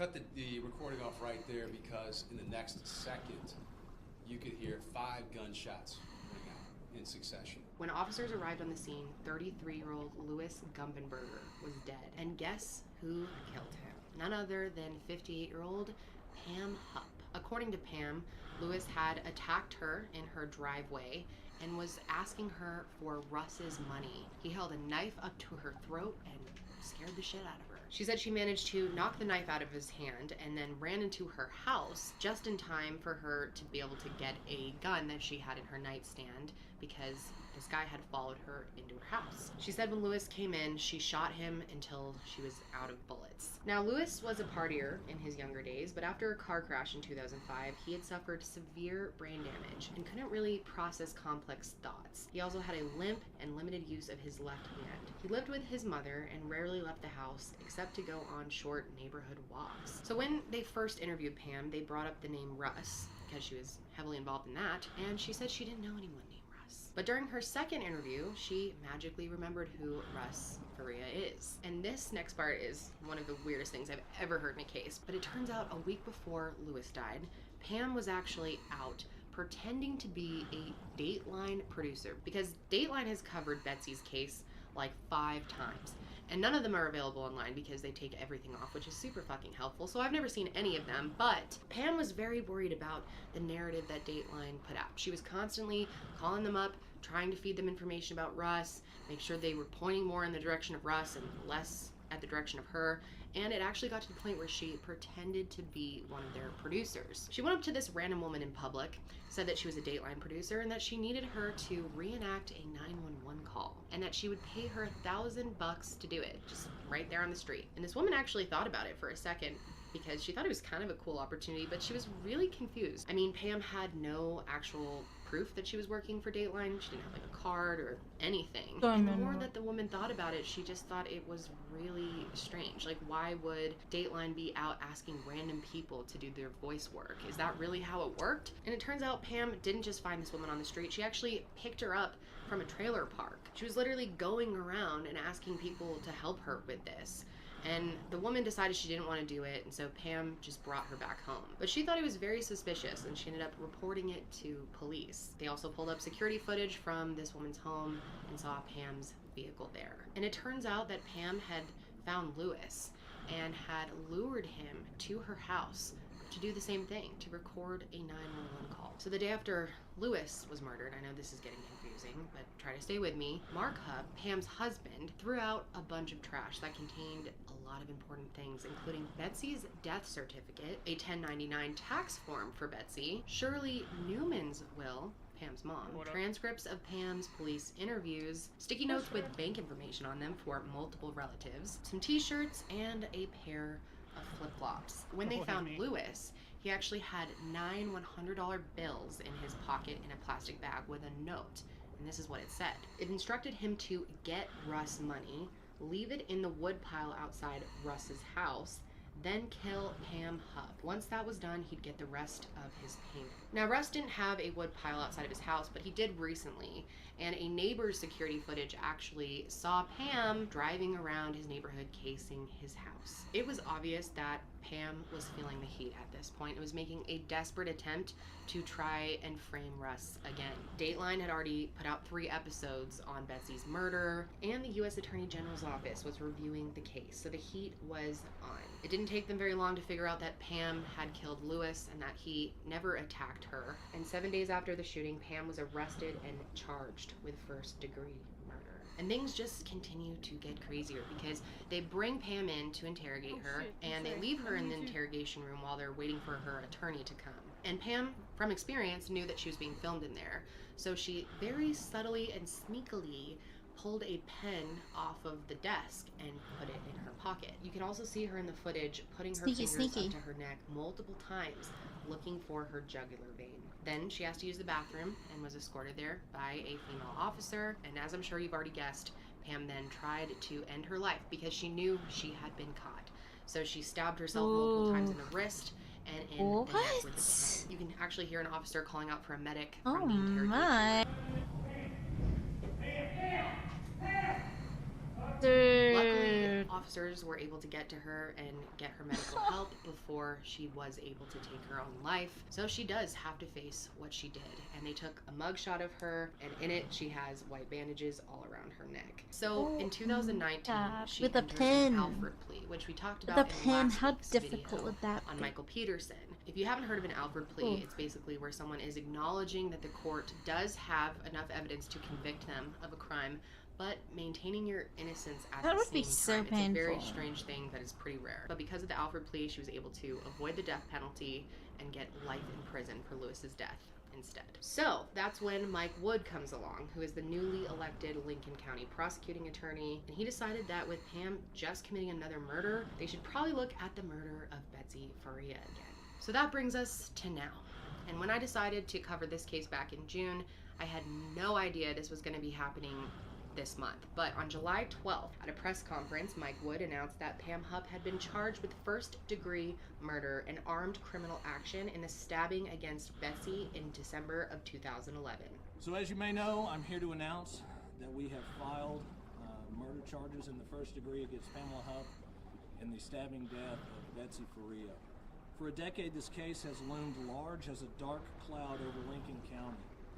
And in late December 2018, as I was sworn in as the prosecuting attorney, I knew we had to work diligently to begin a thorough review of the facts surrounding Betsy's death.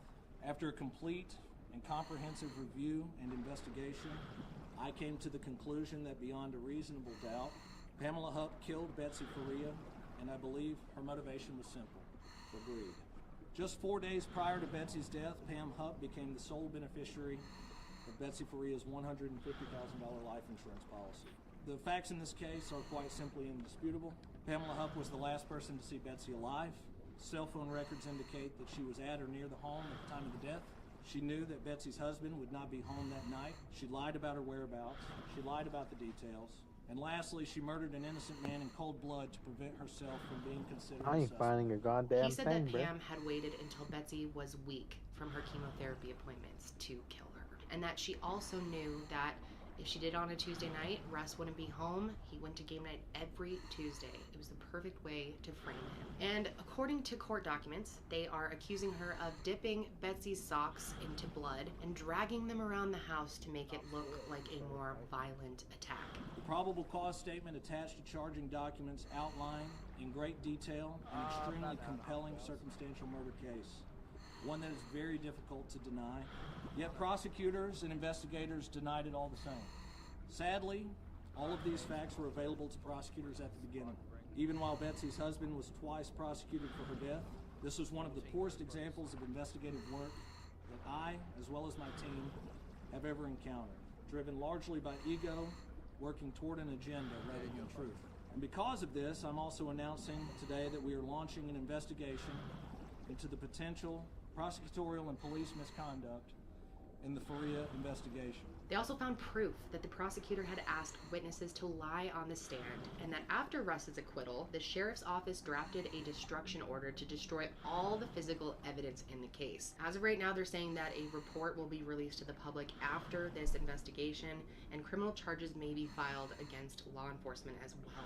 He also noted that perjury in a murder case is a Class A felony with no statute of limitation, and the prosecutors are going to be seeking the death penalty for Pam Hupp. But of course, Pam has continued to deny any involvement in Betsy's murder. And here is Russ's reaction to all of this. What are the emotions that you are feeling today?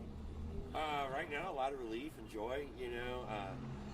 I did win my second trial and I was exonerated, but for law enforcement to actually come out and say, hey, we believe there was a shoddy investigation and we believe that it should have gone the other way, for that to be publicly said means a whole lot to me. The only way that I can describe Pam Hupp is evil incarnate. Compare her to people like Charles Manson. I'd just like to thank everybody that's supported me through these last 10 years and everybody that's helped us get to this point. And just hang in there a little longer. We're going to have a trial, and I'm going to do something I haven't done before, and that's take the stand. And just recently, on July 15th, Leah and Mariah spoke publicly about everything for the first time. It was a time where I was supposed to figure out my next steps in the world, and then I got my whole world shaken up when my mom passed away, and I basically lost my father in the process. They told me if I were not to talk during the trial, they were going to have to subpoena me, and Leah Askey told me I would not like that. Leah and Mariah explained that every time they brought up the idea of Pam having killed their mother, they were told that that's impossible. There's no way. And prosecutors were feeding them the idea that the only possible suspect was Russ. And they always had a snarky response. It kind of made me feel stupid for asking. So as a 17-year-old just kind of trying to figure out this whole process, they just made my feelings feel invalid. And they also revealed that years ago, someone sent an anonymous letter to them at work that told them a bunch of things about their stepfather, which only further divided them from their stepfather, Russ, who really needed them at the time. But now looking back, they're sure that this letter came from Pam. A very hateful letter saying really mean things, and it made it seem like it was from someone affiliated with Russ. Looking back now, I'm sure it was sent from Pam Hupp.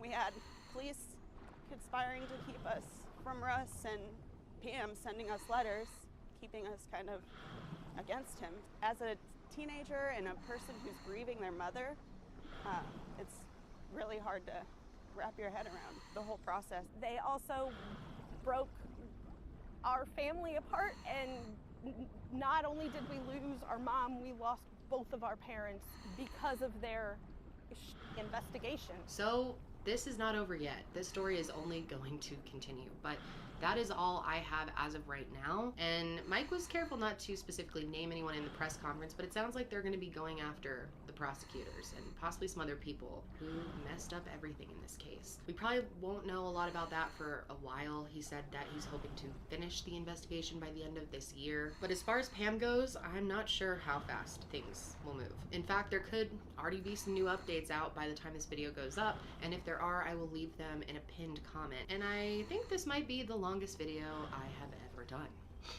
But wasn't that a roller coaster? I'm so glad that all of this happened this week before I filmed, that Pam was charged and, you know, justice is in motion for Betsy. But I just can't believe all the years that Russ spent in jail, all for murdering his wife, who was already dying of cancer. He was already losing her to that. Then she is murdered violently. He has to find her. Then he's charged with her murder and sent to jail for years. Unbelievable. Meanwhile, this Pam woman is just running around continuing to kill people. She clearly killed her mom. She killed Lewis, and we all know she's the one who killed Betsy.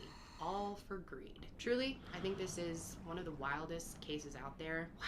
I feel exhausted, like I need a nap after that. Of course, though, I want to know what you guys think of all this. I'm pretty sure I know how you'll feel, but go ahead and let me know your thoughts anyway.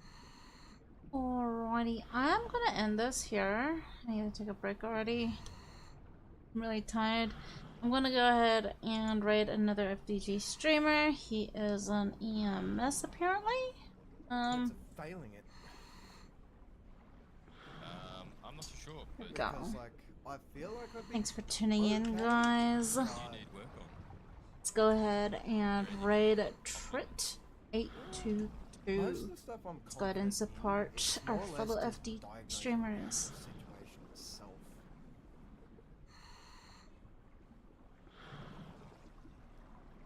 Like more the facts of like when you rock up on